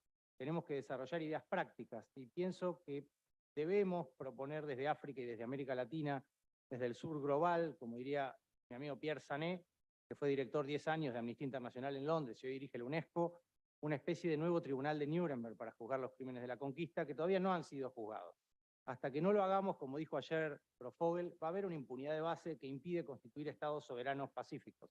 En Argentina se sigue hablando de la conquista del desierto para no reconocer que se mataron cientos de indios, que su tierra no era ningún desierto. Tenemos que pensar, pienso, mejor nuestro lenguaje, recuperar el lenguaje de la justicia y abandonar el lenguaje de la burocracia o de la economía, para que el lenguaje del derecho recupere sentido, recupere un mensaje que hoy no tiene para las nuevas generaciones. El lenguaje de la eficacia es el lenguaje del mercado, y los abogados hablamos cada vez como economistas, parecemos contadores, no abogados ya. Yo creo que el lenguaje del derecho es otro, es el lenguaje de la dignidad, y eso tiene mucho que ver con el cristianismo y la igualdad de las almas ante Dios, que hacen de la dignidad una noción abstracta, y eso se lo debemos al cristianismo, aunque a algunos no les guste que se recuerden. De hecho, Milton Friedman cuestiona duramente en su libro al cristianismo, y eso no es una casualidad, porque Friedman cuestiona que ahí la dignidad se vuelve a través de la Iglesia una noción abstracta, y ahí está el germen del desastre igualitario que no le gustaba a los acólitos del neoliberalismo. Y termino con esto. El juez Juan Guzmán Tapia, abogado católico, que juzgó a Pinochet, proponía reconocer los derechos indígenas en una nueva constitución en Chile. Mismo desafío que tiene hoy el Perú, que es reconocer la representatividad indígena, como dijo bien ayer Raquel Fajardo. Qué puntualidad. Bueno, terminé. Ahora simplemente voy a aprovechar estos escasos minutos que me quedan. No te puedes quejar, Andrés, porque fue una puntualidad alemana, donde estudié con la Konrad Adenauer mucho tiempo. Yo le quisiera dejar una pregunta, una inquietud a los jueces que están hoy aquí, y es cómo puede ser que en América Latina el garantismo se haya convertido poco a poco en una mala palabra, cuando la primera obligación de los magistrados es defender los derechos humanos y las garantías de la Constitución. ¿Cómo puede ser que los jueces que defiendan las constituciones, el apego a la ley y las garantías son estigmatizados mediáticamente, y los jueces que se alejan del derecho, como dice bien Ferraioli, son aplaudidos y celebrados mediáticamente? Los que me antecedieron y las que me antecedieron en el uso de la palabra hablaban de la independencia judicial. Yo creo que hoy la independencia, aunque mediáticamente se diga lo contrario, está del lado de los jueces valientes que se atreven a defender las garantías de la Constitución, y no al revés, como muchas veces se nos dice. Gracias.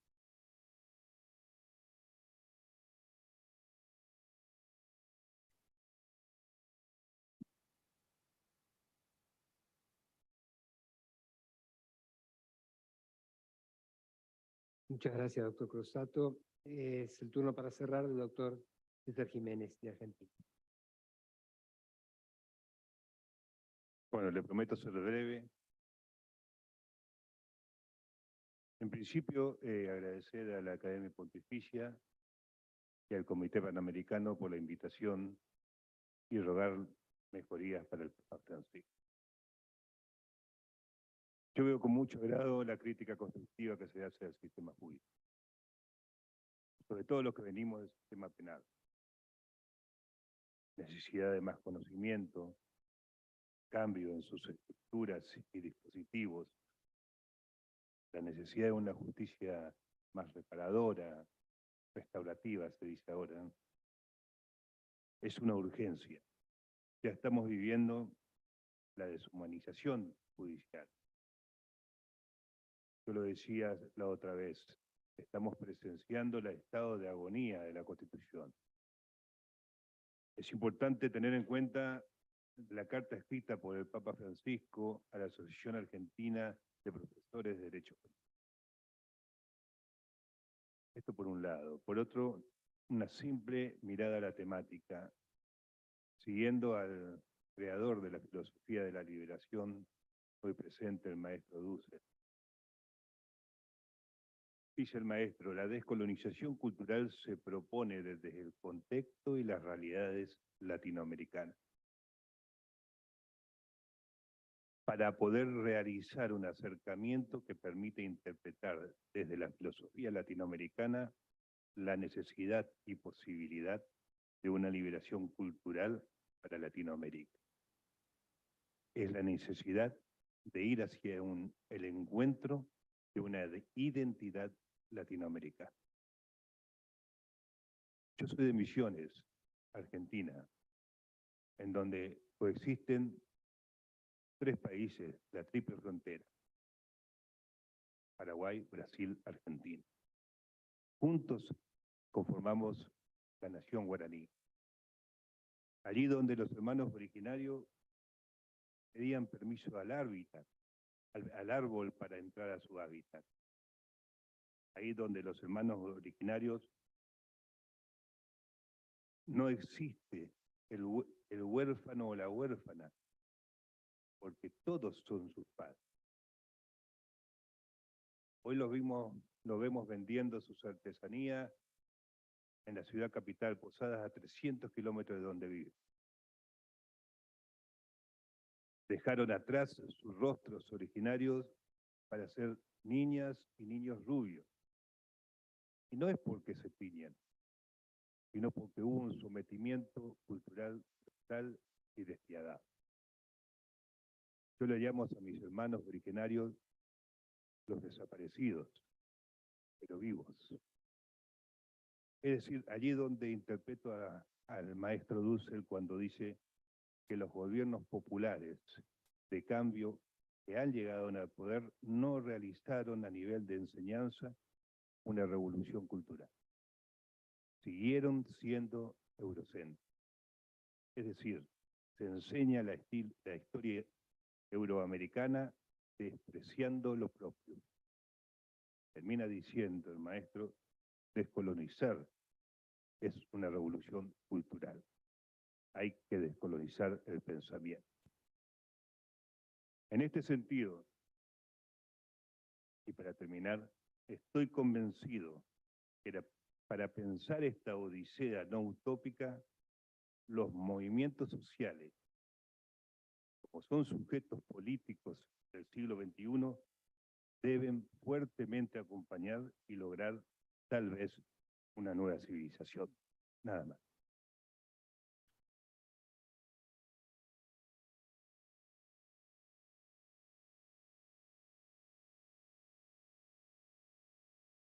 Bueno, muchas gracias, doctor César Arias.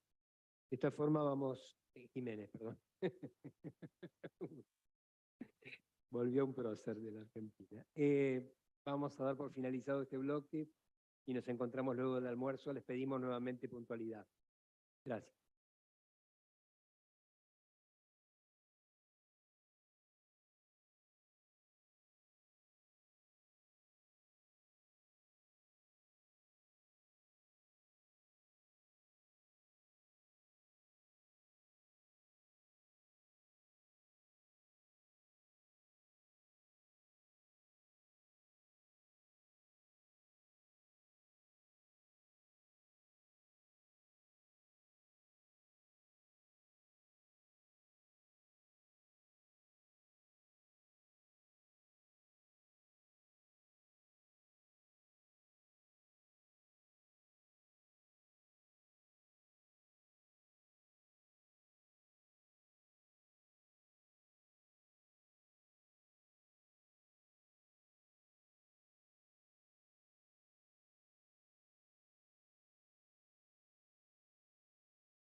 Era de la Pampa. Estaban todos mestizados. Estaban todos mestizados. Así que sí, sabemos lo de los italianos, de manera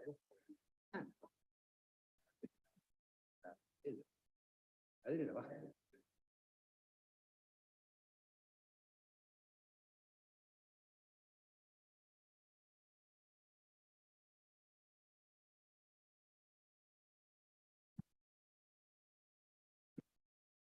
Me dicen también. Sí, me dicen también.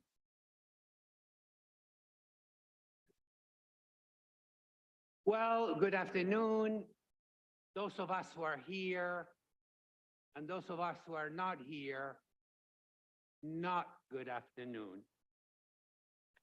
I am very happy to convene the next set of presenters, and I am delighted to welcome our colleague, Edward Okongo Ujugi from Kenya. Professor Ujugi.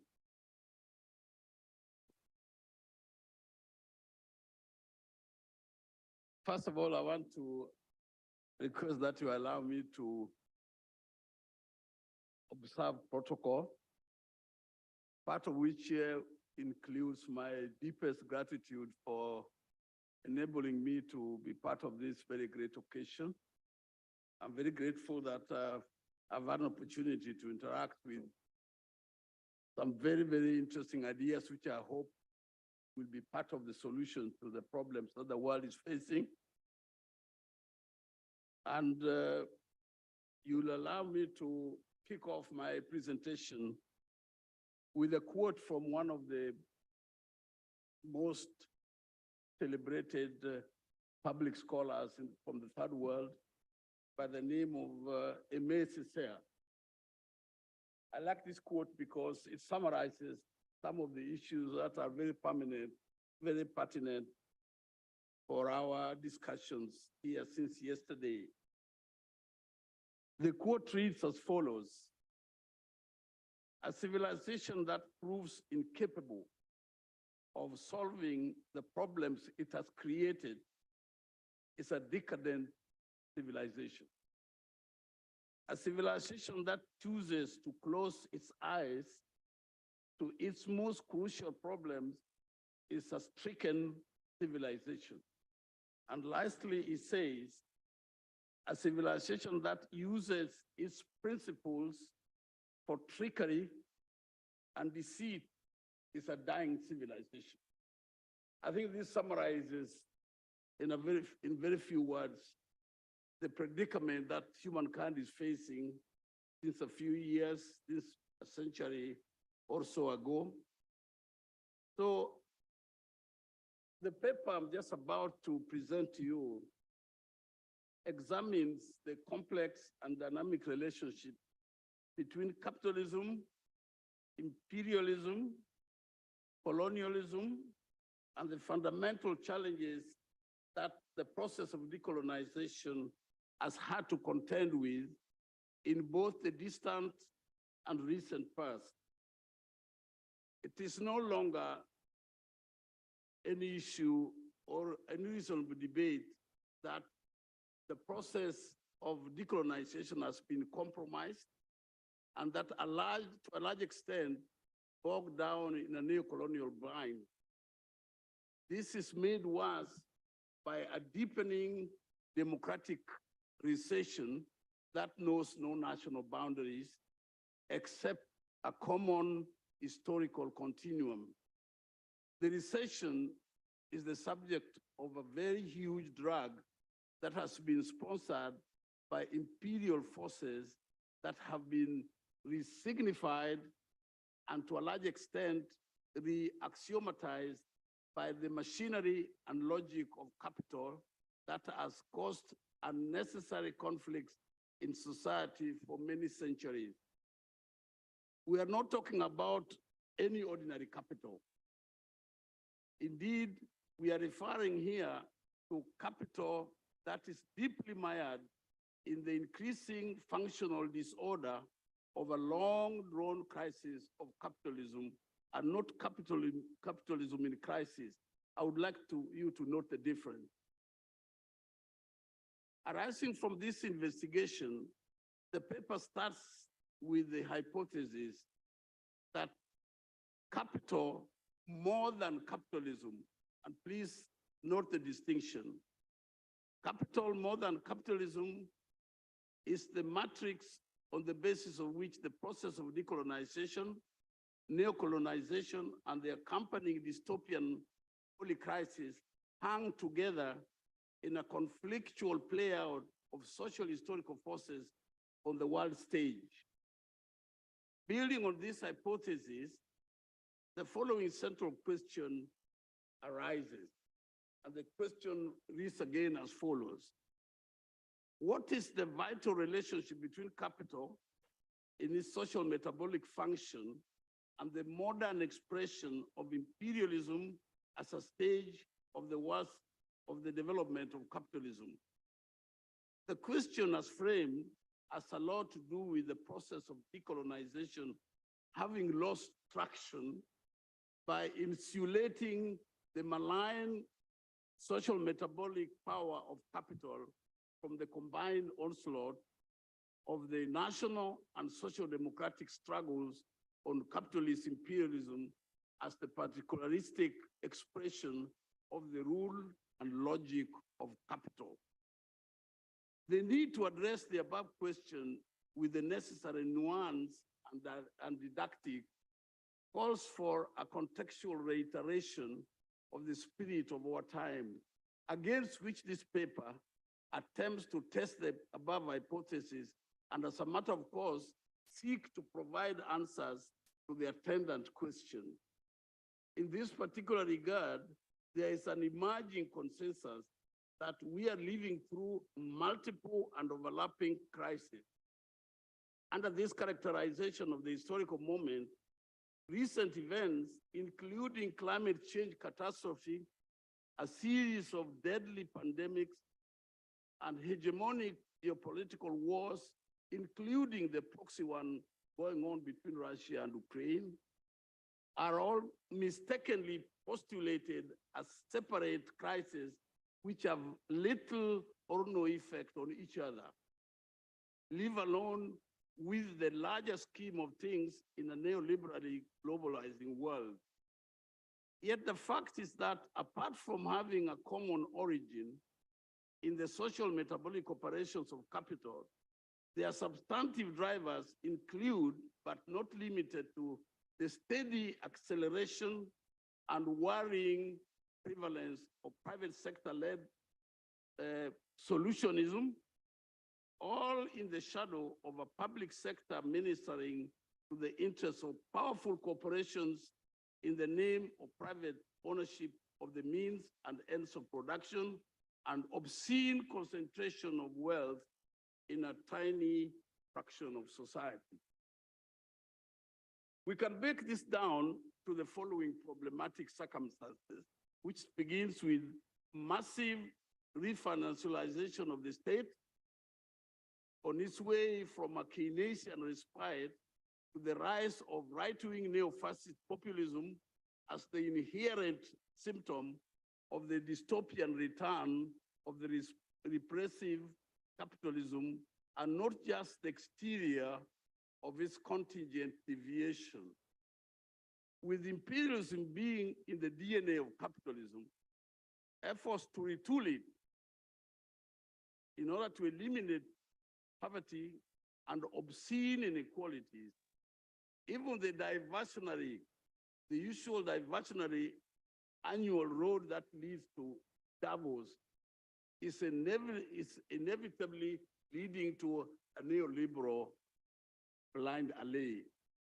Along the way, this process has been producing pale, doctrinaire, and nervous apologia for capitalism that is mired in ever-deepening systemic crisis. A misguided detour from the dead end that we have been facing for many years of such crisis has in the meantime witnessed the headless revival of right-wing populism, causing it to gain incredible traction as political entrepreneurs exploit the attendant identity conflict for political gain. The main drivers of the conflicts have been the vagaries of neoliberalism, characterized by obscene inequalities, extreme financialization of the economy at the expense of the productive virtues of capitalism as we have known it before. We have also, in addition, the emergence of political leadership with questionable democratic pedigree and toxic identitarian politics that pit many communities against each other. These have in turn generated large-scale demands for political change against the backdrop of growing neo-fascist responses that have acquired commensurate violence necessary for the preservation of the neoliberal economies of the world and the accompanying institutions of capitalist depredation. To address the primary and overarching questions raised above, three subordinate questions stand out and call for our attention. These are, and it reads as follows: what is the place of capital in the historical and structural dynamics of capitalism, imperialism, decolonization, neocolonialism, and the accompanying polycrisis facing humankind in general and the victims of imperialism in particular? Again, the question arises: what are the dynamics of the social metabolic disorder of capital regarding the origins and evolution of each of the above? To what extent are imperialism and capitalism connected or implicated in the multiple and overlapping crises facing the world in the forms of widespread abject poverty, violent conflicts, precarization of human life, unemployment, deepening inequality, pandemics, cost of living crisis, and many other social upheavals arising from and attending the crisis of capitalism? Allow me to borrow a quote from another great philosopher going by the name Horkheimer. Horkheimer, I hope all of you associate with the Frankfurt School of Critical Theory.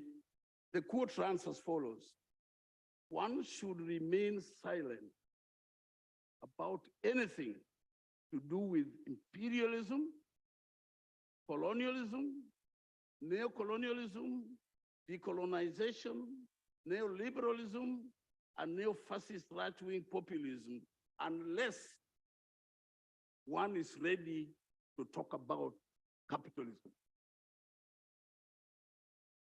particularly with its core driver, capital. Most of the crises we witness today have always occurred before in one way or another, but not necessarily in a chain of equivalence, conflicting conflating in a coherent string of that may reveal the historical path of a trajectory of events with the necessary internal consistency needed to disclose where we as a society and people of the world are coming from and in which direction we are headed.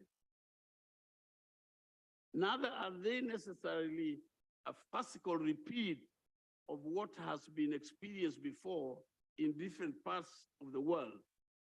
In an ideological itinerary characterized by the false consciousness, the polycrisis we are talking about comes close to resembling what Professor Danny Raff of Cambridge Center for Risk Studies refers to as the biblical famines, intercommunity wars, pestilences, etc., all of which are assumed to occur without any contextual connection with the broader meta-narratives of the historical process in question. What has changed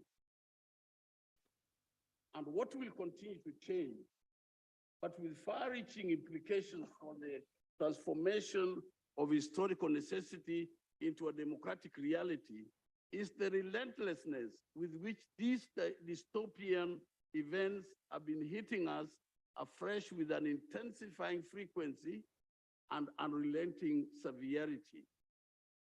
Those who, for one reason or another, have gotten rid of these words from the staple of their vocabulary might delude themselves that time will come when they will fix the problems of neoliberalism once and for all, and possibly get back to normal, having been habituated into accepting the events for what they should not be.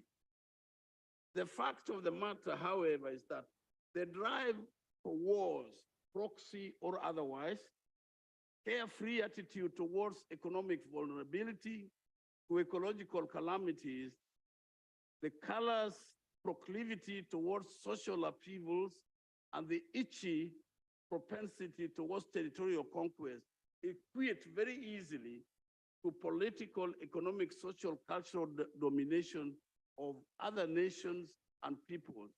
It also amounts to the piling up of several but interlocked predicaments of capitalism that benefit capitalist virtues of individualistic disorder that are anchored firmly on the principle of utility that makes both the natural world and social sphere cast away their emotional brilliance and thereby exacerbate the metabolic rift that Marx had written about more than 4 centuries ago.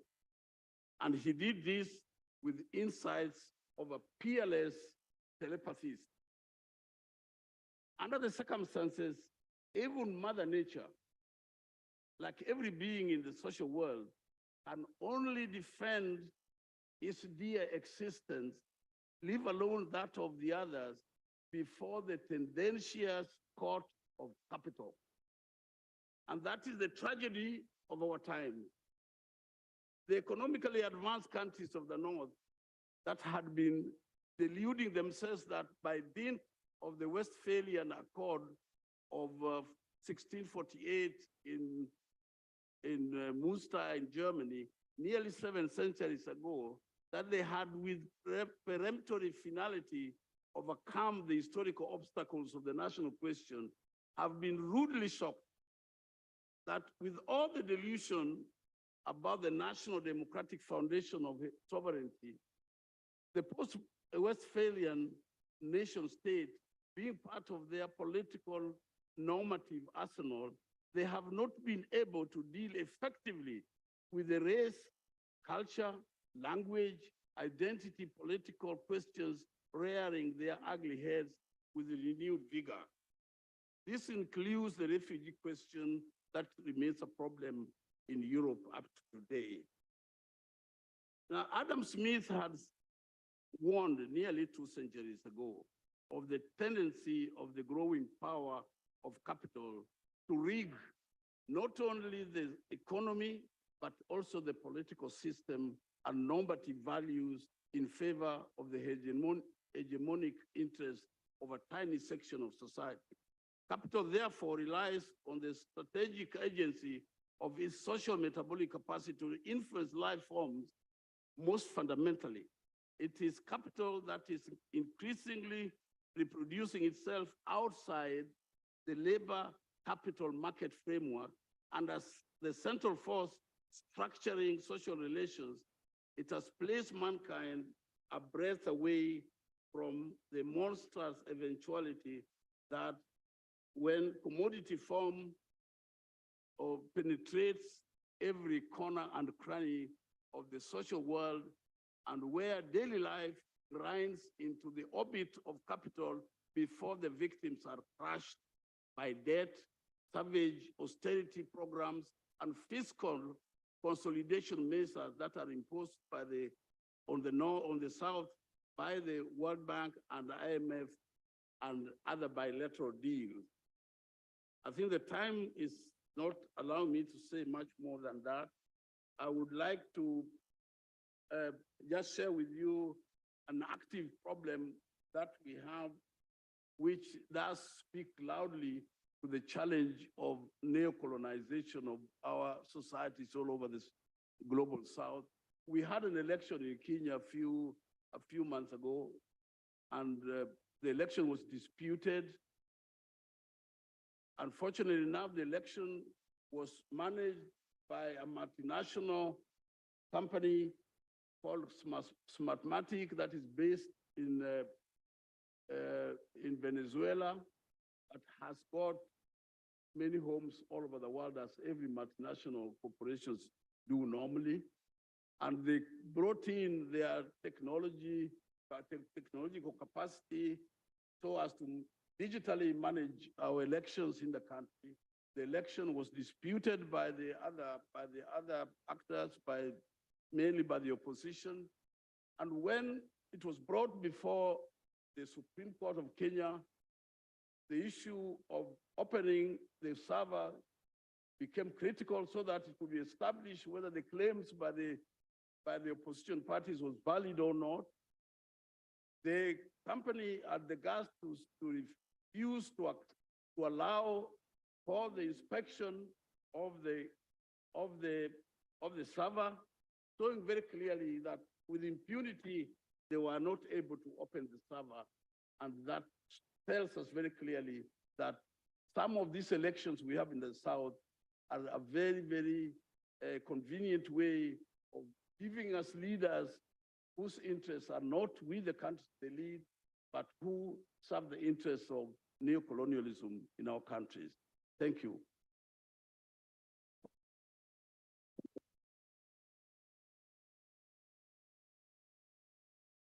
Thank you so much, Professor Ojowi, for your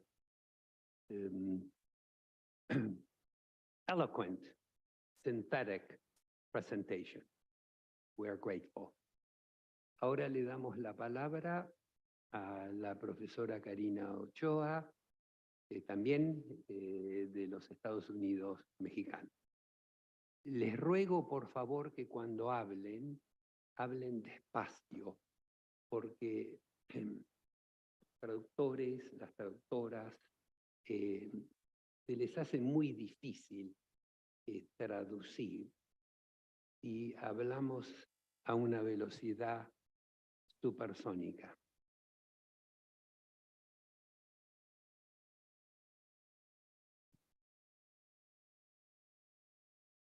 Bueno, primero agradecer a la invitación, agradecer a su eminencia, al cardenal Tuxton, a Monseñor Suárez y a quienes han hecho posible que muchos y muchas de ustedes y yo estemos aquí, a Marcelo Suárez y al juez Andrés Gallardo.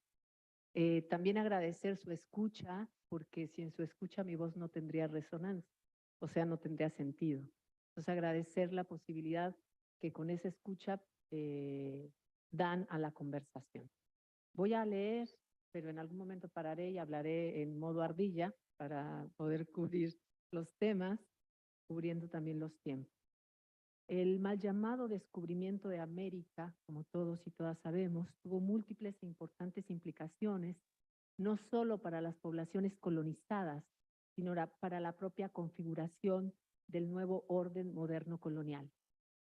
El hecho colonial provocó numerosos debates sobre la naturaleza de las y los amerindios, mismas que motivaron las discusiones sobre su condición de humanidad, es decir, sobre el ser humano y sus derechos, y también sobre las relaciones que habían de establecerse entre los pueblos.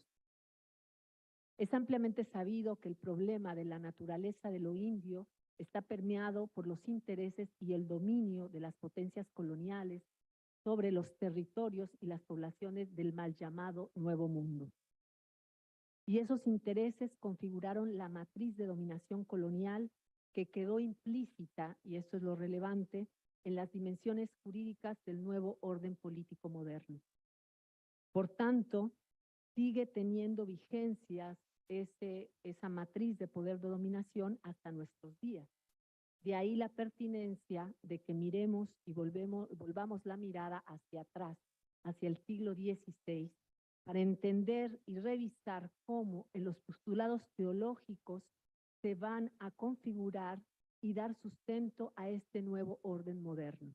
Lo que voy a hacer es un acto de máquina del tiempo, regresar al discurso teológico del siglo XVI para entender en el debate sobre lo indio cómo se configuran los fundamentos del orden moderno colonial. Manuel García Pelayo sugiere que los problemas jurídicos desatados con la llamada conquista del Nuevo Mundo están por fuera del marco del derecho positivo, pues la secularización de tales problemas no se había producido en la cultura de ese tiempo. Efectivamente, recordemos que los debates fueron encarados por los teólogos dominicos, dado el universalismo científico que ganó en ese momento la teología de la cristiandad. Pero las implicaciones de estos debates traspasaron los límites de su propio tiempo. Por eso se hace preciso entender qué contienen esos debates y cuáles son sus implicaciones en la actualidad y en el orden actual moderno político. La mayoría de los pensadores del siglo XVI involucrados en la polémica sobre el problema indio fueron personajes no laicos que sostenían ciertos postulados religiosos que gozaban de consenso para el siglo XVI. Particularmente, el debate sobre lo indio está trazado por postulados formulados desde los teólogos dominicos y que van a tener una doble vía. Por un lado, estoy pensando en la controversia de Valladolid, está el debate de Juan Ginés de Sepúlveda, que de alguna manera recupera un racionalismo teológico porque los argumentos que plantea son fundamentalmente basados en los principios aristotélicos. Es decir, Ginés de Sepúlveda justifica la dominación y la subordinación de los indios a partir de la recuperación del planteamiento aristotélico de la relación esclavo-amo. ¿no? Y por otra parte vamos a tener una perspectiva desde un núcleo ético místico de la cristiandad que viene por la vía de los postulados formulados por Fray Bartolomé de las Casas. Hay una parte en las controversias de Valladolid donde Bartolomé de las Casas le dice a Ginés de Sepúlveda, mandemos de paseo a Aristóteles y pongamos en la mesa la fe, el principio de Cristo. Y yo creo que parte de ese debate es fundamental porque pese a las bulas papales que otorgan la condición de humanidad a las poblaciones indígenas, la narrativa que se instala en términos de la práctica colonial es la narrativa de Sepúlveda. Voy a seguir. Todos sabemos y todas sabemos que la sujeción voluntaria o involuntaria de los y las amerindias representa, desde la perspectiva de una parte de los teólogos involucrados en el debate, la única vía que tenían las poblaciones colonizadas. Pero solemos ver el problema y el hecho colonial solo desde las implicaciones que hay sobre las poblaciones que fueron sometidas. Pero no solemos ver la resonancia que el problema y el hecho colonial tiene sobre quienes emprendieron la empresa colonial, por ejemplo, la Iglesia. Y aquí quiero citar un debate y una crítica de Tzvetan Todorov, quien dice que hay una evidente contradicción en la Iglesia porque, cito, el cristianismo es una religión igualitaria, pero en su nombre se redujo a los seres humanos a la esclavitud. No solo se confunde poder temporal y poder espiritual, lo cual es la tendencia de toda teología de Estado, ideología de Estado, provenga o no del Evangelio, sino que además los indios solo pueden elegir entre dos posiciones de inferioridad, o someterse por su propia voluntad y volverse siervos, o serán sometidos a la fuerza y reducidos a la esclavitud. Yo celebro la declaración del día de ayer del Papa Francisco y de los integrantes de la Iglesia, que como decía Ramón, postulan justamente que muchas de las prácticas del siglo XVI y de las normativas tienen que ser desconocidas como parte del principio de fe de la Iglesia. Porque si no hacemos eso, no podemos hacer el desplazamiento justamente del debate descolonial. La Iglesia también se tiene que descolonizar y en ese sentido tiene que regresar al núcleo ético místico del principio de amar al prójimo como a ti mismo.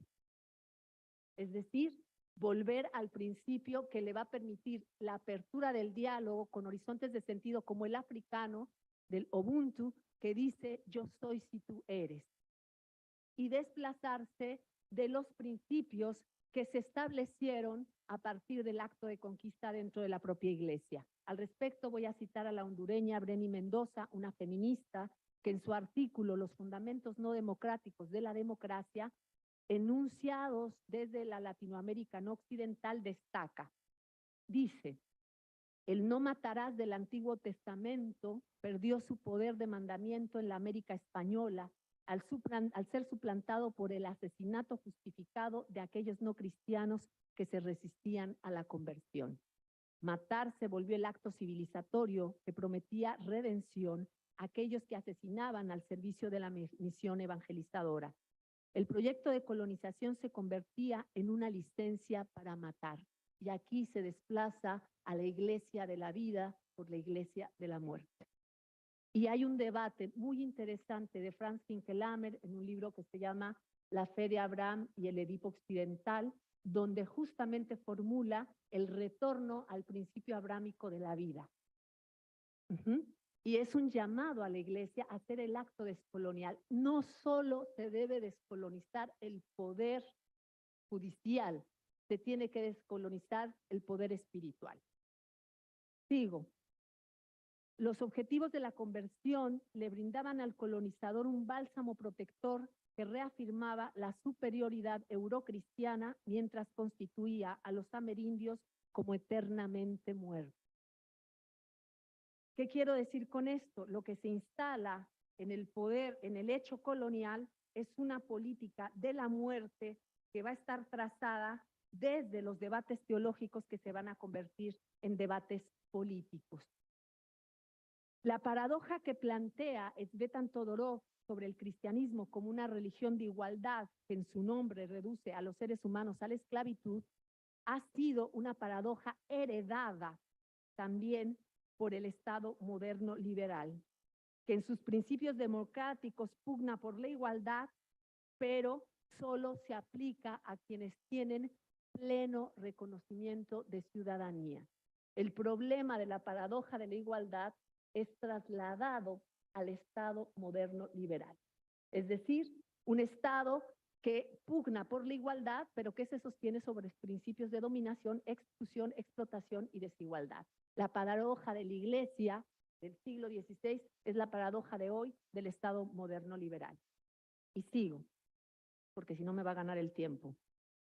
Las prácticas y discursos sobre las guerras de conquista revelan un acto de violencia justificada con base en el principio de la muerte, en la lógica colonizadora en ciernes. Y en este sentido, uno de los elementos que configuran al sistema moderno colonial es la violencia destructiva y genocida, tal como la desarrolla el doctor Dussel en su texto Eurocentrismo y Modernidad, Introducción a las Lecturas de Frankfurt. La violencia se articula simbólicamente, sin embargo, con otros procesos simultáneos e imbricados de subordinación de las poblaciones colonizadas, y estos procesos son el racismo y la generización. La construcción discursiva del otro indio se articuló una experiencia real de genocidio, pero también de misoginia, que desde múltiples y diversos métodos implicó la destrucción de las sociedades que existían antes de la conquista y la colonización de nuestros territorios. Recordemos que en los discursos teológicos del siglo XVI, los indios son equiparados con los infantes y con las mujeres, circunstancia que justificaría el trato desigual, jerárquico e inferiorizante de las poblaciones colonizadas. Y esto tiene que ver también con el islamismo, el colonialismo de la islamofobia, donde el blanco de ataque de esa islamofobia son las mujeres y el hijab. No lo voy a desarrollar, pero tiene que ver con cómo esto está asociado a la infantilización y a la feminización de esa otra dominada. Ginés de Sepúlveda, como el principal partidario de la desigualdad, inferioridad y bestialización de los indios, consideraba que los naturales americanos no reunían las condiciones necesarias para ser tratados como gentes, o sea, como sujetos, ni para ostentar los derechos correspondientes, por lo que estaban destinados al trato que tiene un amo sobre un esclavo. Su condición de no humanos, de bárbaros o bestias, los condenaba a la servidumbre frente a quienes estaban dotados de virtudes y prudencia, es decir, los españoles, hombres blancos occidentales, mismos que guiarían a los indios y a los bárbaros en el camino de la civilidad. Sepúlveda formuló el paralelismo entre los indios, las mujeres y los niños con el objeto de evidenciar y justificar la supuesta incapacidad de los naturales americanos para representarse a sí mismos. Para validar su postura, Sepúlveda tuvo que feminizar al indio, anularlo como sujeto pleno, dotándolo de características solo aptas para la servidumbre. A esto le llamo la feminización del indio y voy a formular muy brevemente qué es eso. Los procesos de dominación y los dispositivos de dominación que se aplicaron contra las poblaciones amerindias tienen su sustento en la experiencia de dominación que los hombres europeos de la cristiandad tenían sobre las mujeres europeas de la cristiandad. Antes de anular al otro lejano, había una lógica de anulación de la otra cercana. En ese sentido, esos dispositivos con el acto colonial fueron transferidos, ahora ya no solo a poblaciones marcadas por el género, sino ahora fueron transferidos a poblaciones enteras, a las poblaciones que había que colonizar. Por tanto, la dominación de género se transfigura en un marcaje de inferioridad que ahora va a ser traducido como el de raza. Es decir, a los amerindios y a las amerindias se les aplican dispositivos de dominación similares a los que se aplicaban contra las mujeres europeas de la cristiandad, pero como no eran sexual o biológicamente mujeres, se va a transfigurar, se va a permutar la condición de raza por la condición de género. Perdón, la condición de género por la condición de raza. Y la raza, como marcaje de opresión, opera de la misma manera que el género. Tiene un fundamento biológico que va a definir procesos de jerarquización desigual y de dominación sobre la otredad. En ese sentido, me interesa resaltar que el referente de dominación de los europeos colonizadores eran las mujeres y que muchos de los dispositivos de dominación que operaron sobre las mujeres europeas van a operar luego sobre las poblaciones amerindias. Así que lo que denomino como feminización del indio o generización se traduce en dispositivos y discursivos y materiales de inferiorización racial aplicados a poblaciones enteras y no solo a un sector de cuerpos sexuados como femeninos. Es también una de las vías bajo las cuales se posibilita la deshumanización de los y las amerindias, quedando reducidas al estatus y reducidos al estatus de no sujetos plenos, es decir, incompletos, penetrables, violables, desechables, objetivables y explotables. Esto explica por qué hoy en nuestros territorios el feminicidio es una práctica cotidiana y común. Porque nos han constituido desde el hecho colonial como sujetos que pueden ser asesinables, penetrables y desechables, sujetos feminizados. Por eso, cuando en nuestra América decimos, si tocan a una, nos tocan a todos, no es una metáfora. La defensa del cuerpo de las mujeres y de las mujeres es una defensa de todas las poblaciones. La feminización del otro indio y la misoginia inscrita en la violencia genocida no deben ser vistos como códigos de comportamiento, sino como elementos constitutivos del etos colonial. Por eso no hay descolonización sin despatriarcalización. Pero lo descrito con anterioridad tiene mayores implicaciones y un mayor grado de complejidad, ya que el proceso de deshumanización de las nativas y los nativos americanos a través de sus múltiples vías de gradación vertical, racializada y generizada, organizan una ontología política de la dominación. El problema tiene que ver con la condición de humanidad. Esa ontología política de la dominación que implica que no somos plenamente humanos, va a ser constitutiva del orden colonial, pero además va a tener vigencia hasta nuestros días. Por eso a nuestros países se nos siguen denominando como países subdesarrollados. La gramática ahora no es que no tengamos alma, la gramática no es que no seamos plenamente humanos. La gramática moderna tiene que ver con el progreso. Por tanto, somos países subdesarrollados, o sea, subhumanos. El problema sigue estando vigente. Por eso me atrevo a decir que uno de los principales problemas del derecho moderno y sus derechos de humanidad es que no se confieren, esta es la gran falacia, de manera igualitaria a todas las personas. Estos quedan resguardados para quienes son considerados sujetos plenos, a decir hoy ciudadanos, y no digo ciudadanas, ciudadanos. En este sentido, las poblaciones que habitamos las periferias tenemos que repensar qué entendemos por la defensa de los derechos humanos, en dónde los ubicamos. Los retos de la descolonización no son menores, pues por la forma como se configura el sistema mundo moderno androeurocéntrico, se requieren pensar las bases que le dan sustento a la colonialidad y reconocer el carácter imbricado de los sistemas de desigualdad racial, de clase, de sexo, género, de heteronormatividad obligatoria, que se vuelve crucial este análisis para desmontarlos. Voy a intentar cerrar, si no, no voy a terminar. Requerimos sobre todo pensar un mundo donde las posibilidades de existencia plena de todo ser humano y no humano sean posibles. Es decir, un mundo donde la ética de la vida desplace a la no ética de la muerte y de la violencia genocida misógina. Por eso tendremos que generar nuevas narrativas que dibujen y configuren una ontología de la liberación basada en la posibilidad de la vida desde la multiplicidad de las existencias humanas y no humanas. Es decir, construir un mundo donde quepan muchos mundos y donde haya una justicia diversa, plural y amplia que reconozca la posibilidad de la vida. Gracias.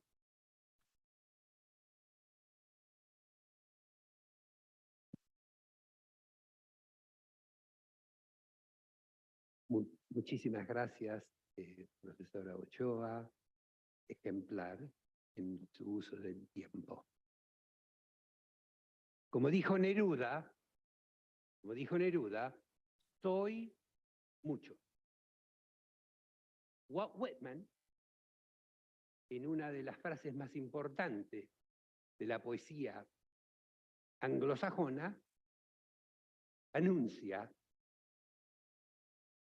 I contradict myself. I contain multitude. Neruda lo dijo un poquito mejor. Ahora le damos la palabra, empezamos la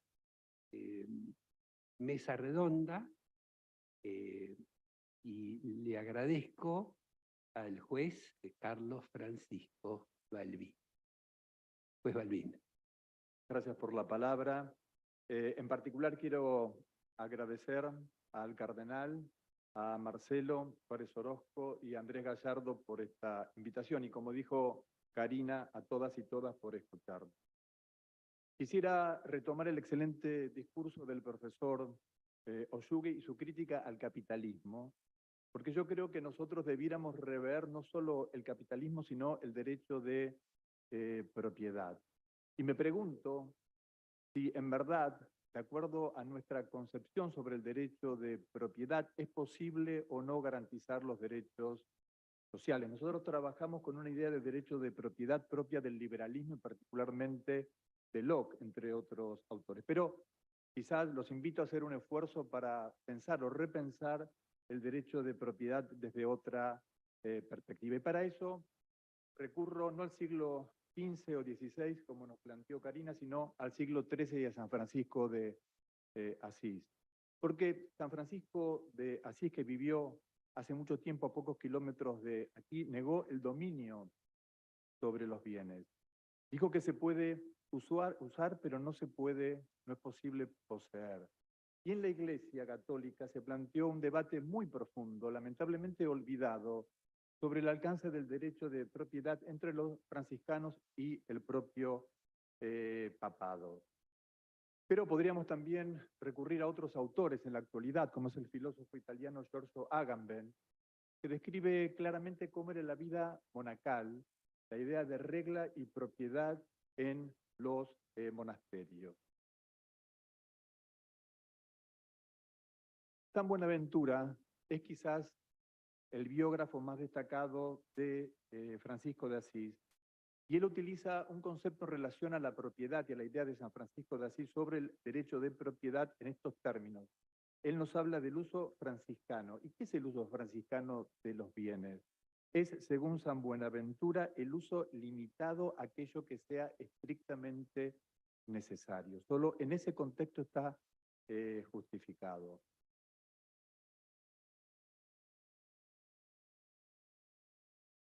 Dicho esto, quiero recurrir a otro Francisco, que es el Papa actual, porque luego la Iglesia afirma, obviamente, el derecho de propiedad y desarrolla la idea de la función social de la propiedad, que uno puede leerla extensamente en las cíclicas de la Iglesia Católica. El Papa Francisco, y me permito leerlo textualmente, relaciona el derecho de propiedad. Y me pregunto no solo qué es el derecho de propiedad, sino fundamentalmente cuáles son los límites al derecho de propiedad. Dice lo siguiente, leo en términos textuales. La solidaridad es una reacción espontánea de quien reconoce la función social de la propiedad y el destino universal de los bienes como realidades anteriores a la propiedad privada. La posesión privada de los bienes, agrega, se justifica solo para cuidarlos y acrecentarlos, pero de manera que sirvan mejor al bien común. Y es más, el Papa habla del derecho de propiedad como un derecho secundario, y entonces si existen derechos secundarios como el de propiedad, es que existen otros que son primarios y más relevantes que el derecho secundario de la propiedad. Pero dice algo aún más claro, porque quizás estemos recurriendo a conceptos vagos o indeterminados. Entonces el Papa actual afirma que si una persona carece de lo necesario para vivir con dignidad, es porque otra persona está detentando ese bien. Y uno podría observar los deciles, por ejemplo, que utiliza Piketty, su texto sobre el capitalismo del siglo XXI, y criticar a aquel decil que se encuentra en la pirámide de la distribución de la riqueza. Pero nosotros nos ubicamos en otros deciles de esa pirámide y me pregunto entonces cuál es nuestra responsabilidad. Y en este contexto creo, para repensar el capitalismo es necesario o quizás imprescindible repensar también el derecho de propiedad. Y me pregunto desde el punto de vista de la igualdad y la justicia, ¿cuánto uno puede acumular para no quebrar dichos principios de igualdad y justicia? Esta es mi primera reflexión y quiero, si me permiten, hacer otra reflexión, quizás más disruptiva, en relación a la independencia de los jueces que trabajamos en el sur. Yo creo que los jueces debemos ser dependientes. Probablemente si estuviese en un claustro universitario me quitarían el uso de la palabra. Pero creo que el juez debe ser sin duda dependiente. Hay un texto muy claro de un profesor español, Esteve Pardo, donde él describe aquellos casos paradigmáticos que utilizamos en la facultad para definir la independencia de los jueces, y ahí explica que esos jueces, esos casos que nosotros utilizamos como independencia judicial, son ejemplos muy claros de dependencia de los jueces, solo que dependían de otro poder o de otro interés, distinto a aquel que nos enseñaron a nosotros. Y desde el punto de vista del juez y de la hermenéutica, quiero citar a Hans Gadamer, que es uno de los filósofos más destacados en hermenéutica, discípulo de Heidegger, porque Gadamer dice que para interpretar, no ya un texto jurídico, sino para interpretar la realidad, crea el concepto de círculo hermenéutico. ¿Y qué es el círculo hermenéutico de Gadamer? Es colocarse en el lugar del otro. Solo es posible interpretarlo o interpretar la realidad cuando yo me ubico en el lugar del otro. Eso es justamente la propuesta que nos hace Gadamer en estos tiempos. Y por eso los jueces tenemos que ser dependientes. Dependientes de los excluidos, dependientes de los que menos tienen, dependientes de quienes no acceden a la salud, dependientes de quienes no acceden a la educación. Ese es el perfil de juez que nosotros debemos construir. Y finalmente, creo que estoy dentro de mi tiempo, sí, 15 segundos. Quiero hacer una última reflexión en términos culturales sobre el neocolonialismo. Se habló mucho y con claridad y profundidad de que el colonialismo extrajo los recursos de los países, 3 minutos más, de los países más breves, periféricos. Pero en verdad, el neocolonialismo lo que extrae es nuestra esperanza, extrae nuestra dignidad. Este es el punto más crítico. Porque como decían ayer los profesores o las profesoras, ya no se habla de revolución, tampoco de reforma, sin violencias para construir una sociedad mejor. Creo, en definitiva, que uno de los caracteres culturales del neoliberalismo actual es crear la paradoja de que en verdad nosotros somos libres y que podemos acceder de modo virtual a todos los bienes. Y eso es falso, sin duda. En verdad, estamos cada vez más dominados, entre otras cosas, por la tecnología, por ejemplo, por la inteligencia artificial, o el ejemplo que mencionó anteriormente el profesor Oyugi de las elecciones en Kenia. Al fin y al cabo, a través del metaverso, la inteligencia artificial y otras herramientas nos dominan cada vez más, pero la paradoja es que nos hacen creer que somos libres y no dominados a través de dichas experiencias. Creo, sintéticamente, que debemos ir a la profundidad del modelo. Y eso nos lleva, como dije en un principio y a título de conclusión, repensar en nuestras facultades sobre el derecho de propiedad. Solo en la medida en que limitemos el derecho de propiedad o reconstruyamos el derecho de propiedad, será posible garantizar los derechos sociales. Y además pensemos también, como dije antes, en la dependencia de los jueces respecto de aquellos que están excluidos del modelo y particularmente de nuestra responsabilidad. Quiero por último, para cerrar, agradecer al Papa Francisco porque ha permitido crear un espacio de crítica y de reflexión sobre estas cuestiones. Es muy difícil plantear estos temas en otros círculos judiciales o académicos, y el Papa nos ha permitido justamente discutir en pluralidad y de modo crítico, divergente entre nosotros sobre estas cuestiones.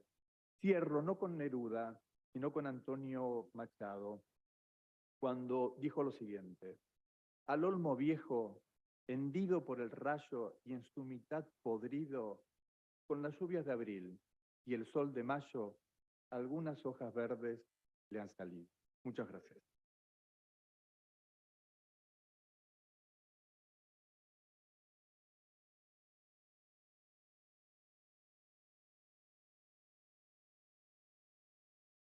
Muchísimas gracias, juez Balbín. Le damos la bienvenida, le damos la palabra a nuestro colega, el juez Gustavo Carvalho Gehab del Brasil. Juez. Boa tarde a todos e a todas. Também queria saudar o Papa Francisco, que deu a oportunidade para nós estarmos aqui e discutirmos a questão do colonialismo, neocolonialismo e a descolonização. Também os meus agradecimentos ao Cardeal Tuxson, ao Monsenhor Stefano, também o pessoal que organizou esse evento, particularmente a Copajus da África e também das Américas.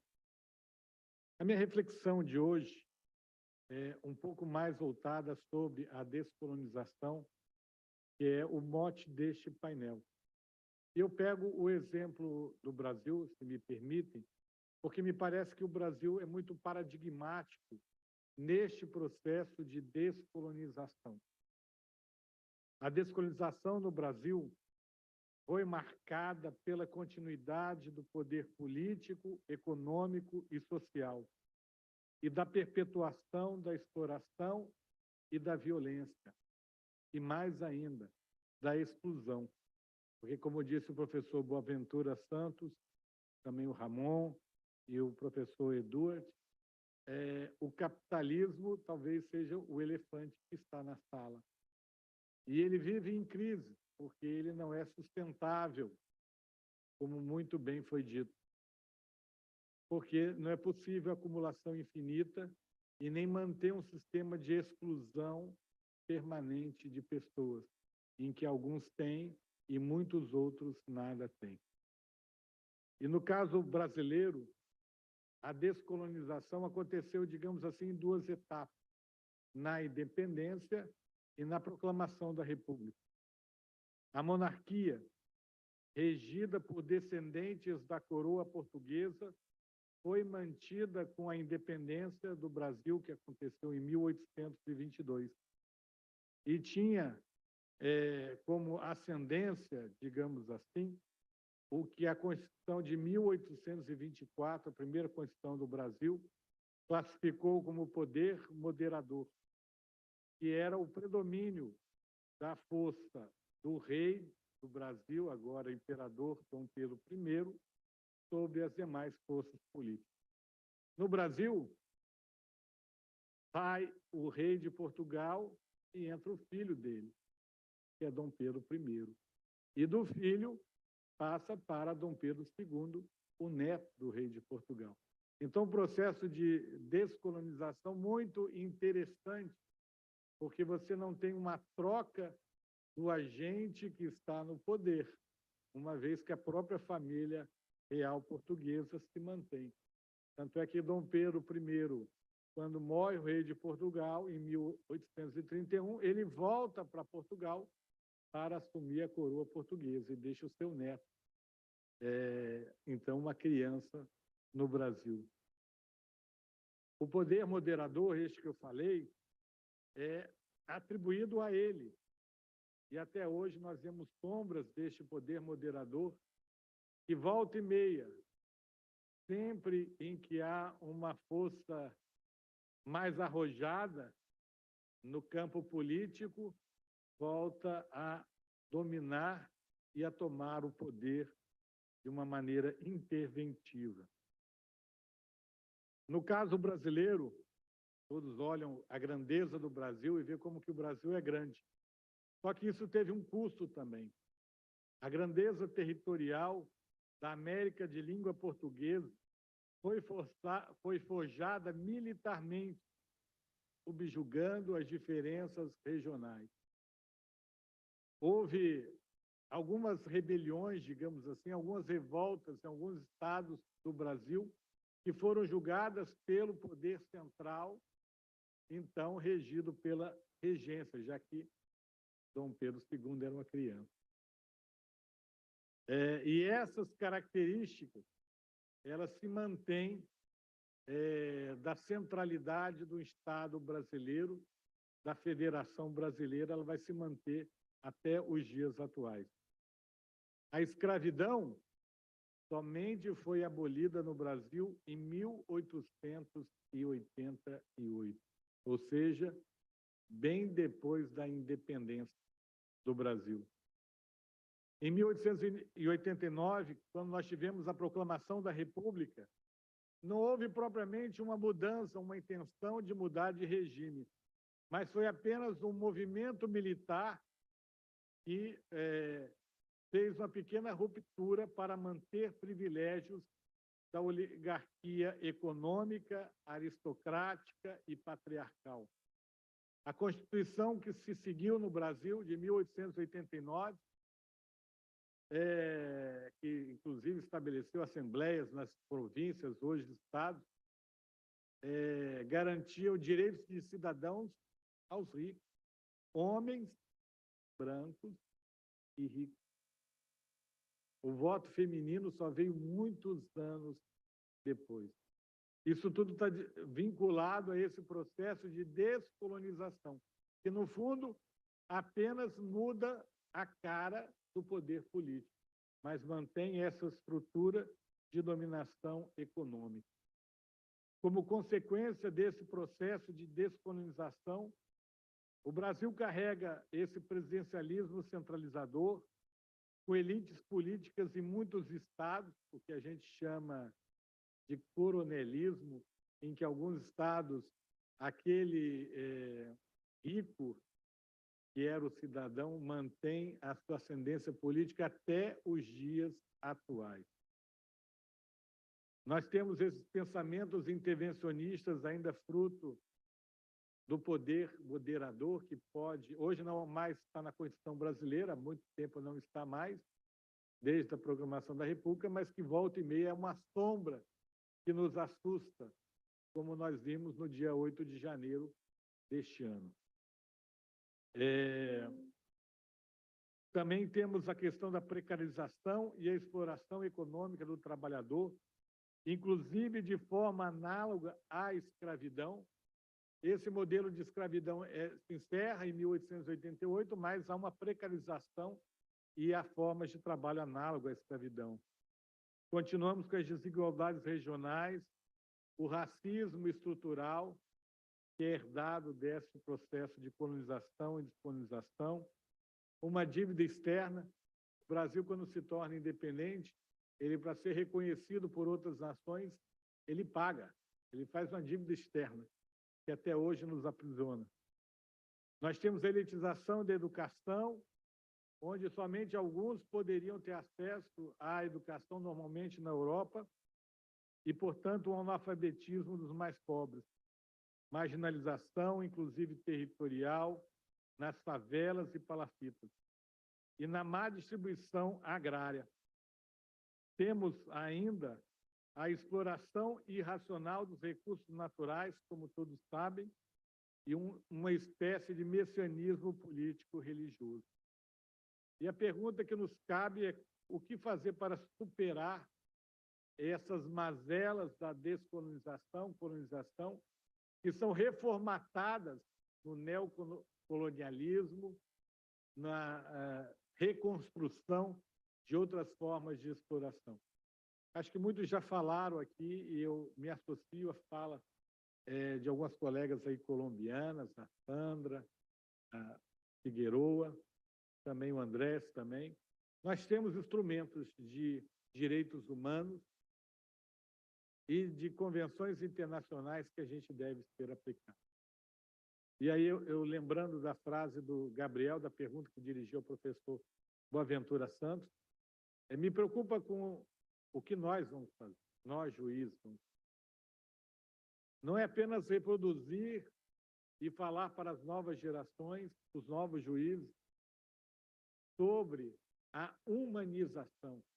Como disse o professor Carlos, a humanização, a empatia com o outro que nós precisamos. E eu lembro o Papa Francisco, nós precisamos de uma igreja em saída. Nós precisamos de juízes e juízas em saída. Através de projetos de itinerância, como falou a Ananda, como falou a Gabriela aqui, em que o juiz possa sair da sua realidade e encontrar as populações mais pobres, como o próprio Bartolomeu de Las Casas o fez, em Chiapas. Nós precisamos de uma magistratura humana, vivencial, que possa verdadeiramente refletir a todos. E com isso eu encerro as minhas palavras, agradecendo a todos a oportunidade. Muito obrigado. Muchísimas gracias. Muchísimas gracias. Le damos la palabra a la jueza Carmen Velázquez.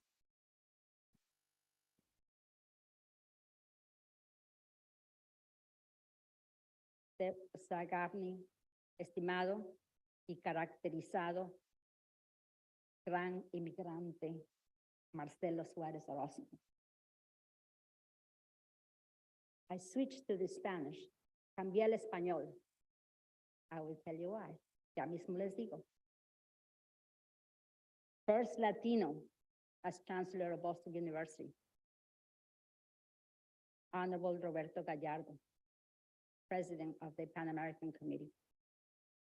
I am part of the U.S. team. Soy parte del equipo estadounidense. But I was born in Ecuador, so I'm Ecuadorian. Pero nací en el Ecuador y soy ecuatoriana. So today, I'll speak Spanish. So lo siguiente va a ser en español. Tuve conflicto personal en esta conferencia sola en hablar en inglés o español. ¿Quién soy? Me preguntaba yo todos los 2 días. Por lo general, siempre soy muy activa. Sé exactamente quién soy y a dónde voy. Y sé, por lo general, si alguien me está discriminando o si alguien me está diciendo cosas bonitas simplemente porque quieren algo de mí. No es fácil llegar a los 14 años a un país que lo tiene todo. Llegar sabiendo mi nombre, que era el de la mitad, porque los ecuatorianos a toda la gente le hallaban por el nombre de la mitad, y no saber que tu nombre es Carmen, a los 14 años. Pero eso era una culpa de los americanos, de los imperialistas. Esa fue la culpa de mi madre. Pero el apellido sí, Velázquez. Pero nadie me llamaba Velázquez, me llamaban Velázquez, porque ese es y como lo pronuncian. Entonces ahí hay mi conflicto. Y esto que es, se supone que hablamos sobre imperialismo, hablamos de gente del tercer mundo, pero para mí es el mundo que vivo todos los días. El mundo donde hay mucha gente que tiene hambre, hoy día, en América, en Nueva York, en la mitad del mundo, en la capital del mundo, donde un niño te agradece, un niño de 5 años te agradece porque les das papas para tener las llamadas papas fritas. Porque ese niño a lo mejor no es blanco, a lo mejor no tiene papeles, sus padres, y no tienen dónde trabajar y dónde vivir, porque están viviendo en una carpa. ¿Y qué hago como juez? ¿Qué puede hacer una juez? No le puedo traer a mi casa, ¿verdad? Pero hemos aprendido que en la pandemia podemos hacer muchas cosas. No tenemos que ser exclusivos como jueces, como personas de letras. Tenemos que tratar de recordar que somos humanos. Y ahí es donde vivo agradecida de nuestro Papa. Él siempre agradece la vida, agradece quién es. Y yo como una latina agradezco a ese argentino precioso que mientras la Argentina jugaba, él estaba feliz, así como estaba yo. Nuestra historia en los Estados Unidos no es muy diferente a la mucha gente. Trabajamos, estudiamos y pensamos que lo tenemos todo. Ya eres abogado y tienes un certificado que dice que eres abogado, que fuiste asistente fiscal y entras en una corte y te dicen, ¿sabes qué eres? Que eres la novia del acusado porque no te vas atrás. Esa es mi historia. Se supone que ahí lo tienes todo. Que en un mundo como este de los Estados Unidos hay todavía gente que te puede oprimir o tratar de oprimir. Pero tú, con una sonrisa y con el privilegio de decir, tengo un doctorado en jurisprudencia, no te preocupes, mañana iré atrás. Hoy día este es mi asiento. La colonización no solamente fue en las Américas. Y qué tristeza, ¿verdad? Que si eres europeo, puedes entrar con tu pasaporte de Europa sin mucha cosa. Pero si eres de Sudamérica o Latinoamérica o del Caribe, tienes que tener visa. Y si tienes visa, de todas maneras te preguntan quién tú eres.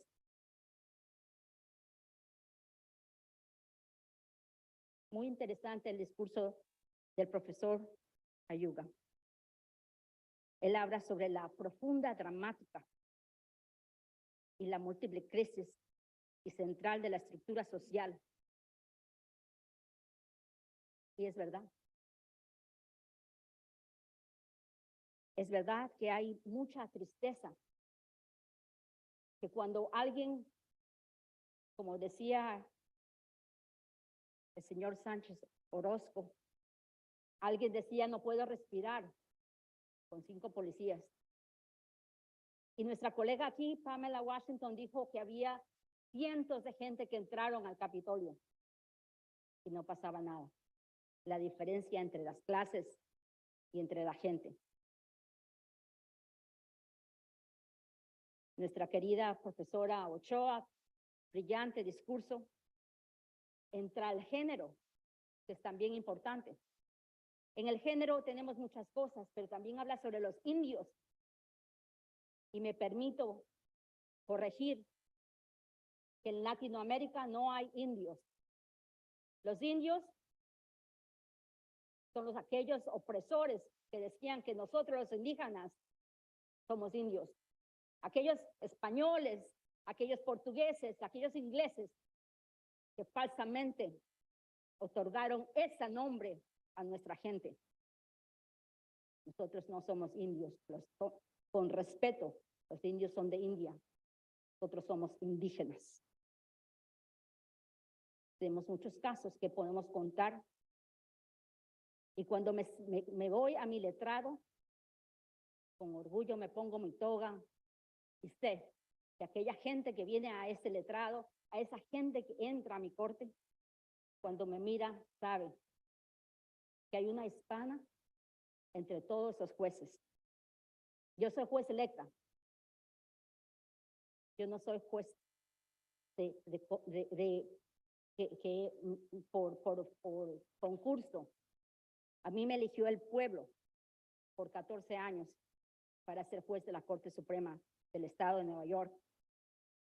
Y por lo tanto me tengo la responsabilidad no solamente de ser y estar, pero también de proseguir en una manera organizada para poder tener el cariño del pueblo y poder seguir en esta travesía que le llamamos la colonia, que le llamamos la inmigración, que le llamamos la criminalización y que decimos con orgullo no tenemos discriminación en América.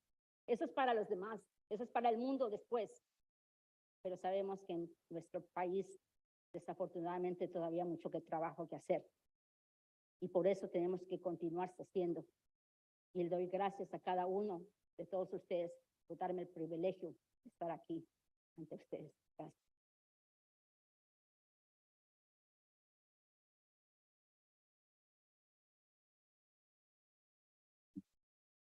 Muchísimas gracias,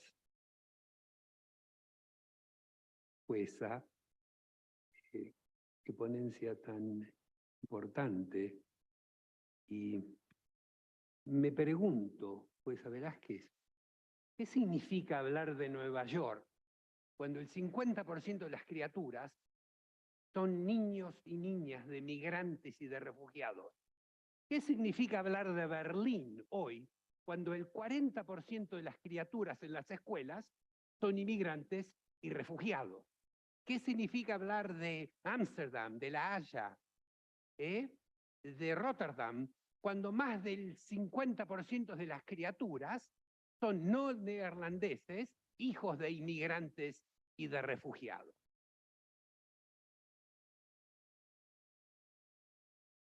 Ahora le damos la palabra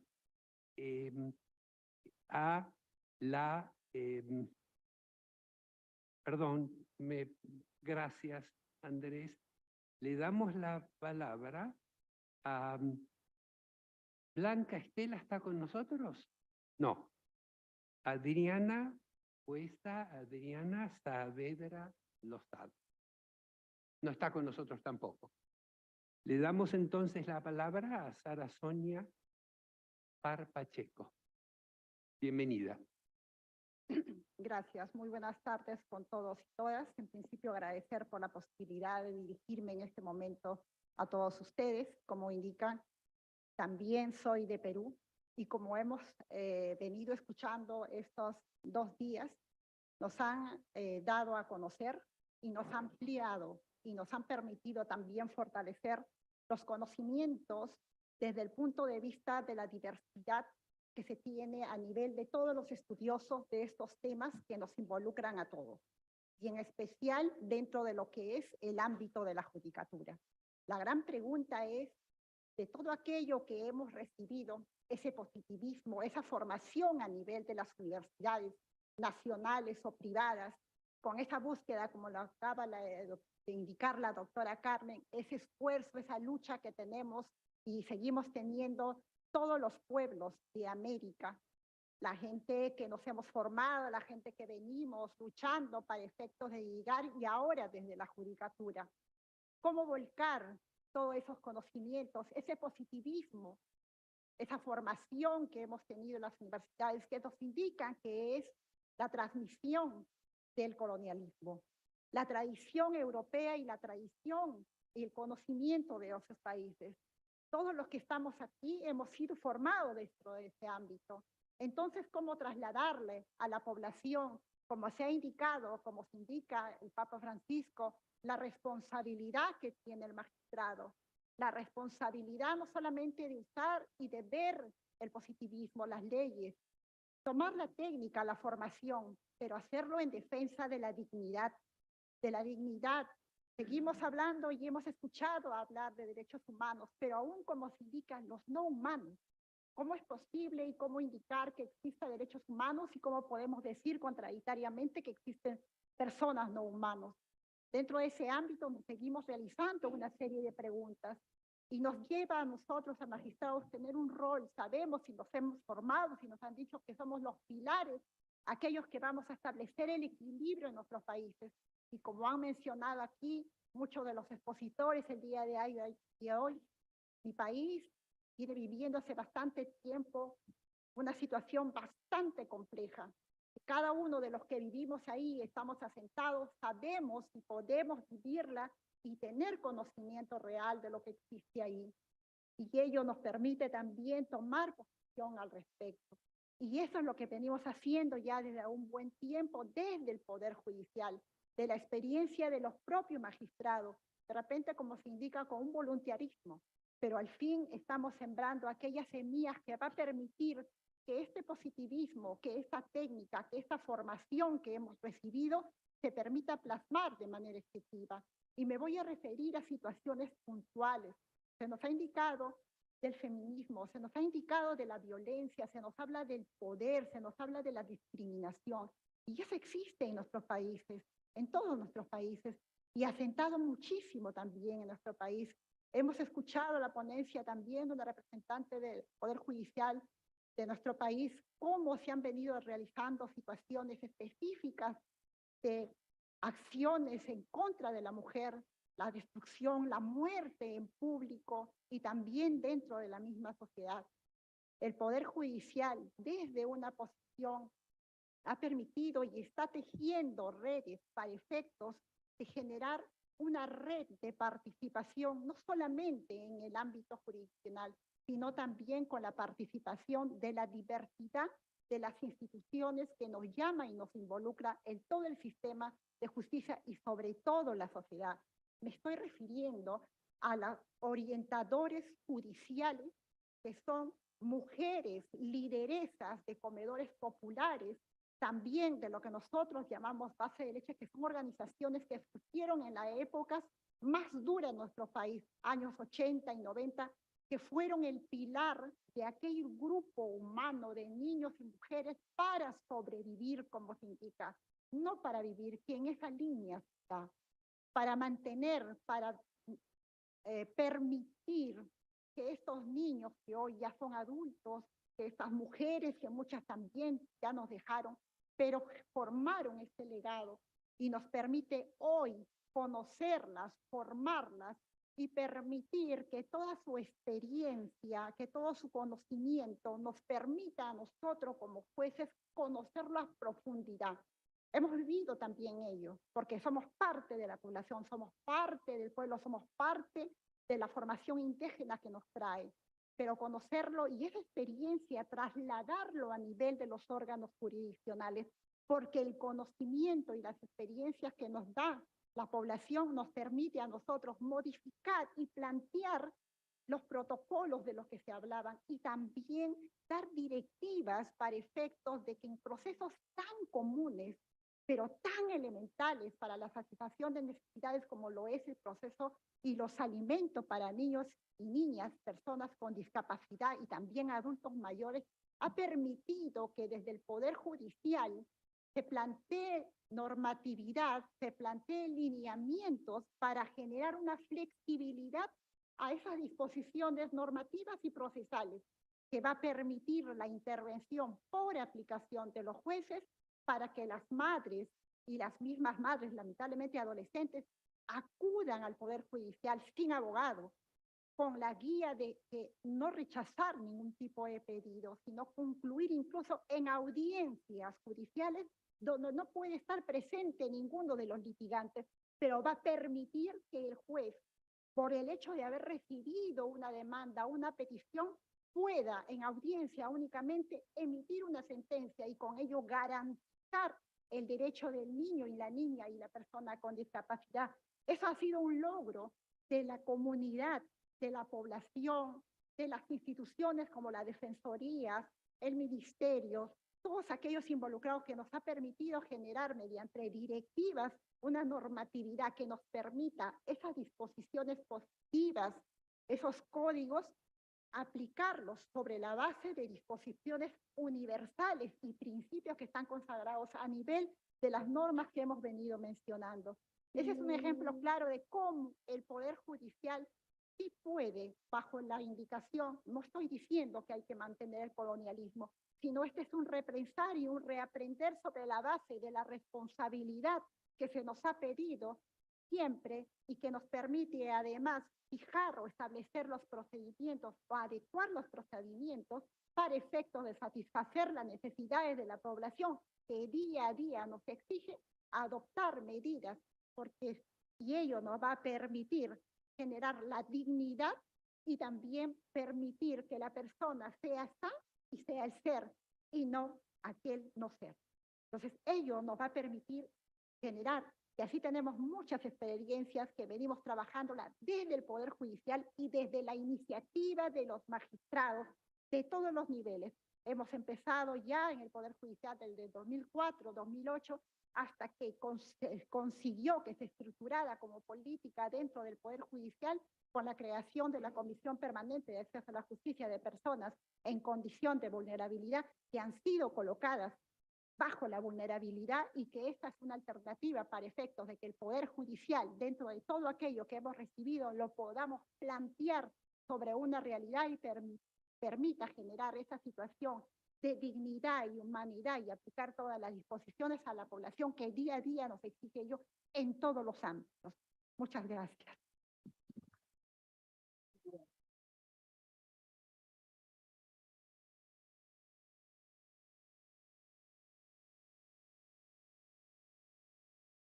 Muchísimas gracias, jueza Pacheco, por su ponencia. Me siento un poco culpable como Monsieur Guillotín, guillotinando todas estas intervenciones tan hermosas y tan importantes. Bueno, llegamos a la hora del café. Nos volvemos para la mesa sobre 10 ideas a las 16 horas. Exacta. El juez Gallardo tiene Solo un aviso, por favor, para los que componen la mesa de las 10 ideas prácticas, no se retiren por esa puerta, sino que se concentran acá donde está la coordinadora, la doctora Figueroa, para ponerse de acuerdo para que esa mesa, que es bastante compleja, sea lo más productiva posible. Así que les pido por favor que el café sea por este lado, de esas personas nada más. Muchas gracias.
Por favor, si van ubicándose, así damos comienzo al último bloque.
El más crítico. Pero tú estuviste bien. Es la realidad. Sí, la verdad. ¿De qué hablamos?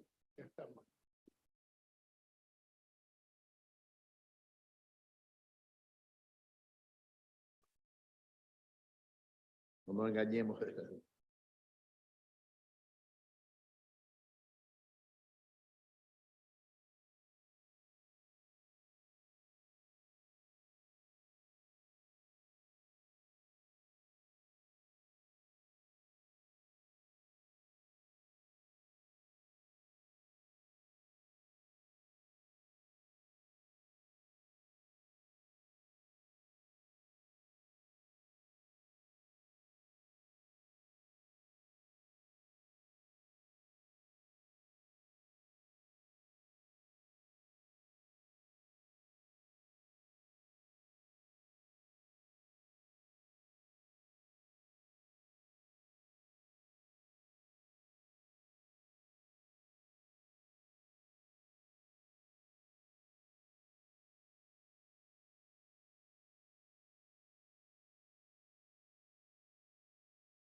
Bueno, vamos a dar comienzo a este último bloque con la mesa coordinada por la doctora Ana María Figueroa.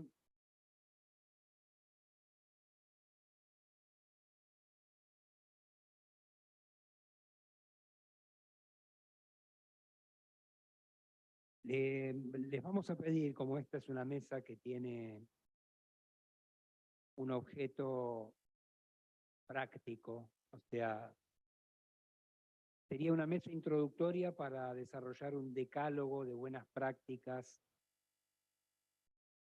contra el neocolonialismo y el neoliberalismo, sería esa la finalidad de la mesa. Les vamos a pedir que traten de ser lo más distintos posible, porque estamos muy atrasados y hay compromisos de varias personas para la hora prevista, que era 18:30 de finalización.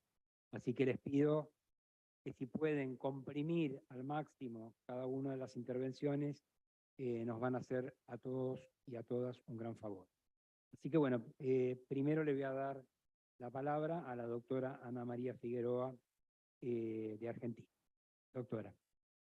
Gallardo. Buenas tardes.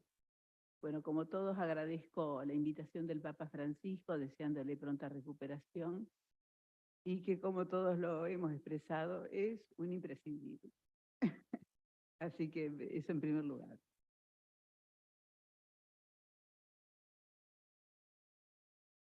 Agradezco a Monseñor Sánchez Sorondo, al Cardenal Tucson, a Marcelo Suárez Orozco, a Andrés Gallardo y a las ricas participaciones de todos los que han precedido, que señalaron realmente cuestionamientos de valores, de principios, descripciones de realidades diversas, el rol de las juezas y jueces, magistrados y magistradas, al momento de interpretar los sistemas jurídicos específicos al caso que dan las distintas diversidades. Como muchos de los que aquí estamos presentes, y con algunas de las participaciones muy conmocionantes, porto, como la mayoría de nosotros, un ADN de marginalidades diversas, de abuelos inmigrantes de Europa, América, pobres, con escasa instrucción, padre trabajador, madre ama de casa.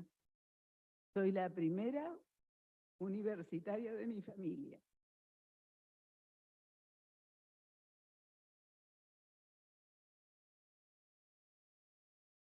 Y eso porque nací en Argentina, que tenemos universidad pública gratuita, porque si no, no hubiera sido posible. Tengo 38 años de ejercicio liberal de la abogacía y mucho de ese tiempo, desde 1976, defensora de derechos humanos en plena dictadura militar. Profesora titular por concurso de Derecho Constitucional y de Derechos Humanos desde 1986 en la Universidad Nacional de Rosario, Argentina, y también por concurso desde el 2011, jueza de la Cámara Federal de Casación Penal de mi país. Y en mi condición de mujer, no me van a decir cuáles son los roles de cuidado. Lo he vivenciado como hija, como hermana, como madre, como esposa, en fin. Y también he vivido, por la situación económica familiar, muchas veces discriminaciones de gente que por cualquier motivo pensaba que podía ser superior a uno. Esos mecanismos de sojuzgamiento, aquí hemos dado cuenta que se ponen en práctica en todos los lugares donde provenimos. Y de manera tal que no es un caso especial el mío, es el caso de la mayoría de la gente, ¿no es cierto? En estos 2 días se reveló cómo en América, en África, en Asia, se perpetraron procesos de dominación con las características del colonialismo, el neocolonialismo, capitalismo, capitalismo deshumanizante, globalización económica con el surgimiento de nuevos oprimidos, y cómo los sistemas judiciales se encuentran impregnados de prácticas coloniales desde la interpretación de las leyes hasta el contenido de los fallos. Sectores con una limitación al acceso a la justicia, sectores que no tienen acceso a la justicia, sectores que son siempre los sectores populares, los sectores marginados, los pueblos originarios, las mujeres, y cómo paralelamente ese mismo poder judicial es a la vez complaciente con los grupos de poder, con los sectores económicos dominantes, con los medios de comunicación masivos, con los mercados, y aplican aparentemente el mismo derecho, pero con prácticas muy distintas. Esto ha hecho que se favorezca a los grupos dominantes la explotación de recursos naturales, y sabemos cómo nuestras tierras, el petróleo, gas, oro, agua, litio, el cobre, se extrae de manera irracional para las empresas multinacionales que se llevan los recursos y que dejan muy poco a los estados de los cuales se los extraen. Cuando algunos de nosotros, como juezas o jueces, ponemos límites, enseguida tenemos los mecanismos típicos del capitalismo avanzado, que es las prácticas de los FER, el descreimiento de lo que nosotros hacemos, el ataque a los jueces, la persecución, que en nuestro caso, en el gobierno del 2015 al 2019, terminó con un decálogo de jueces echados, jueces que salían en todas las tapas de los diarios por las actividades que teníamos en cumplimiento estricto de la aplicación de las normas. La verdad, nos quedamos indemnes porque no teníamos dentro de nuestra propia organización judicial quienes nos defendieran a los jueces que queríamos aplicar la ley adecuadamente. Este capitalismo financiero globalizado tiene la complicidad de organizaciones internacionales también dominantes, como el Fondo Monetario, la Organización Mundial del Comercio, el Banco Mundial, donde, como se dijo ayer, se otorgan préstamos a los países muy por encima de lo que pueden pagar, y el objetivo es poder manejar las políticas económicas desde el exterior con las aplicaciones de multas cuando las cuotas no son pagas. Y son préstamos que normalmente se contraen por estos gobiernos de complicidad con estos organismos que son la nueva derecha internacional, que son elegidos por el pueblo. Esto es lo interesante. Y que, elegidos por el pueblo, toman deudas por encima de los reglamentos y de las condiciones necesarias legales y constitucionales de los países y luego no pueden pagarlas. Entonces, al no poder pagarlas, los organismos intentan aplicar las políticas económicas que dan de muestra que debe llevar adelante el Estado, que generalmente son restricciones a los derechos económicos, sociales y culturales y ambientales, recortes y ajustes en las jubilaciones, reformas laborales precarizantes, mercantilización de la educación, de la salud, de las privatizaciones en el Estado, nuevos modelos de participación estatal que son sustituidas. Dentro de las prácticas descolonizantes, yo entiendo que hay que urgir a relaciones de cooperación para el nuevo orden internacional, que es la relación sur-sur. América, Asia y África debe ser consciente que podemos construir un nuevo mundo juntos en un sistema de cooperación sur-sur. Tenemos propios recursos naturales suficientes como para explotarlos, comercializarlos y crear una banca importante de préstamos y de cooperación entre nosotros. También lo que se vio común en estos 2 días es un clamor colectivo de cómo actúan los jueces, cómo deberíamos actuar los jueces, y por eso yo tengo a mi cargo la cuestión de la formación jurídica de los profesionales del derecho. Es inminente reformas de planes de estudio en las facultades de Derecho para los abogados y es inminente la formación de los magistrados por los consejos de las magistraturas o por especializaciones de las unidades académicas de los estados. Una nueva enseñanza del derecho que subvierta el orden normativo colonial con la aplicación de la normatividad del derecho internacional de los derechos humanos y las constituciones nacionales. Durante mucho tiempo hemos estado acostumbrados a que las normas procesales y las normas de derecho interno se imponían por especialistas de las materias por encima de las constituciones y los tratados internacionales. Eso es una subversión jurídica inaceptable y dentro de los elementos fundamentales para atacar una legislación colonial y prácticas de ese estilo es una nueva formación en el tema del orden jurídico y de la aplicación del derecho internacional de los derechos humanos.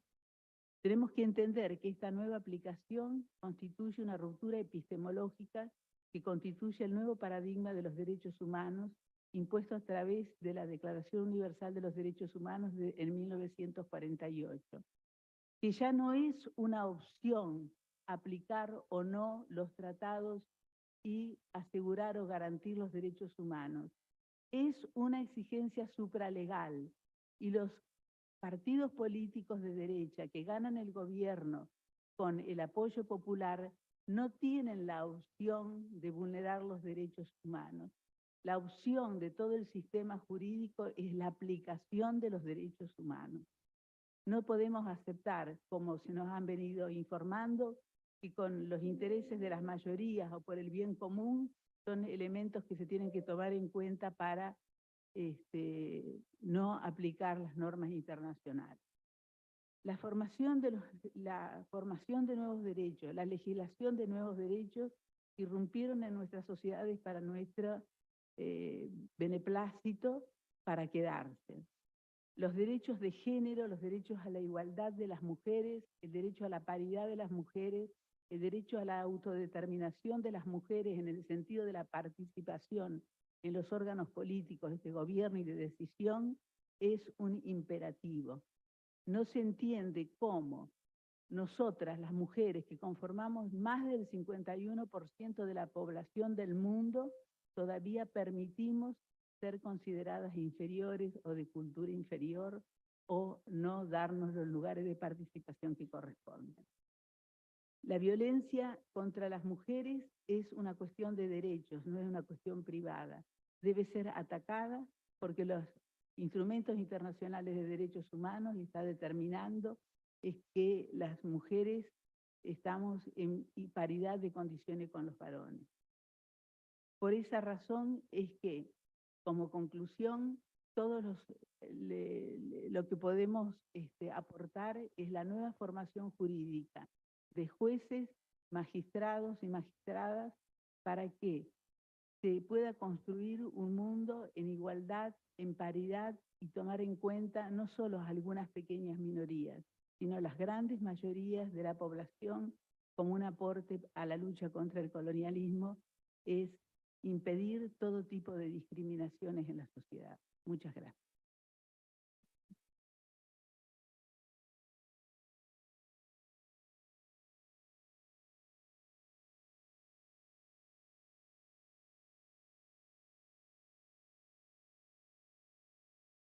Muchas gracias, doctora Ana María Figueroa. La doctora Teresa Cárdenas Puente, de Perú. Muchas gracias, doctora. Muchas gracias. Agradezco a nuestro Santo Padre Francisco y al Comité Panamericano por la oportunidad de participar para plantear algunas ideas principales de cara al colonialismo. Mediante el proceso de socialización, el ser humano aprende e interioriza la cultura de una sociedad determinada. Se transmite información de estilos de vida, creando una identidad, un pensamiento, pertenencias, creencias y tradiciones.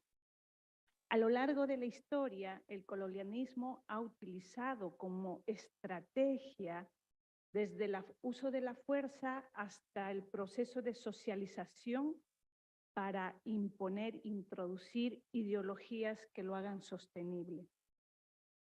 Nosotros consideramos que para deconstruir ese colonialismo, para descolonizar a largo plazo, también podemos utilizar este proceso de socialización, porque la sociedad necesita entender y sentir que somos diferentes conviviendo en una misma casa y que esas diferencias solo definen nuestras particularidades.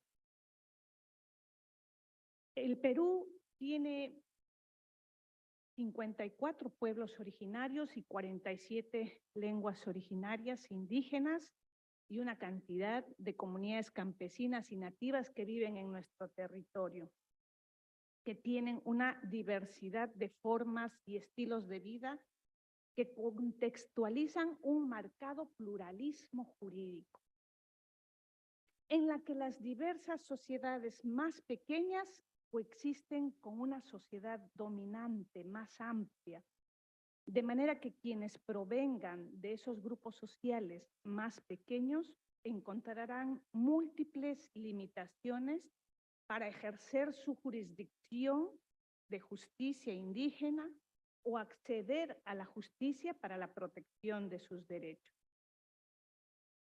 Acudirán a un sistema de justicia ordinario influenciado por una cultura occidental que no conocen y al que tienen que acudir bajo términos y reglas que les son impuestas por un grupo social más amplio al que no pertenece, para hacer valer sus derechos, que en ocasiones no coincide con su cosmovisión. De ahí que el colonialismo y el neocolonialismo sea un permanente proceso en un contexto sociocultural, como si fuera un periodo cíclico. Nosotros hemos comprendido que es importante desde el sistema de justicia hacer algunos cambios y en el Poder Judicial del Perú hemos partido por plantearnos algunas preguntas. ¿Cómo es la intervención de los jueces que deciden desde un enfoque cultural, desde su propia información, desde su propio contexto cultural? ¿Cómo hacemos para lograr esa convivencia entre grupos mayoritarios y minoritarios? ¿Cómo superamos los efectos y las consecuencias de este colonialismo? Siendo mucho más específicos en el ámbito de justicia, ¿cómo hacer que estos sistemas coexistan sin que uno se imponga sobre el otro? Mucho se ha dicho que los jueces tienen que conocer, que se tienen que capacitar, que tienen que mejorar para intervenir con las decisiones o en la protección de los derechos fundamentales de todos. Pero, ¿cómo lo hacemos? ¿Cómo podemos nosotros, los jueces, comprender e interpretar aquello que no conocemos de otras culturas? Corremos el riesgo de hacerlo desde nuestra propia situación, desde nuestra propia formación, porque no nos hemos despejado de sesgos cognitivos, de ese proceso de formación, de socialización que nosotros hemos recibido y porque pertenecemos a una cultura diferente. Bajo ese escenario y existiendo la necesidad de que ambos sistemas coexistan, planteamos la necesidad de un diálogo entre ambos, la creación de mecanismos de concertación, creando canales de interacción o de integración. El Poder Judicial lo ha entendido así y ha propuesto justamente ha dispuesto la adhesión a las 100 reglas de Brasil, ya que contienen derechos de personas indígenas, de uso obligatorio para los jueces. Y no solamente queda en el diseño de protocolos la intervención de los jueces, sino que además, a través de la Comisión de Acceso a la Justicia, promueve espacios de concertación a través del desarrollo de audiencias públicas, bajo la metodología de un diálogo democrático que nos plantea justamente el PNUD. Un espacio de intercambio de opiniones, un proceso de enriquecimiento mutuo que van a tener tanto los miembros de la Administración de Justicia como los miembros de comunidades nativas y campesinas. No solamente para conocer e integrarnos a su cosmovisión, para conocer sus percepciones, sus pensamientos y poder tener legitimidad para decidir, sino que además vamos a conocer y nos va a permitir conocer sus necesidades jurídicas y a partir de ello plantear el desarrollo de despachos itinerantes, porque no podemos permitir una justicia pasiva que espere que el ciudadano tenga que recurrir al juez, sino sea el juez quien tenga que acudir e integrarse a la comunidad a través de los despachos itinerantes que pueden ser planteados, que justamente buscan dar respuesta a esas necesidades jurídicas, que justamente salieron como resultado de un diálogo intercultural, equilibrado, sin que ningún grupo social pueda imponerse sobre el otro. En las audiencias públicas con comunidades campesinas y nativas se usa el diálogo intercultural para entender esas particularidades y su propio contexto social y su cosmovisión.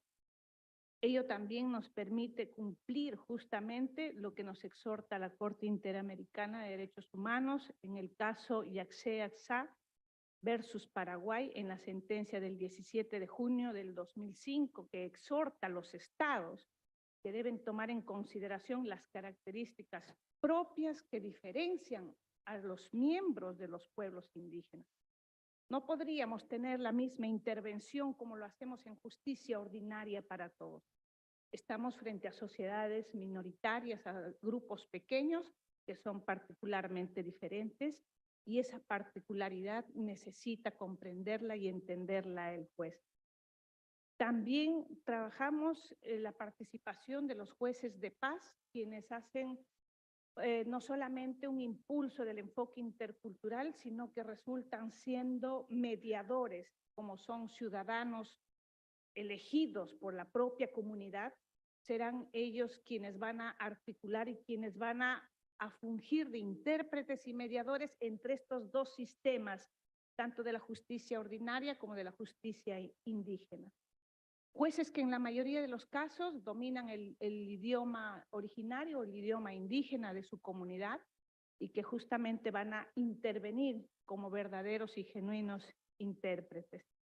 Esto lo impulsamos desde la ONAJUP, que maneja el Poder Judicial y que permite justamente consolidar la presencia y el pluralismo jurídico en un estado de armoniosa convivencia entre la administración de justicia y los pueblos originarios. Es una propuesta y una idea principal que lo planteamos desde el Poder Judicial del Perú y la Comisión de Acceso a la Justicia de Personas en Condición de Vulnerabilidad. Muchas gracias.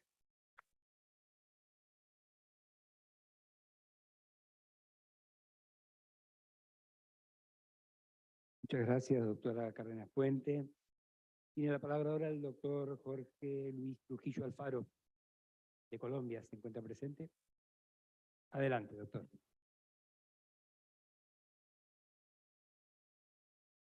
Bueno, muy buenas tardes a todas y a todos. En primer lugar, un saludo y todas nuestras oraciones por la pronta recuperación del Papa Francisco. Agradezco esta invitación de la Academia Pontificia de Ciencias Sociales para participar en este encuentro sobre colonialismo, descolonización y neocolonialismo desde la justicia y el bien común, y a todos los que hicieron posible nuestra participación. Reconocimiento al cardenal Peter Turkson, a Marcelo Suárez Orozco, a Roberto Andrés Gallardo. Un saludo muy especial a todos los participantes y a quienes siguen la transmisión a través de las redes sociales. Han sido 2 días de mucho aprendizaje y gran regocijo por compartir este espacio académico con ustedes. Siguiendo la instrucción de Roberto, voy a hacer una intervención muy breve y concretar un par de ideas sobre prácticas descolonizadoras futuras conforme a lo escuchado por los participantes previos.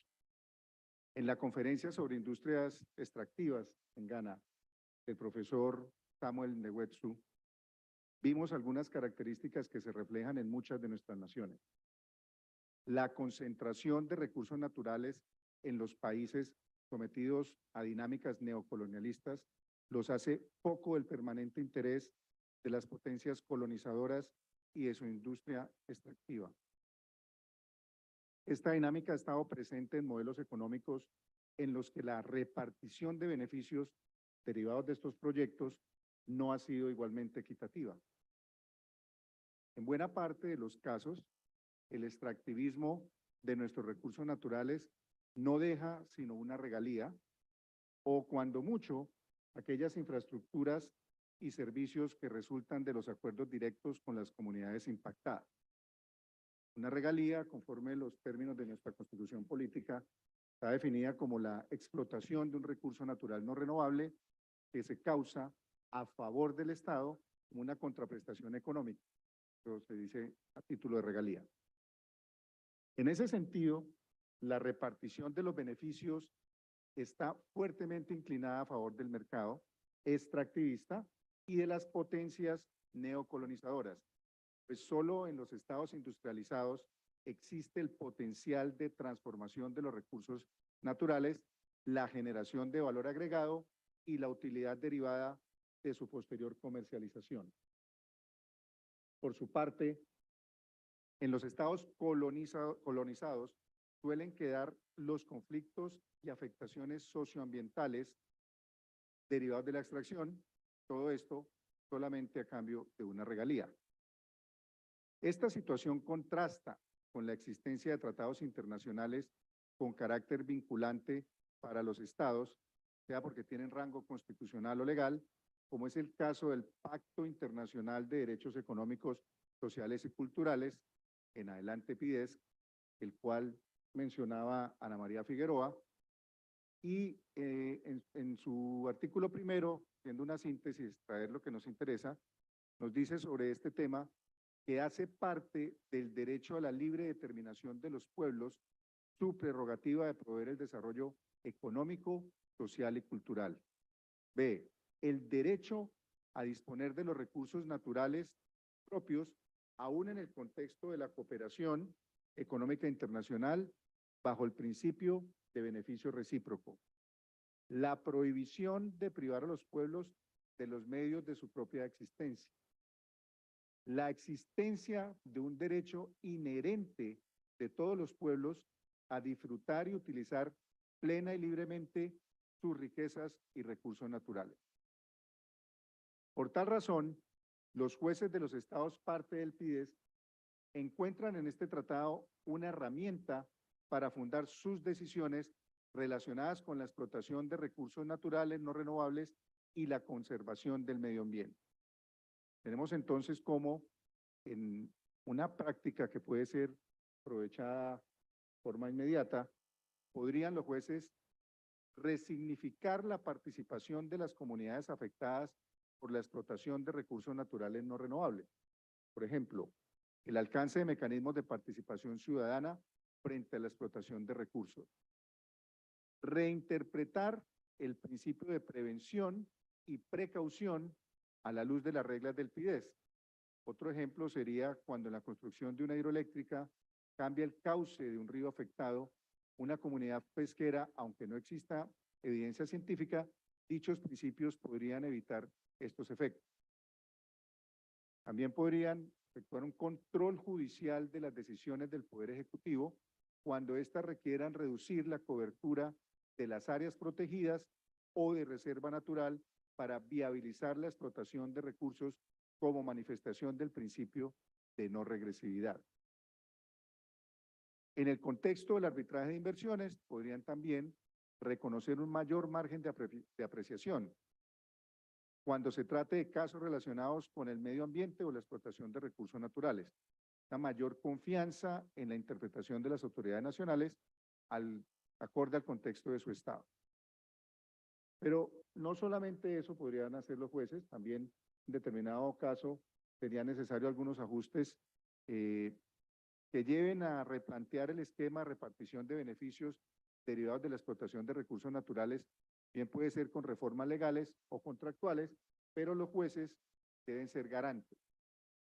En esta línea se puede sustituir ese esquema de regalías por uno de compraventa de mercancías, además de los tributos, es decir, vender los recursos a un precio que reconozca la inversión y una utilidad razonable, pero que sea superior a las regalías. Determinar un porcentaje mínimo de recursos naturales no renovables que deben permanecer en los estados de origen y que deben ser explotados por las industrias nacionales. No secar el yacimiento petrolero, sino permitir que la empresa nacional explote una parte.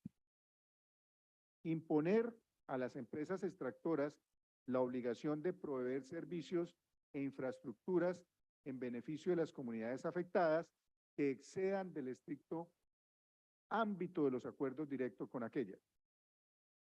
Pueden los estados también capacitar a la industria nacional, obligar a los países colonizadores a fin de que en el futuro puedan desarrollar actividades de extracción y transformación de recursos.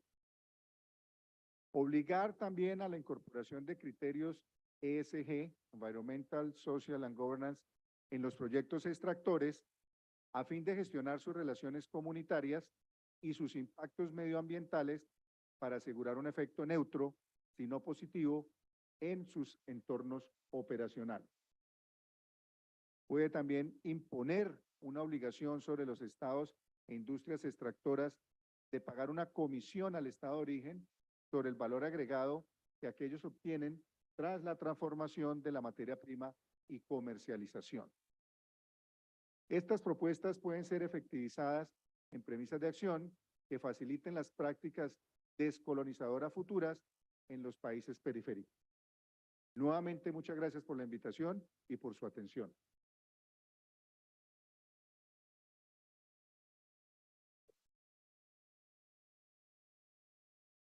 Muchas gracias, doctor Trujillo Alfaro.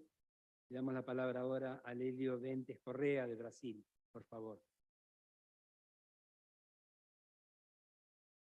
Gracias, buenas tardes a todas y a todos. Inicialmente quiero sumarme a mi compañero Jorge Luis Trujillo en los agradecimientos a los organizadores de este importante evento, así como a los votos de salud al Papa Francisco. Ayer, como dijo la jueza María Julia Figueredo, después de participar de estas discusiones, uno es tomado por ganas de ser mejor, de tornarse pues mejor, una persona mejor. Pero también se ha dicho, no bastan las buenas intenciones. Hay que pasar a la acción concreta e inmediata. Y aquí vale la pena tener en cuenta la advertencia del juez Zaffaroni cuanto a la discusión sobre descolonización en este ámbito. ¿Cómo hacerlo? Si somos parte, en gran medida, de una estructura típicamente neo o tardo colonialista. Bueno, reconocerlo es sin duda un avance, pero no esperemos que el cambio se produzca sin fracturas ni reacciones. Estamos en una situación comparable a lo que describe Platón en el mito de la caverna. Y todos sabemos lo que pasó a los que tuvieron la osadía de salir al lado de fuera y regresar para decir a los demás que lo que miraban no era la realidad. Así, viene extremadamente importante la idea planteada por Zaffaroni de crearse un observatorio que propicie la movilización para la pronta defensa de juezas y jueces contra abusos de sus superiores y otros actos de intimidación interna o externa. Pero, si miramos hacia afuera de la caverna de los privilegios y sinecuras del Poder Judicial neocolonialista, ¿qué vemos? Vemos una sociedad que no se reconoce en sus jueces y jueces, que por su vez no conocen la realidad que van a juzgar.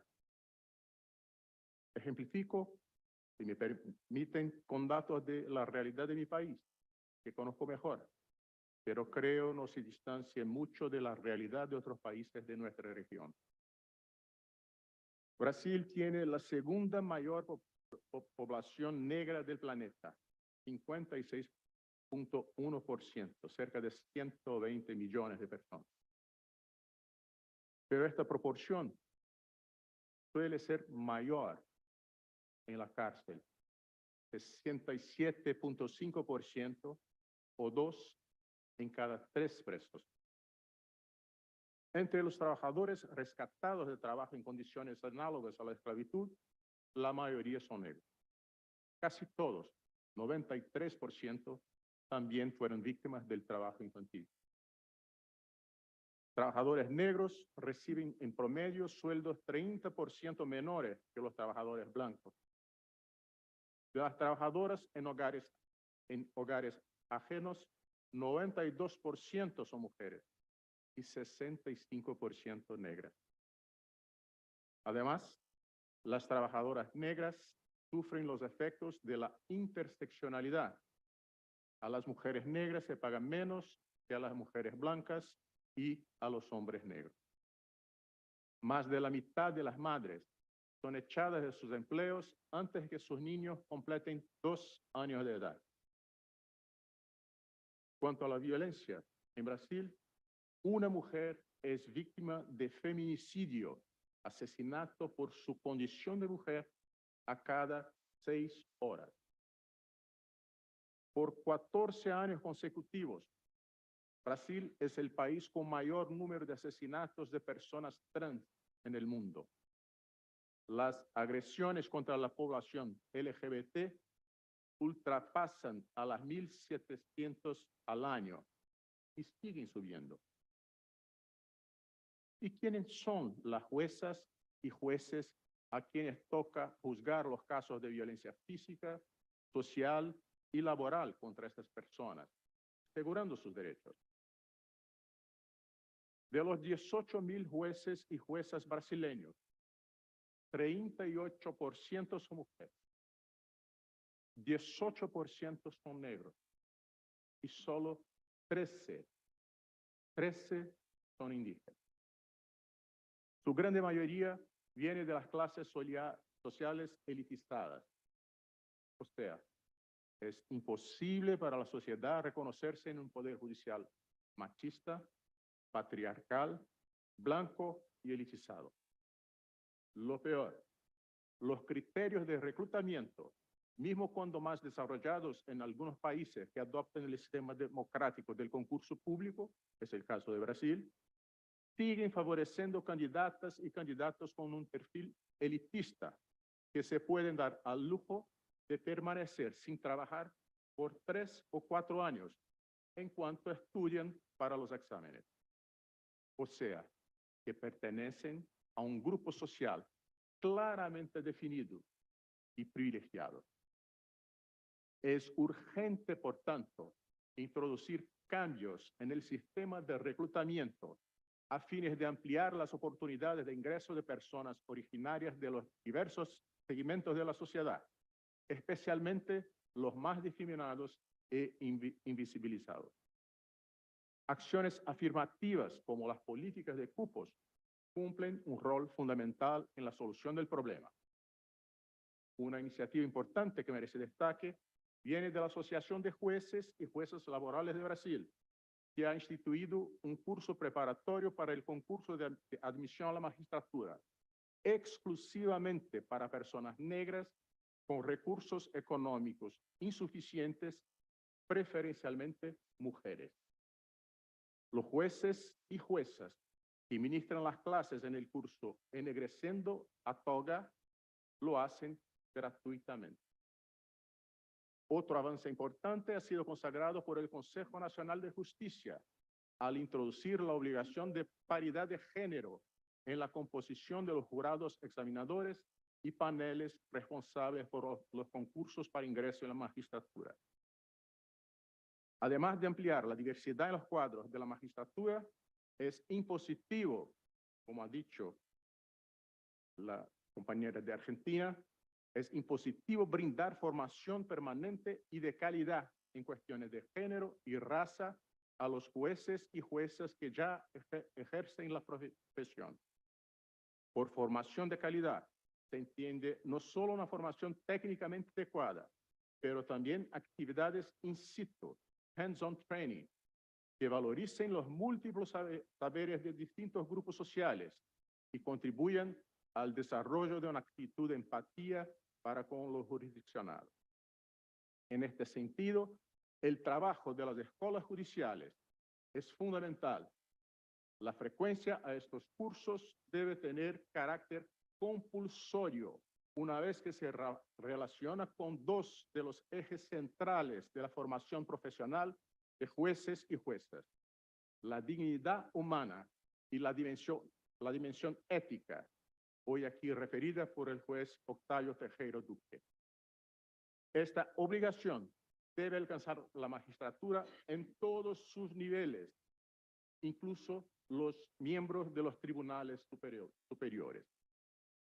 Y cuanto a estos, en el marco ético, es fundamental que sus miembros estén obligados a dar el ejemplo, rechazando beneces, regalos y participación en eventos no oficiales, incluso viajes, simposios y fiestas, especialmente aquellos patrocinados por empresas o personas cuyos intereses pueden caracterizar conflicto de intereses con el ejercicio de la función jurisdiccional. Por fin, es indispensable la introducción de políticas generales en los órganos del Poder Judicial que favorezcan la diversidad y combatan la discriminación. Grupos de trabajo y comités con la participación de jueces, juezas, funcionarios, funcionarias, empleados y empleadas del Poder Judicial deben ser estimulados a contribuir en la formulación de estas políticas, así como en su monitoreo, incluso con el desarrollo de canales de denuncia e investigación de actos de discriminación y acoso moral o sexual. Como advierte el Papa Francisco en su encíclica Fratello Tutti, no es posible admitir la existencia de una humanidad fraccionada, un grupo privilegiado de personas que sigue se comportando como si tuviera el derecho a todas las beneficios, a todos los goces. En cuanto a los demás, los desechables, les toca apenas servirles y concretizar estos privilegios. Si somos todos hermanos, necesitamos reconocer en el otro la misma esencia humana, diversa y única al mismo tiempo, y especialmente el mismo derecho a una existencia digna y a la búsqueda de la felicidad. Muchas gracias.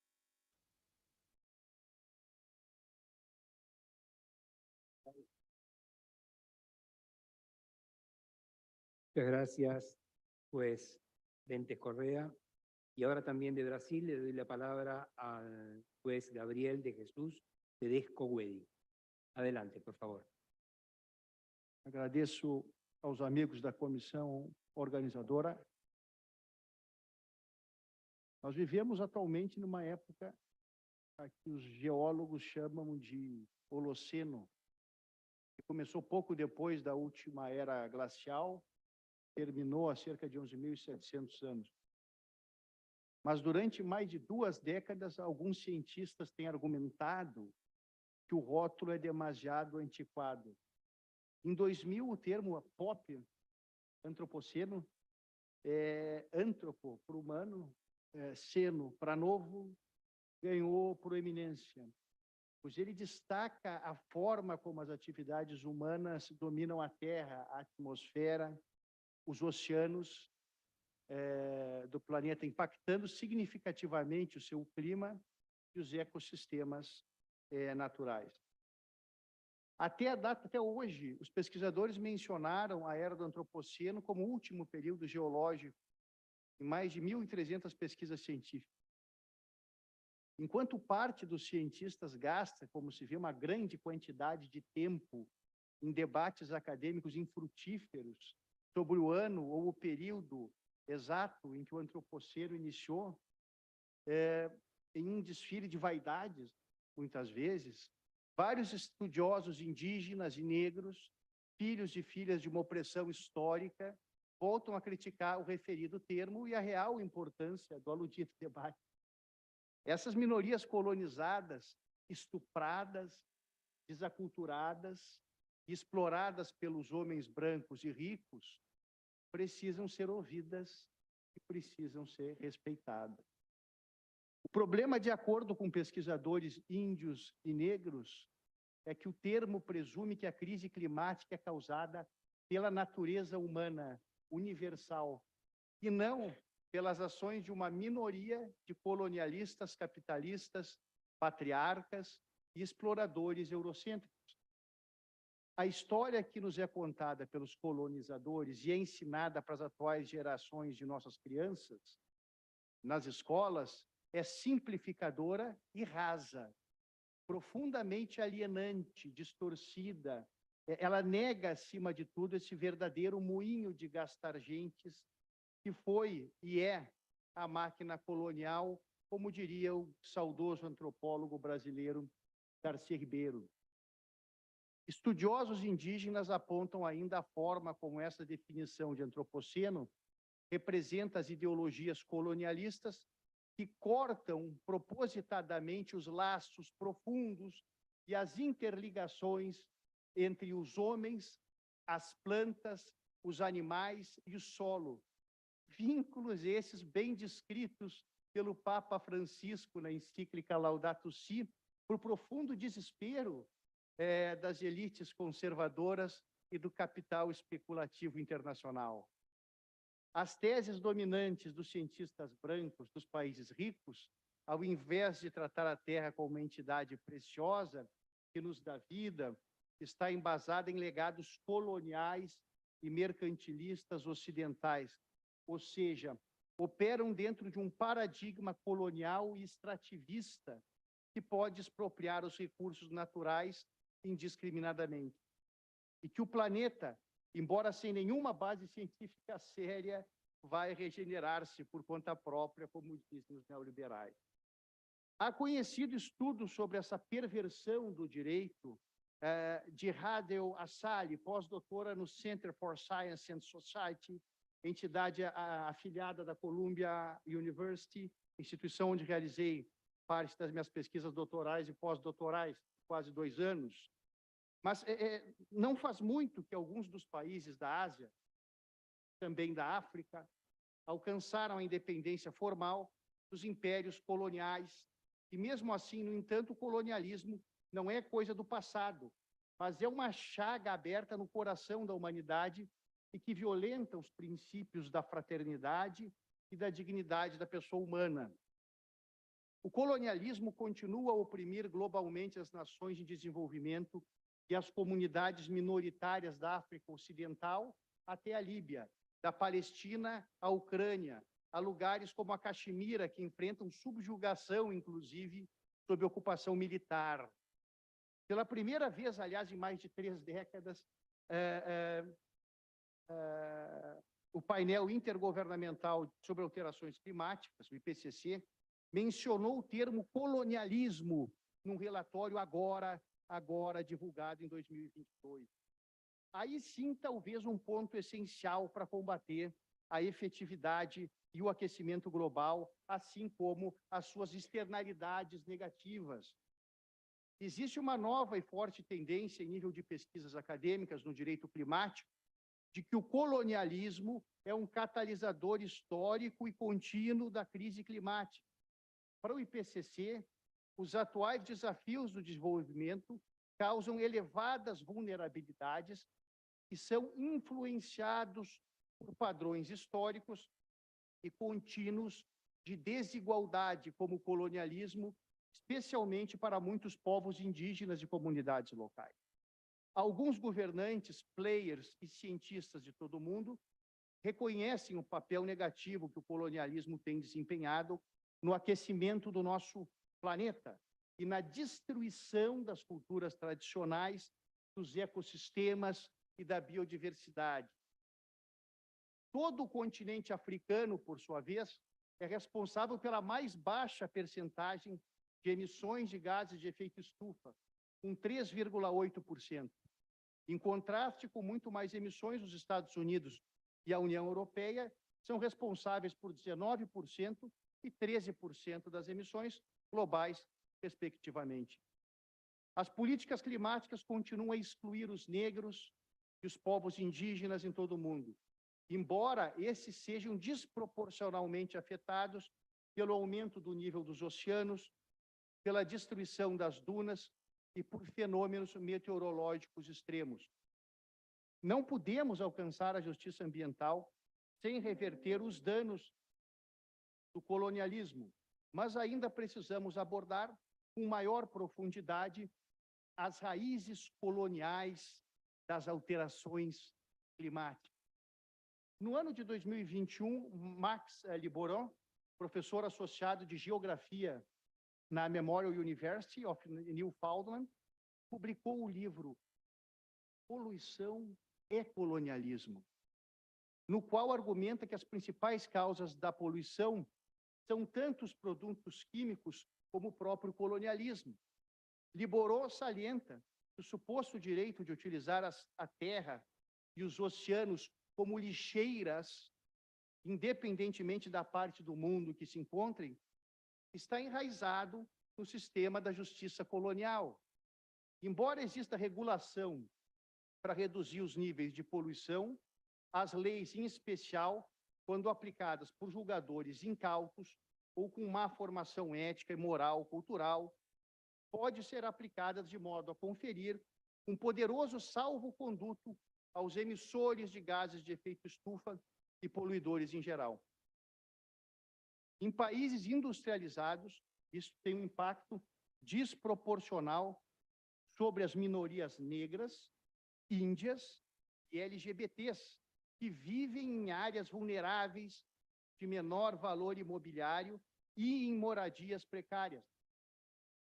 Enquanto esses legados permanentes do imperialismo, do colonialismo e do chamado ordoliberalismo não forem extirpados e que afetam até a cultura hierarquizada e conservadora do Poder Judiciário, como aqui colocou brilhantemente o presidente e o ministro Hélio, temos pouca esperança na justiça ambiental e na mitigação das alterações climáticas.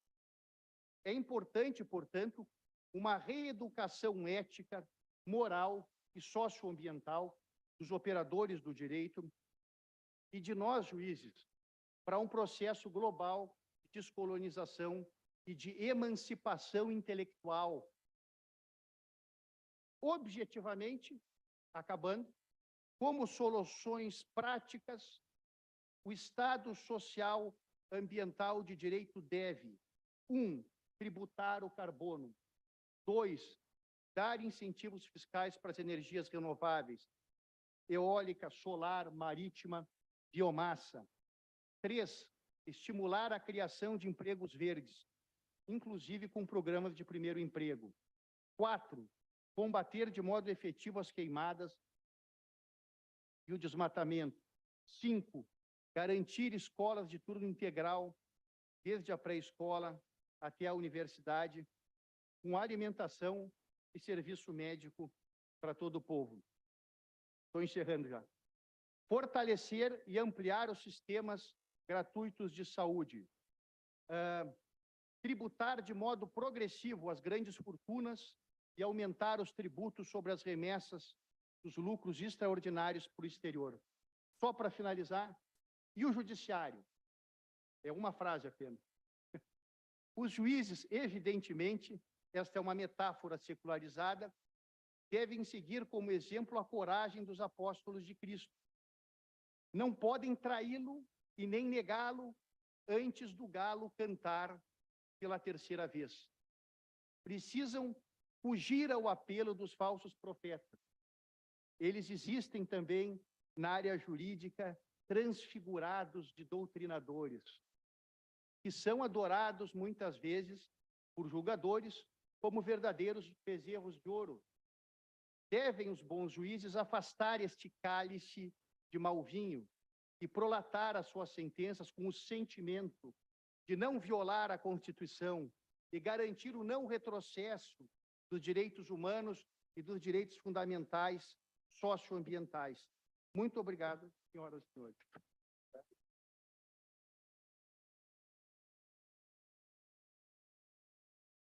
Bien, era una frase un poco larga, ¿no? Muchas gracias, juez Wedi. De la Argentina, el doctor Maximiliano Francisco Benítez, por favor. Hola, buenas tardes a todos y a todas. Bueno, como quienes me antecedieron la palabra, quiero decirle que es un gran honor estar presente en este lugar, por lo cual quiero agradecerle al Papa Francisco y desearle una pronta mejoría, sinceramente, de corazón. Agradecer a la Academia Pontificia de Ciencias Sociales, a COPAFU, al doctor Andrés Gallardo, al doctor Gustavo Moreno y a Suárez Orozco. Le agradezco mucho la posibilidad de estar acá con todos ustedes, con tantos distinguidos juristas de de África y de América. Como dijo el profesor Sousa Santos, tenemos que recordar que las víctimas no están en esta sala. Y entre los numerosos sometimientos a que los pueblos colonizados fueron sometidos a partir con hechos de extrema violencia, genocidios, quienes han sufrido en forma particular por migraciones forzadas son los niños, niñas y adolescentes, con desplazamientos territoriales, con separación de sus padres, de sus afectos, de su tierra, de su comunidad y de su cultura. Esto fue moneda corriente y lamentablemente lo sigue siendo. Y si no, hace pocos días nos enteramos de información de los niños ucranianos trasladados a Rusia. Fueron numerosos los seres humanos a quienes se le legó tal calidad, y a los niños fundamentalmente. Los niños han sido objetivizados, utilizados como medios para distintos fines, han sido vendidos, comprados, regalados, invisibilizados. Y no solamente en los países colonizadores, sino también por las clases dominantes de los países colonizados. Como dice el Papa Francisco en su encíclica Fratelli Tutti, quien mira al pueblo con desprecio establece en su propia sociedad categorías de primera o segunda, de personas con más o menos dignidad o derecho. De esta manera se niega que haya lugar para todos. En la historia del colonialismo existen numerosas pruebas de la subhumanización o deshumanización de los niños, del traslado de un país a otro o a lugares distantes del mismo país. Ya los ingleses enviaban a los niños pobres a las colonias, sus colonias, a Australia y a Canadá. También a los hijos de las madres solteras, que en ese momento era un grave estigma social. A los que alojaban junto a niños de pueblos originarios y eran dados en adopción. Zaffaroni, en su obra Colonialismo y Derecho Humano, refiere que entre 1885 y 1967 se privó de su madre a más de 100.000 niños. Muchos de ellos sufrieron abusos físicos y sexuales, otros fueron asesinados o dejados morir. Recientemente fueron descubiertas en Canadá fosas comunes de cuerpos de niños de comunidades indígenas. Desde el comienzo del dominio británico se buscó en forma sistemática marginar, desposeer y borrar a los pueblos originarios. Fueron arrancados del seno de sus familias e internados en instituciones estatales de gestión religiosa, generalmente a gran distancia de sus familias. El objetivo de estos establecimientos era asimilarlos a su cultura, matar el indígena que tenía el niño.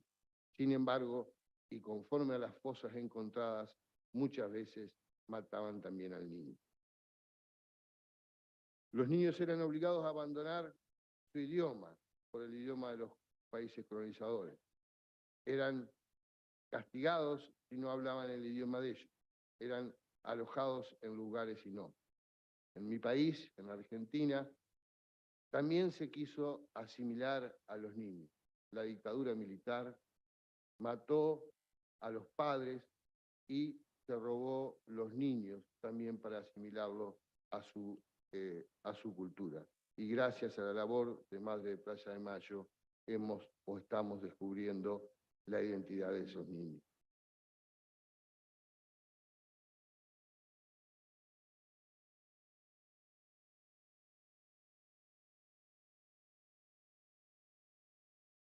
En el neocolonialismo o en la recolonización, como dice el maestro Sousa, estos procesos migratorios de niñez son llevados a cabo a través de la adopción internacional. Se llevan de la misma manera a nuestros niños. La adopción internacional que autoriza a los extranjeros a adoptar niños en su país de origen. Los futuros adoptantes representan los países receptores y aquellos que entregan a sus hijos son los países proveedores, quienes por su escandalosa vulnerabilidad no pueden ahijar a sus propios niños, conforme dice Eva Giberti en su libro Adopción siglo XXI. En estos países, los niños también forman parte de la producción, como que si fueran cosas que se pueden vender o comprar. Y en el caso tenemos un fallo de la Corte Interamericana de Derechos Humanos, que seguramente es conocido por todos, que es Ramírez Escobar versus Guatemala. En ese fallo se establece específicamente cómo, en primer lugar, el mismo Estado crea las condiciones de abandono para después decretar el mismo y poner a los niños en el sistema de adopción internacional, llevar a los niños a los Estados Unidos, en este caso, alojarlos con familias distintas, en lugares muy distantes y sin la posibilidad que tuviesen contacto entre los hermanos ni con, por supuesto, con los padres. La República Argentina ha hecho reserva de la adopción internacional en la Convención de los Derechos del Niño, pero la mayoría de los países de Latinoamérica y sobre todo del Caribe y de Centroamérica no lo han hecho, y el enorme número de adopciones que se da son adopciones no para familias de los países internos, sino por el contrario, el 80 o 90% de las adopciones que se entregan son adopciones internacionales, o sea, con destino a otros países. Es decir, el neocolonialismo nos lleva a los niños a través de la adopción internacional, en virtud de intereses que seguramente son distintos a los intereses de los niños. Nos dicen de que van a estar mejor, de que van a estar cuidados en otro lugar, que se les va a poder dar educación, pero la realidad es que los estados no pueden de ninguna manera controlar qué es la vida de esos niños en esos países.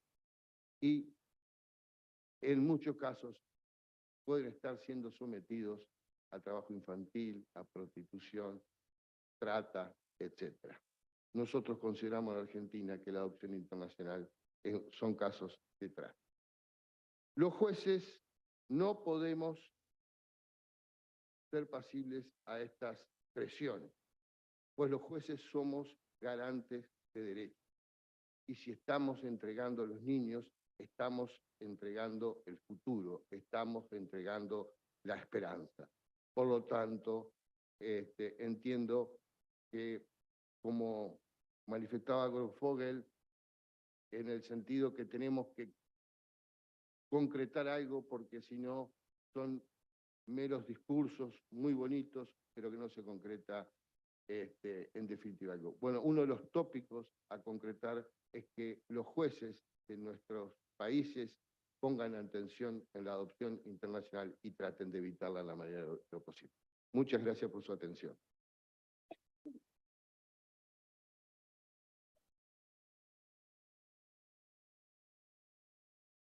Muchas gracias, doctor Benítez.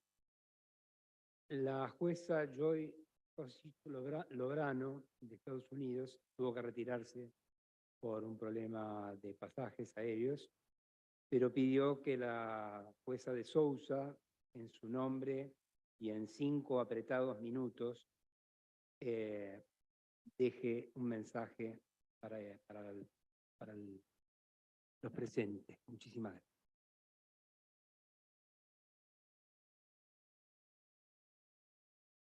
Thank you very much. I am Bernadette D'Souza, and I am a judge in family court. And Judge Benitez, I think your message to us really resonated with me as a family court judge. So thank you very much. I presented yesterday my reflections on Professor Barber's talk. But on behalf of my colleague, Judge Joy Lobrano, who is the Louisiana Court of Appeal judge, she had to leave to tend to her mother. And so I will be giving you a very brief introduction to a full paper, I understand, has been submitted to all of us by Judge Lobrano. Dr. Karina Ochoa brilliantly describes our challenging task at this conference. The challenges of decolonization are not minor, because the way in which the world modern, Eurocentric system is configured requires rethinking the colonial basis that support it. We need to think of a world where the possibility of the full existence of every human and non-human being is possible. That is, a world where the ethics of life displaces the non-ethics of death imposed by the modern colonial order. Generally, the action item is the commencement of the strategic development of a global network of local communities to collectively ignite and accelerate a powerful force of care, ethics of life, throughout the world to displace the current neocolonialism force of power, which is the non-ethics of death, which continues to rapidly and ravenously move throughout our world, leaving paths of destruction to our natural and human resources. Judge Lebrano recognized the lack of community-based human services and support and the need for juvenile and criminal justice reform to reverse the inferior and unjust treatment of our marginalized community members and replace it with equitable, efficacy, and compassion justice system based on the her community care model. There was a need for a new role of our justice system in her community. Dr. Raquel Irigoyen Fajardo recognized a similar need to decolonize the justice system as demanded by the Indigenous, tribal, and Afro-descendant peoples who proposed a new role for the justice system. The model Judge Lebrano proposes in her paper is to offer a sanctuary for a community to become a safe, healing, and hopeful place for marginalized community members, including undocumented children and their families, refugees, and asylum seekers. The model addresses the numerous concerns and systemic demands of our marginalized community. Dr. Raquel Fajardo perfectly stated that Indigenous, tribal, and Afro-descendant peoples demand the effectiveness of a set of rights already recognized by international laws such as self-determination of people, the control of their ways of life, the effective recognition of their legal system, including their authorities, law, and jurisdictional functions from an egalitarian approach, as well as their right to political participation and to get free, prior, and informed consultation and consent. For a global network of local communities to become a collective force of care that will replace the current neocolonialism force of power, moving rapidly and ravenously through our world, local community leaders, judges, teachers, and doctors must first work together to promote resilient and healthy children, parents, and families, because only then will communities have the necessary solid operational foundation to begin the global process of achieving optimal decolonization. We must build the strong community foundation to achieve optimal effectuation of societal transformation.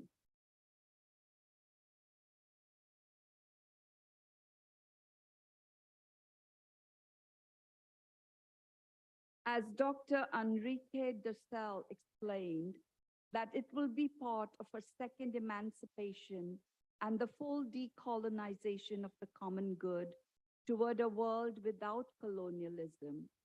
The equality of the world common good, achieving a multiversal international struggle, now considering a growth project beyond neoliberalism, contempt for other races, from ideological Eurocentrism, from machismo, from a lack of ecological ethics, from a contempt for other cultures.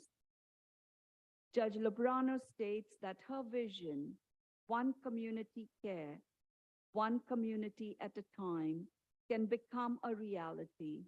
Let us begin this movement at the Pontifical Academy of Social Sciences with the opening of a community care center in a community in South America and Africa under the leadership of local judges. Thank you. Great. Thank you. Muchas gracias a la jueza de Sousa y a la jueza Lograno. Braulio Gabriel Guzmão, de Brasil, por favor. Obrigado. A minha proposta ela é formulada a partir dos inúmeros discursos e exemplos que tivemos nesses 2 dias, bem como do reconhecimento de que ainda vivemos o problema e os efeitos do colonialismo e do neocolonialismo, por exemplo, no não reconhecimento de outras realidades, no caso dos povos originários, na pobreza, na exploração do trabalho e nos efeitos das mudanças climáticas. Uma crise social e ambiental, como nos alerta o Papa Francisco. Uma maneira de compreender essas situações é reconhecer que estamos diante de algo que podemos chamar de um wicked problem, de um problema perverso, numa tradução livre para o português, usado para descrever problemas complexos e persistentes que são difíceis ou impossíveis de resolver completamente. São caracterizados por múltiplas causas e diferentes perspectivas, por vezes contraditórias. Assim, problemas complexos não possuem uma solução única ou clara. O professor Baba enfatiza esse aspecto da complexidade. Os efeitos do colonialismo são exemplos claros de wicked problem, que muitas vezes surgem como sintomas de sistemas maiores e mais complexos, como citou o professor Boaventura ao se referir ao capitalismo. Resolver o wicked problems requer abordagens colaborativas e adaptativas, envolvendo múltiplas partes interessadas e abrangendo uma variedade de perspectivas e disciplinas. Não há soluções rápidas ou fáceis para estes problemas. E é importante reconhecer a natureza complexa e em constante evolução dos nossos desafios. Aqui menciono as conclusões trazidas pelo professor Paul Kirchen, que nos apresenta algo como um mapa ou um caminho para chegarmos às soluções. Basicamente, ele considera que os envolvidos ou os atingidos devem fazer parte da solução. No mesmo sentido, o professor Farrell mostra como dados numéricos podem ser usados como dados de vivência. Eu inventei essa expressão agora para contextualizar. Essas abordagens vão na direção daquilo que nos apresentou Raquel Fajardo ao propor a superação da ideologia da inferioridade, o respeito aos sistemas jurídicos e ao pluralismo jurídico igualitário. Algo assim é inovador, pois é fundamentalmente diferente do modelo colonial e próprio dos modelos de exploração, que tem como perfil o de não olhar para a vítima, como nos disse Puleio. Aqui também. O trabalho realizado pelo Judiciário no Peru, mencionado por nossas colegas, que trata do design de um projeto de acesso à justiça, é revelador, pois nosso sistema judicial é fundado no princípio da inércia. O juiz não deve se mover, mas esperar a provocação das partes interessadas na solução do conflito. Como nos disse, mais uma vez citando o professor Boaventura, somos parte do problema e podemos ser parte da solução, contribuindo para redistribuir o medo e a esperança. Conclui no sentido de que os juízes devem estar organizados. Destaco aqui também, rapidamente, alguns comentários para mostrar uma certa coerência do que ouvimos nesses 2 dias. Como Lightfoot, deduzi que o agir comum é importante, e todos devemos fazer parte da solução. Grossfeld pede que criemos uma agenda de trabalho não fixada no modelo eurocêntrico e passemos a ver o mundo como parte de um processo civilizatório para a vida e não para a morte do planeta. Ele enfatiza que o nosso pensamento ainda é colonial e que precisamos nós mesmos nos descolonizar, identificando a dominação colonial e a enfrentando-a, como no caso do patriarcado. Finalmente, Pamela Washington, ao mostrar o quanto ainda estamos distante de compreender a experiência de uma pessoa negra na nossa sociedade atual. Em suma, para lidar com o problema perverso criado pelo colonialismo ou neocolonialismo, é importante reconhecer a sua complexidade e a natureza multifacetada. A abordagem colaborativa e adaptativa, envolvendo múltiplas partes interessadas e abrangendo uma variedade de perspectivas e disciplinas, é fundamental. Precisamos atuar na criação de protocolos descolonizadores e identificar a dominação colonial e enfrentá-la. Como nos lembra Ochoa, devemos atuar na busca de novas narrativas, a partir do mandamento cristão do amor ao próximo, de modo a celebrar a vida e não a morte. Eu fico aqui com Ailton Krenak, um líder indígena e escritor brasileiro, em seu livro Ideias para Adiar o Fim do Mundo. Aponta que a estruturação da humanidade moderna, baseada na ideia de dominação e exploração insustentável da natureza, tem colocado em risco a pluralidade de culturas de comunidades tradicionais e compreende a sua existência atrelada à sobrevivência dessa própria natureza. De certo modo, precisamos caminhar para uma mudança de vida pessoal e comunitária, uma atuação coletiva, colaborativa e solidária. A ideia que trago é simples, para o momento, porque precisamos começar de algum lugar. Considerando o grande patrocinador deste movimento, o Papa Francisco, e a partir de seus textos em Laudato Si, Fratelli Tutti, proponho que trabalhemos todos aqui presentes, na criação de uma plataforma colaborativa e educativa. Ela pode ser criada para conciliar boas práticas, estudos e decisões judiciais relacionadas ao problema persistente e complexo do colonialismo ou neocolonialismo, mas especificamente das ações para sua superação.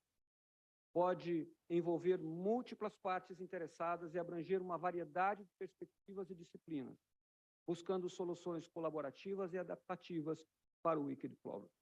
Sua base de orientação deve estar baseada nos ensinos e diretrizes do Papa, bem como enfatizar a solidariedade e o respeito ao pluralismo jurídico igualitário e a superação da ideologia da inferioridade.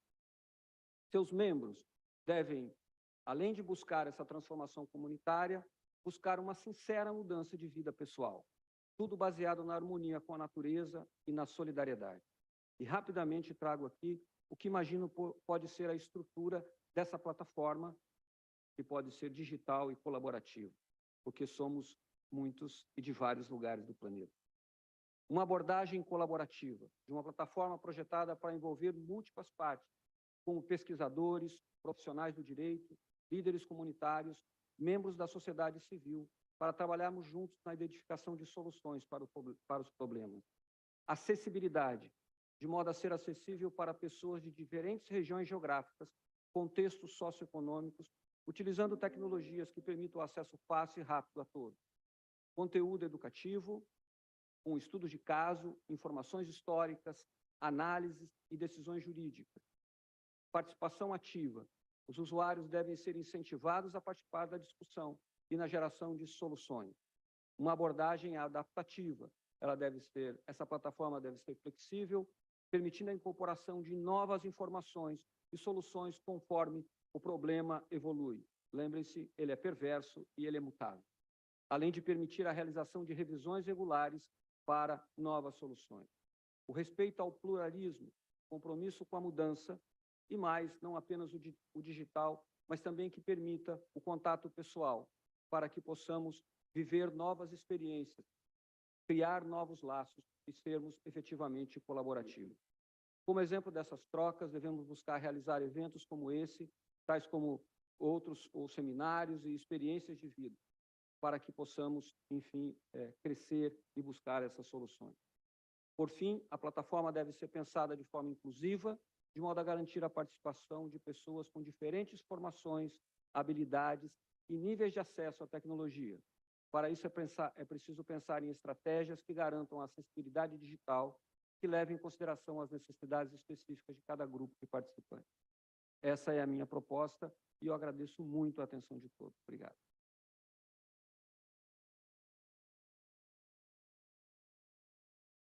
Muito obrigado, Braulio. Y ahora es el turno de Vanessa Recalcile, de Argentina. Vanessa. Muchas gracias. Muchas gracias a la comitiva organizadora, muchas gracias al doctor Gallardo por la invitación y muy honrada de estar participando con todos ustedes, más que nada en mi condición de sindicalista, de representante de los trabajadores y trabajadoras judiciales. Es un honor que sea la primera vez que estemos invitados a este panel. En primer lugar, antes de hablar de neocolonialismo, previo a hablar de descolonización, como argentina no puedo dejar de decir que en nuestro país hoy en día, aún hay un rastro profundo que nos marca de colonialismo, que es la invasión y ocupación territorial de nuestras queridas Islas Malvinas por parte de Gran Bretaña, que persiste desde el año 1833 a la fecha. Ocupación y saqueo de nuestros recursos naturales, pesqueros, marítimos y petroleros. Así que las Malvinas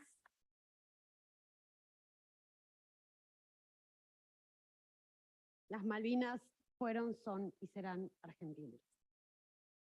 Han desarrollado, y voy a hacer honor a la síntesis como se nos ha pedido, han desarrollado todos los expositores claramente cuál es el objetivo neocolonial.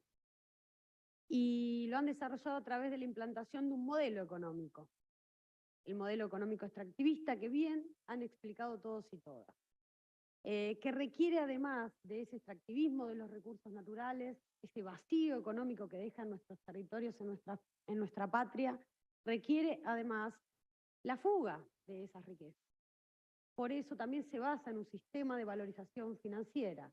Y ahí es cuando se contrapone directamente con lo que el Papa Francisco llama el sistema del capitalismo social, el sistema basado en el ser humano como centro de todo, en la producción y en el trabajo digno y con derecho. Como síntesis de eso, nosotros y nosotras le decimos, antes se llevaban la lana y nos vendían los pulóveres. Hoy pretenden llevarse nuestro litio, que Argentina, Chile y Bolivia concentran el 60% del litio mundial, y vendernos luego las computadoras y las baterías. Con la diferencia que como funden a nuestros pueblos, no creo que nadie pueda en el futuro, si seguimos por esta vía, comprar un pullover o una computadora. Pero además de eso, y bien lo ha dicho el doctor Moreno, necesita este sistema un instrumento de implementación, que es la legalidad de la dependencia. Y la identificamos a esa legalidad con 3 reformas legales flexibilizadoras. La reforma flexibilizadora laboral, la reforma flexibilizadora ambiental y la reforma flexibilizadora tributaria, que van a terminar funcionando como la llave de paso habilitadora de la legalidad en nuestros territorios. Pero no basta esto solamente, sino que hace falta un requisito de otro orden, o 2 requisitos de otro orden, el cultural y el institucional. Bien lo dijeron acá muchos de ustedes, más que nada el cardenal Marcelo Sánchez Orondo, lo dijo Grossfogel, lo dijo Karina Ochoa, lo dijo Tejero Duque. Hablaron de algo que yo quiero denominar como vacío espiritual. Vacío espiritual que lleva... Vacío espiritual, que es la contracara, es la otra cara de la moneda del vacío económico. Que se ataca directamente a los valores de la hermandad, la solidaridad, la autoestima, la dignidad y la autodeterminación de nuestros pueblos. Nuestros pueblos han encontrado a lo largo de la historia distintas maneras de organizarse, vecinalmente, parroquialmente, sindicalmente, políticamente, socialmente. Pero eso es lo que van a tender a desarticular y desarmar, porque es el individuo aislado, solo, el que mejor condiciones tiene. Las condiciones ideales para el desasosiego son el individuo en soledad. Si no nos concebimos merecedores de igualdad, vamos a generar las condiciones perfectas para que se implante la desigualdad en nuestras sociedades.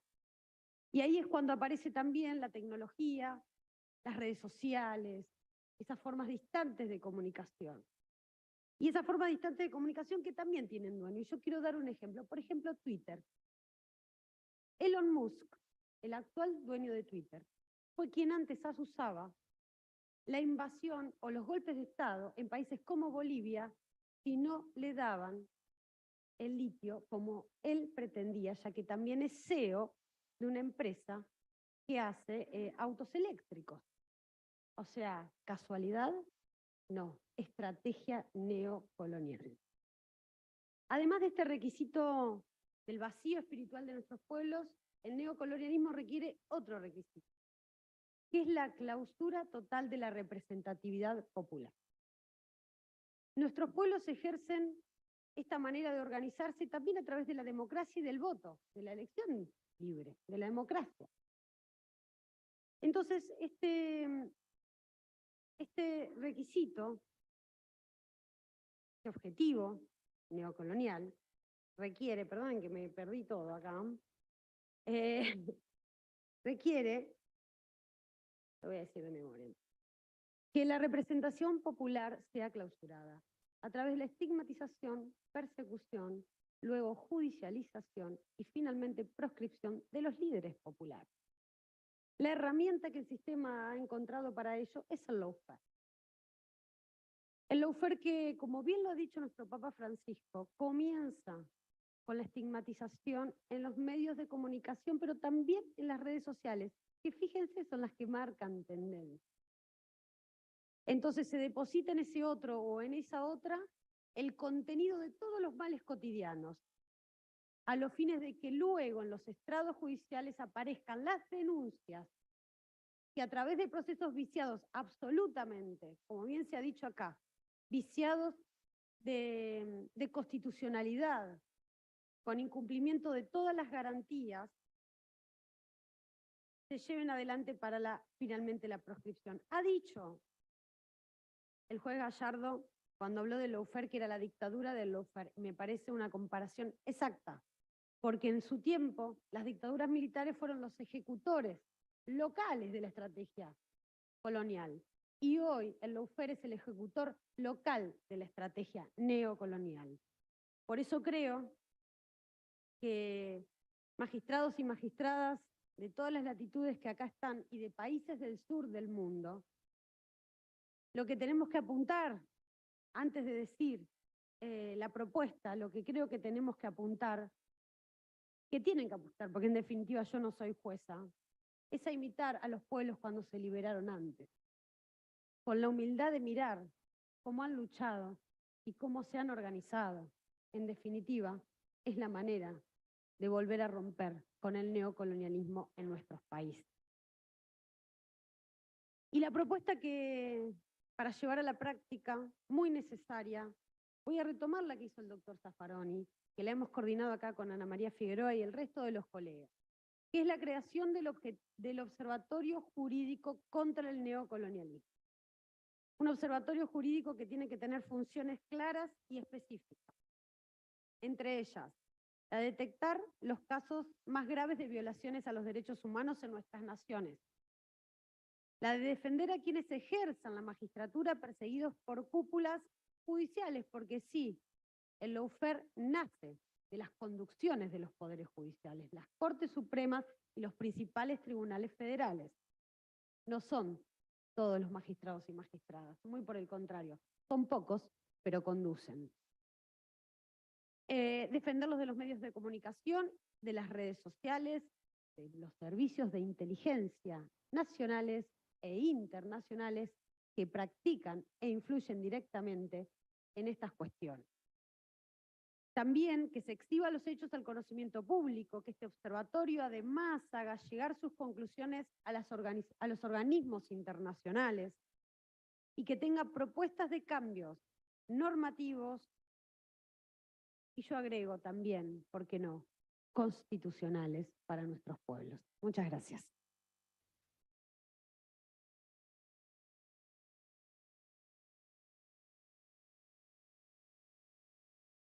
Muchísimas gracias, Vanessa Siley, por las palabras. Bueno, le dejo la palabra ahora al profesor doctor Marcelo Suárez Orozco.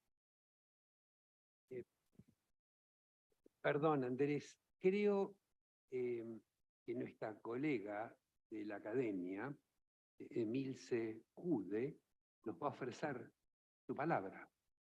Gracias, doctora Cudá. Bueno, muchas gracias. Muchas gracias. Voy a ser muy breve, no se asusten, que no empiece. Yo trabajo aquí, en esta casa. Soy secretario de la Comisión para América Latina y es mi función representar al Papa en nuestro continente y ponerlo en comunicación. Así que lo que voy a decir no son mis palabras, sino que voy a compartir con ustedes algo breve de lo que dijo el Papa Francisco el 1 de noviembre a los estudiantes universitarios de toda África respecto a la colonización. Y acá hay muchos argentinos y les va a asombrar lo que les dijo a los jóvenes del África sobre qué hacer, porque la pregunta que me plantearon era pautas para poner en marcha este proceso de colonización, y el Papa dice que el saqueo, esto está publicado fue publicado en el Observatorio Romano y en diversos medios en varios idiomas. Yo voy a solo decir algunas frases. Frente a qué hacer, el Papa dice quién lo debe hacer, los jóvenes, y qué hacer, organización política. Dice que el saqueo de nuestros recursos es la causa de todas las tragedias de nuestros continentes.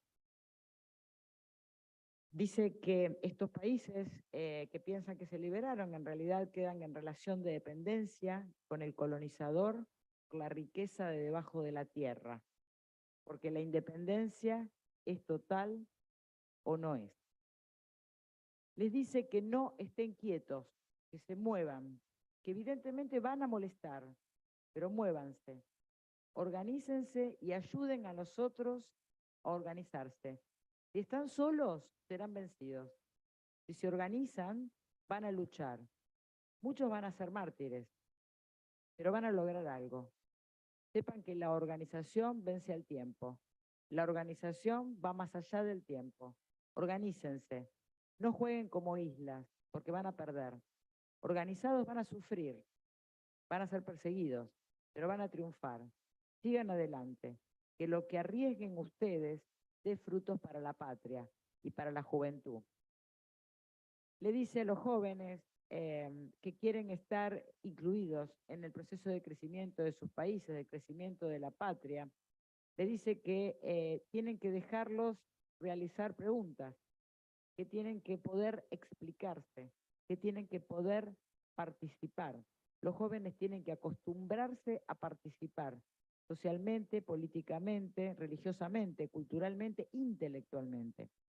Dice que van a cometer muchas imprudencias, pero es propio de los jóvenes cometer imprudencias. Así aprenden a ser prudentes. Pero si no se mueven, si no hacen nada, nunca van a ser imprudentes y nunca van a aprender a ser prudentes. Anímense, les dice el Papa. ¿No será que la situación actual, económica, social e incluso cultural, les está creando a los jóvenes el complejo de inferioridad? Tengan cuidado, no se dejen apabullar por la inferioridad, por nada ni por nadie. No se dejen esclavizar. A veces se pierde la vida luchando por estas cosas. ¿Cuántos mártires sociales hay en nuestros continentes, incluso entre los jóvenes? Pienso en los países de América Latina. ¿Cuántos jóvenes han dejado la vida luchando social y políticamente por su país? Pero se han transformado en semillas de inspiración para otros jóvenes que llevan adelante esa lucha. Por favor, no se dejen esclavizar. Organícense bien, con cierta prudencia, sean vivos. No se dejen atrapar mal, pero luchen. Si no luchan los jóvenes, ¿quiénes van a luchar? Es verdad que eso puede ser semilla de martirio, pero Dios nos da el coraje para eso. Anímense con prudencia, háganse asesorar por personas sabias, por personas que puedan entender esto. Tengan cuidado, porque la acción política de los jóvenes no puede ser cualquier acción. Debe ser doctrina política. formarse en doctrina política real, concreta. Hacer política es la forma más alta de la caridad para llegar al bien común. Prepárense seriamente con una sabia doctrina política. Cada pueblo no puede copiar sin más los recursos de otro pueblo. Tienen que buscar su propio camino de superación y hacer una doctrina política que nazca del pueblo mismo, no impuesta. No que venga alguien a decirles lo que tienen que hacer, ya sea de derecha o de izquierda. No, tienen ustedes mismos que marcar el propio camino. Les dice que deben hacerlo juntos, que deben organizarse y le marca los pasos para seguir y le da 3 principios: resistencia, organización y doctrina política, con prudencia y con astucia. Y también porque Dios los quiere, les dice, y Dios les va a dar la fuerza para seguir adelante. Bueno, sigue mucho más, lo pueden leer, pero creo que es un aporte importante.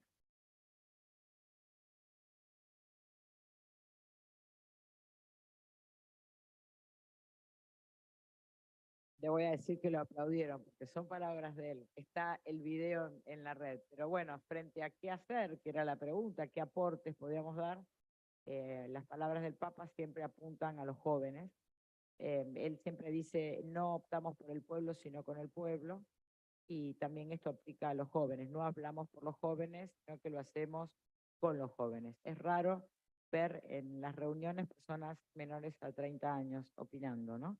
Pero este Papa de 86 años ya se sentó 2 veces, sin edición y en vivo, a escuchar a los jóvenes qué hacer. Así que este es lo que quería compartir. Gracias.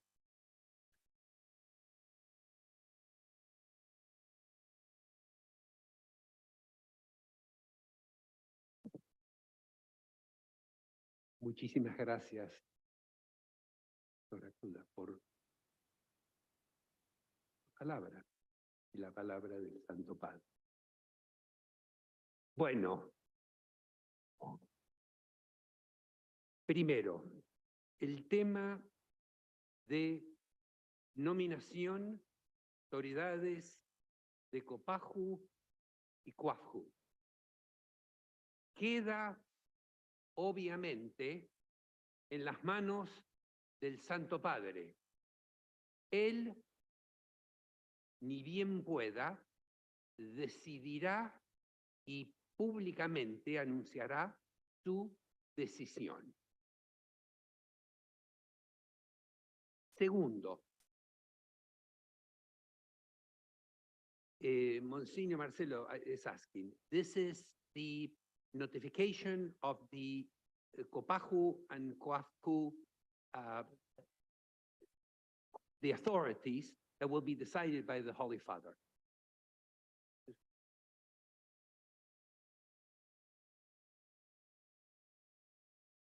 Le doy la palabra ahora al doctor Alberto Filippi, del Instituto de Justicia y Derechos Humanos de la Universidad Nacional de Lanús. El doctor Filippi nos va a leer el statement que preparamos y que invitamos a todos los participantes a firmar. Dr. Filippi will read the customary statement that the Pontifical Academy of Social Sciences submits at the end of all our workshops for your consideration. Those of you who would like to sign the statement will be in the table, and you are welcome to sign the document. Dr. Filippi will read the statement. ¿Sí? Claro. Alberto, gracias. Buenas tardes, buonasera, mucha emoción en el corazón de este anciano por los días que hemos estado juntos y también por el recuerdo que me hizo venir la amiga Figueroa hablando de que fue universitaria de primera generación. También Bergoglio fue hijo de migrantes, universitario de primera generación. En la Argentina de comienzo del siglo pasado, cuando sus abuelos emigraron en ocasión de la Primera Guerra Mundial, cuyo recuerdo dramático ha asignado sus intervenciones recientes en contra de la guerra que se está desarrollando en el centro de Europa, porque la guerra, que es lo opuesto espantoso de la paz, destruye los pueblos. Y en el caso de esa Italia del siglo pasado, las economías de la región más prosperosa del norte de Italia, que era el Piamonte, de la cual sus abuelos emigran. Entonces, no solo es un agradecimiento y un recuerdo al Papa y con el deseo profundo de su rápida mejora, sino también de un aspecto que poco recordamos, pero yo como hijo de migrante no puedo no recordar, y es que es el símbolo del regreso de los ciclos históricos de las migraciones de esta lejana América a la Caput Mundi de los romanos, y como le dije en el encuentro que tuve con él el año pasado, él terminó realizando la profecía laica de Marco Aurelio, emperador, pero sobre todo filósofo estoico, que había imaginado y dicho que un día iba a venir alguien que iba a perfeccionar esta ciudad de Roma, porque la iba a transformar en una civitas universalis. Y los designios curiosos de la historia fueron que el hijo de un emigrante del Mediterráneo europeo, de la Europa europea, regresara desde la humillación dolorosa de la inmigración a recivilizar y darle redondez espiritual a esta ciudad. Perdonen la emoción. Dicho esto, voy a leer la declaración que ha preparado la mesa, gracias, y te saludo y agradezco, y que representa una manera breve, y espero que no sea tan imperfecta, de haber resumido también para un público de no jueces, de no magistrados, el sentido de lo que hemos, o por lo menos de lo que yo he entendido en estos 2 días tan intensos y tan importantes. Declaración de los participantes al Summit de Colonialismo, Descolonización y Neocolonialismo, una perspectiva de la justicia social. Nosotras y nosotros, los participantes de este encuentro, reconocemos y hacemos memoria de las luchas por los derechos humanos sostenidas durante siglos por los pueblos de África, las Américas y el Caribe. Particularmente valoramos a quienes han protagonizado la defensa de los derechos en contra de las discriminaciones étnicas, de género, de religión, de culturas y de lenguas, de aquellas minorías que han reivindicado la libertad, el pluralismo y la igualdad entre quienes constituimos la fraternidad humana y defendemos los bienes comunes. Y por ende, y recíprocamente, repudiamos toda forma de dominación, de violencia y de intolerancia.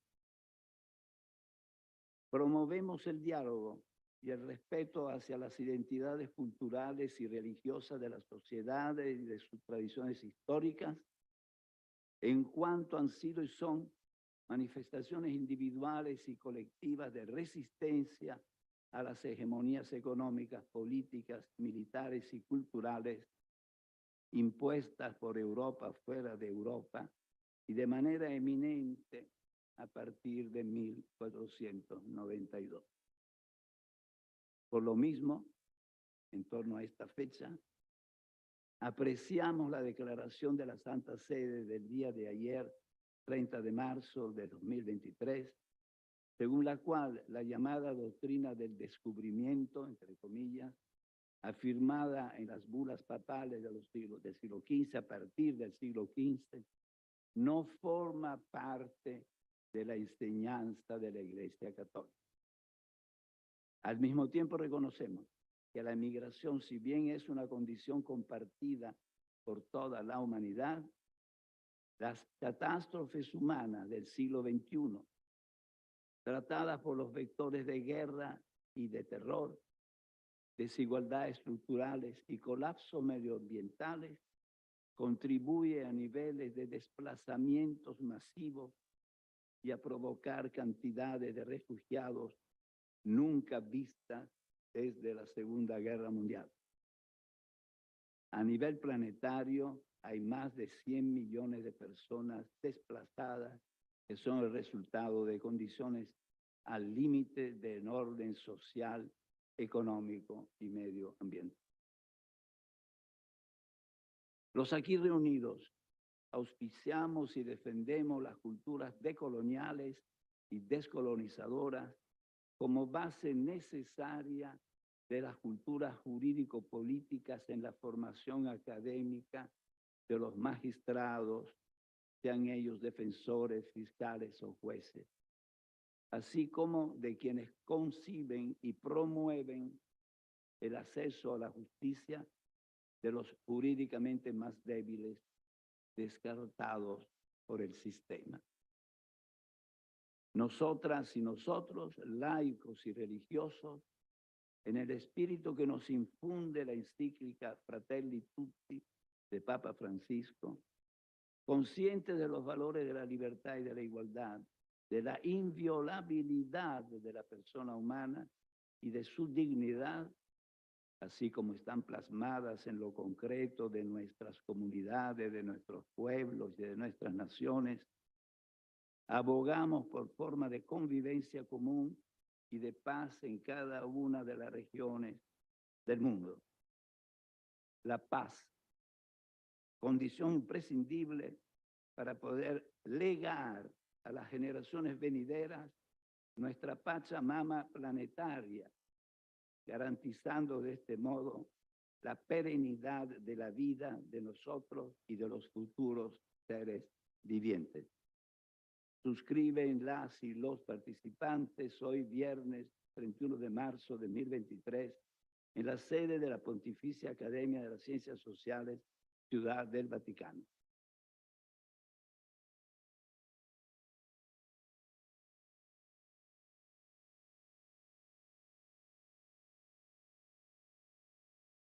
La proclamación ha sido aprobada los que la quieren firmar queda en la mesa. Bueno, algunas cosas de housekeeping. Caro, profesor Parelli. Una pequeña observación. Al comienzo se mencionan los genocidios de África y América.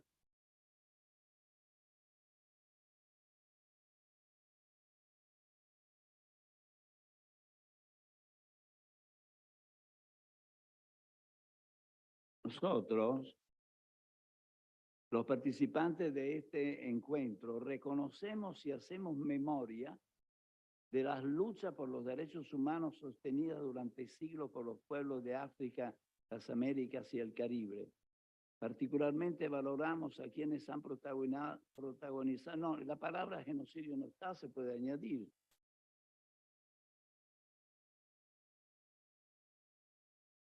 Se puede añadir.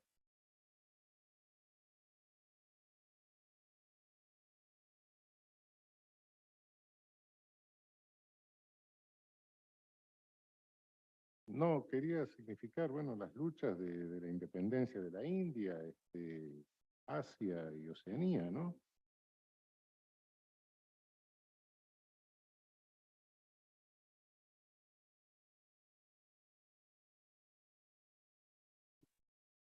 Sí.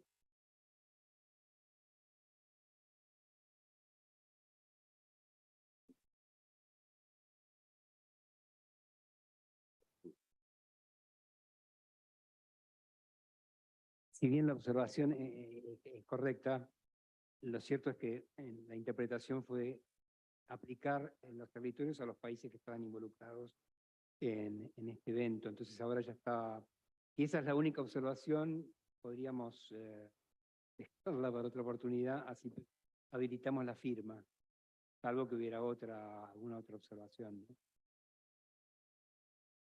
Correcto. Bien, podemos.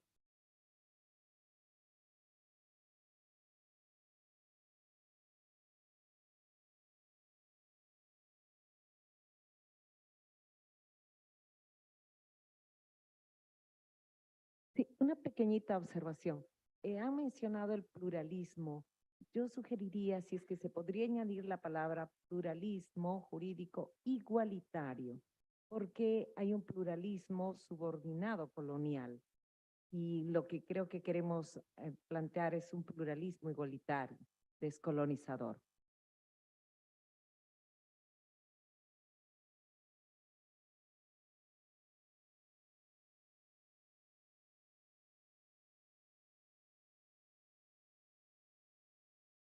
En pocas palabras, me doy cuenta, yo mismo había hecho versiones más amplias y más rigurosas, si quieren. Pero si no, era como hubo también una discusión en torno a vulnerables, vulnerados y vulnerabilizables, y lo hemos eliminado para no. Si me permiten, es una síntesis imperfecta, pero que refleja el sentimiento general, supongo.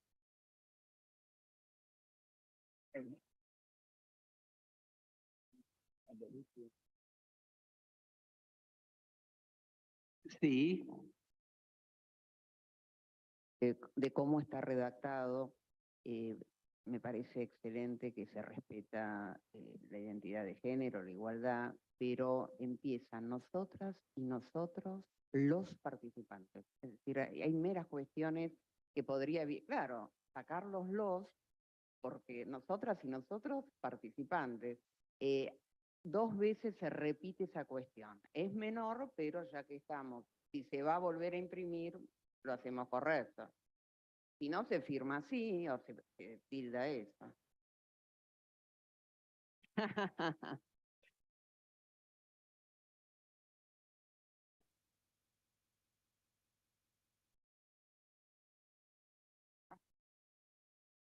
Un segundito. Todas estas correcciones son respetables y entendibles. Es muy difícil y por eso se usó la metodología de tratar de sondear a los principales expositores para llegar a una suerte de mensaje común. Por supuesto, de lo que se trata es que el mensaje convenza a la mayor cantidad posible y siempre va a haber alguno o alguna que tenga alguna observación. Si fuera sustancial y entrásemos en una discusión sustancial sobre el documento, habilitamos la discusión, pero mientras sean estos, no quiero minimizar, pero estos detalles creo que podemos soslayarlos en aras de poder firmarlo, porque no tenemos capacidad técnica de volver a hacer todo con los membretes, es medio complicado. Claro, usando una metáfora que tal vez venga del hermoso país colombiano, necesitaríamos 100 años de solidaridad para terminar este statement. ¿Sí? Gracias.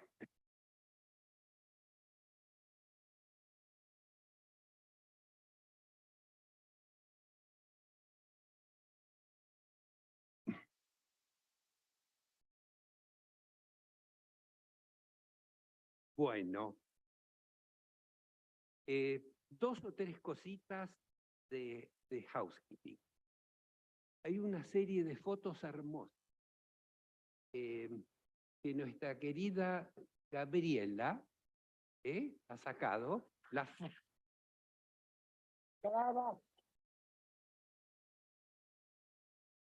Brava Gabriela. Las fotos están en la página web, que es www.paz,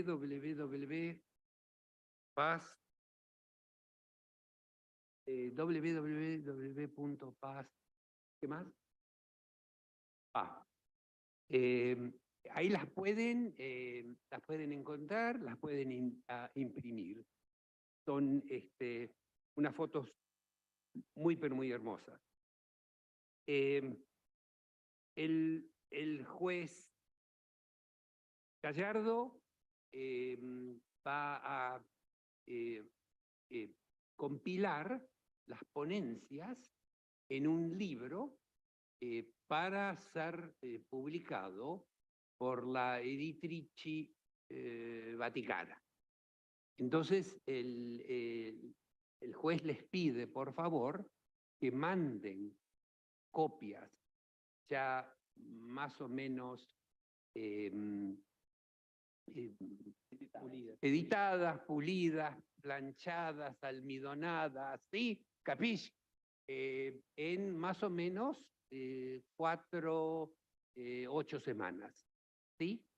So, the judge, so 2 items. First, they're beautiful photographs that Gabriela Marino, our amazing photographer and artist, has taken during our 2 days together.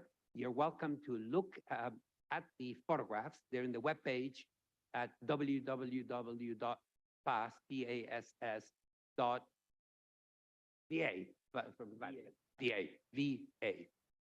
So you're welcome to look, to print them, and enjoy them. Judge Gallardo will be compiling in an edited volume the findings, the papers, the presentations of our summit.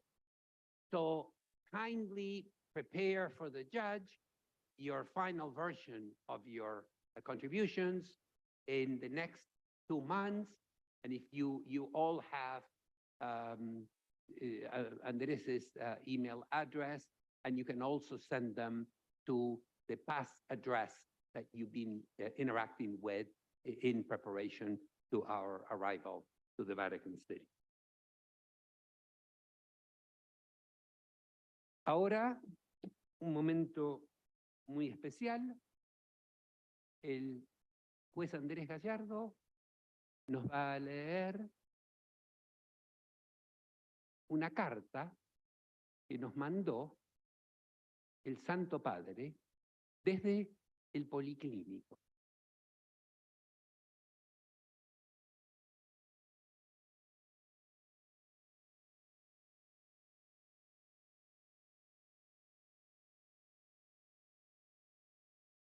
Queridos jueces y juezas, hace un tiempo propuse a Copaju este encuentro de reflexión. Con la pandemia todo se demoró, pero gracias al tesón y al esfuerzo de todos ustedes, finalmente podemos reunirnos en esta Academia de la Ciencia Social. Sé que han puesto lo mejor de sí para desarrollar y profundizar en estas 2 jornadas la cuestión del colonialismo, la descolonización y el neocolonialismo desde la perspectiva de la justicia y del bien común. La historia siempre nos abre la mente para una lectura del presente y una proyección hacia el futuro. A esta luz, este no es un encuentro de revisión estrictamente histórica del colonialismo, sino un ámbito para reflexionar sobre sus expresiones actuales, sus derroteros y sus implicancias para el desarrollo, la salud y el bienestar de los pueblos. Y además, al enfocar el tema de la justicia y el bien común, se pone el acento en la necesidad de comprender cómo y cuándo incide el proceso colonial desde hace siglos y hasta nuestros días en la epistemología jurídica y social. Entonces, una primera reflexión que cabría efectuar es sobre la vigencia del fenómeno colonial. De hecho, si técnicamente, entre comillas, en el siglo XXI ya no podemos hablar de naciones geográficamente colonizadas, aunque las hay, el término colonialismo todavía se usa comúnmente hoy, sobre todo en un sentido económico e ideológico. Por tanto, esta realidad ha mutado en sus formas, métodos y justificaciones, de la mano de las nuevas características que presentan otros tantos fenómenos políticos y económicos. También el colonialismo se virtualiza, se mimetiza y se esconde, dificultando su detección y neutralización. A modo de ejemplo, puedo referirme a un país que visité recientemente, la República Democrática del Congo.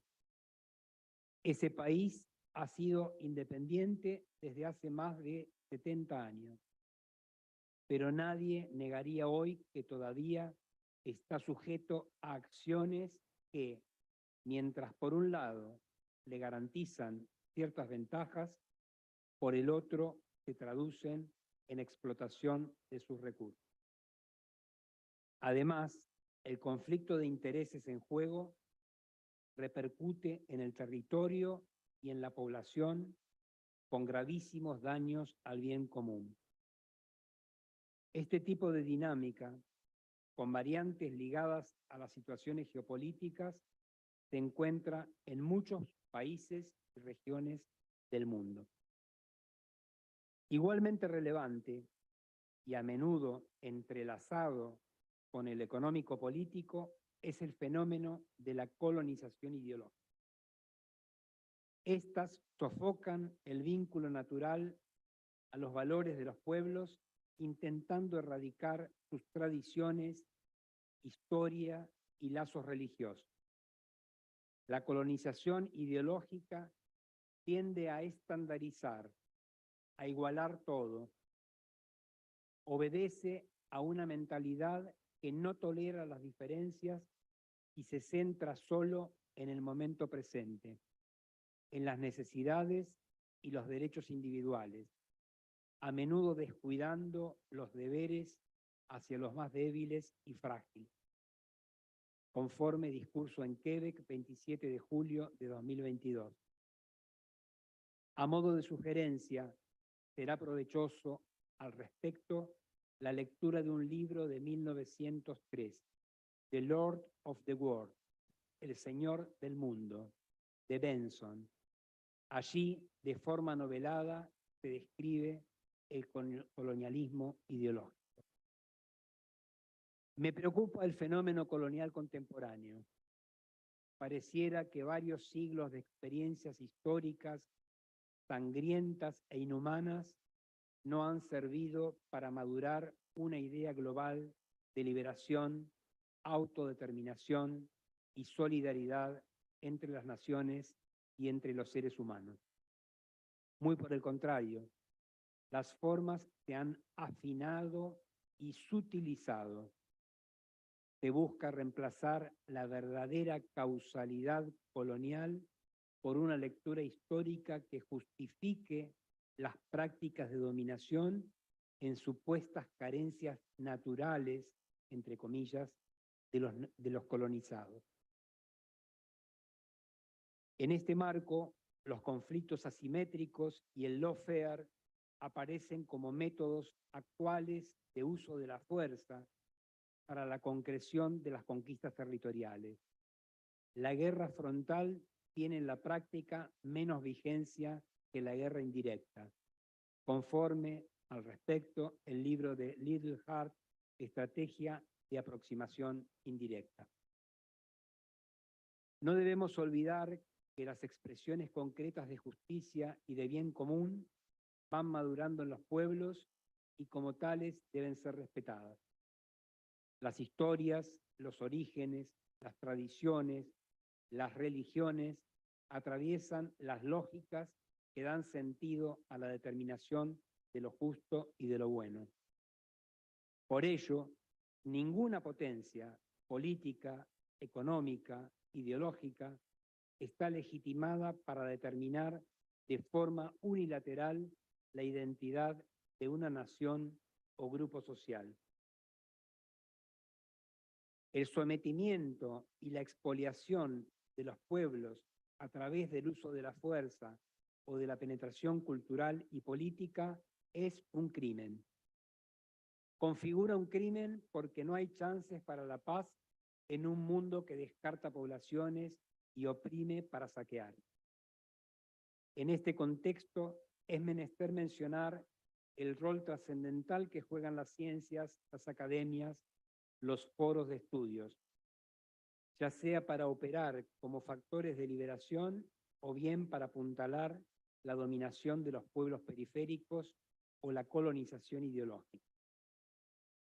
Se nos pide ejercer el esfuerzo necesario para terminar más temprano que tarde con las prácticas neocoloniales y sus expresiones derivadas de racismo y segregación social.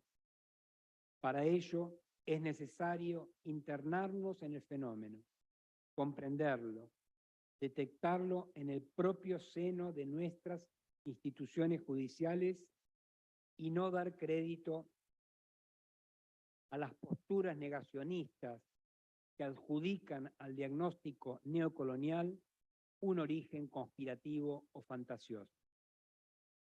No habrá paz si en los sistemas políticos de representación no hay integración real de los pueblos excluidos.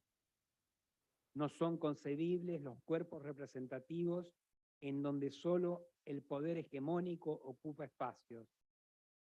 Es imprescindible un sistema de cupos que reintegre a los pueblos originarios y a las etnias desplazadas el espacio de decisión arrebatado. Una vez más, pido perdón por los actos de algunos creyentes que contribuyeron en forma directa o indirecta a los procesos de dominación política y territorial de varios pueblos de América y África. También lo pido por los errores y las omisiones que en el presente se hayan producido o se estén produciendo. Como contrapartida, ratifico mi firme voluntad para actuar con la doctrina social de la Iglesia en pos de la reversión de los procesos neocoloniales que afligen a la humanidad. Queridos amigos, les deseo lo mejor para este encuentro y para vuestro trabajo. Rezo por ustedes y les pido que por favor lo hagan por mí o me manden buena onda. Gracias.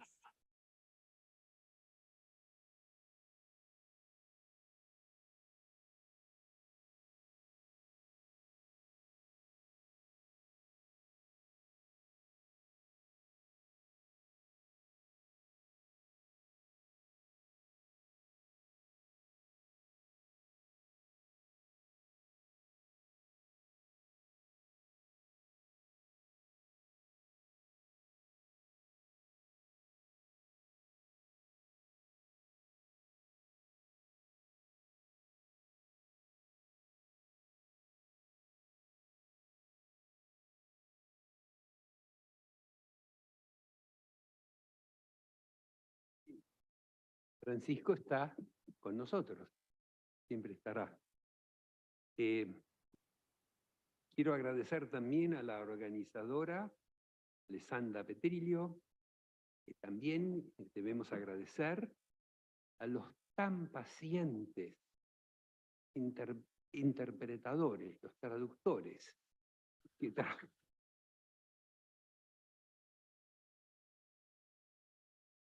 tuvieron una misión imposible. Para finalizar, le doy la palabra a Su Eminencia el Cardenal Turkson. No, I think also no cambiamos onda, ¿no?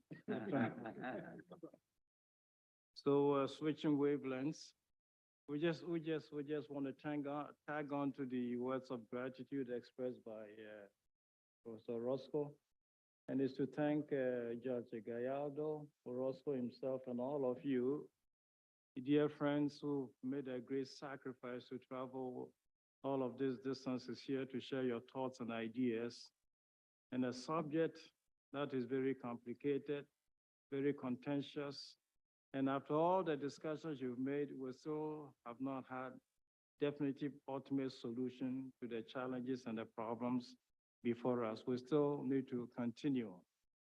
Therefore,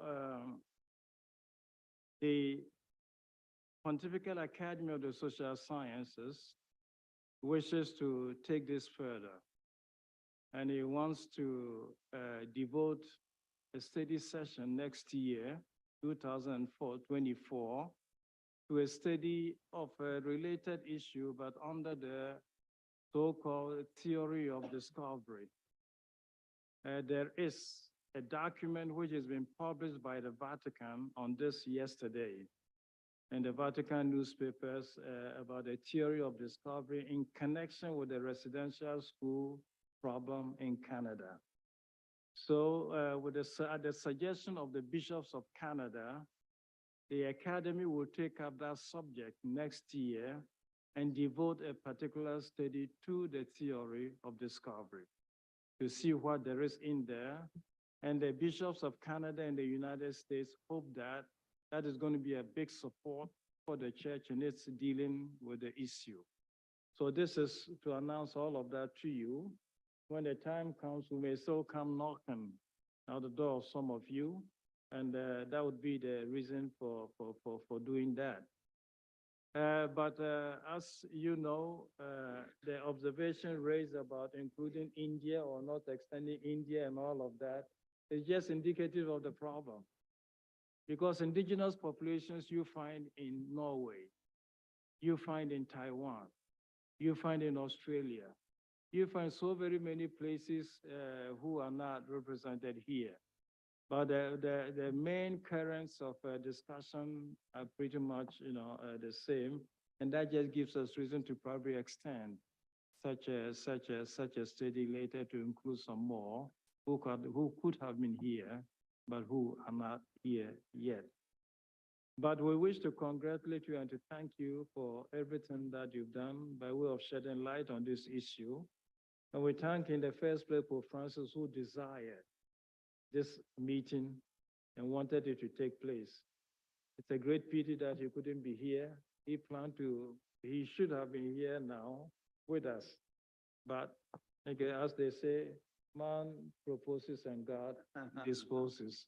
So he's not here with us, but we raise this message, and hopefully he'll be out of the hospital tonight.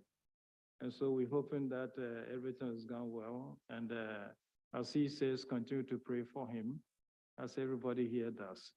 So thanks again, and safe travels home. And prayerful wishes for a blessed Easter celebration to all of you. And God bless you all. Thank you.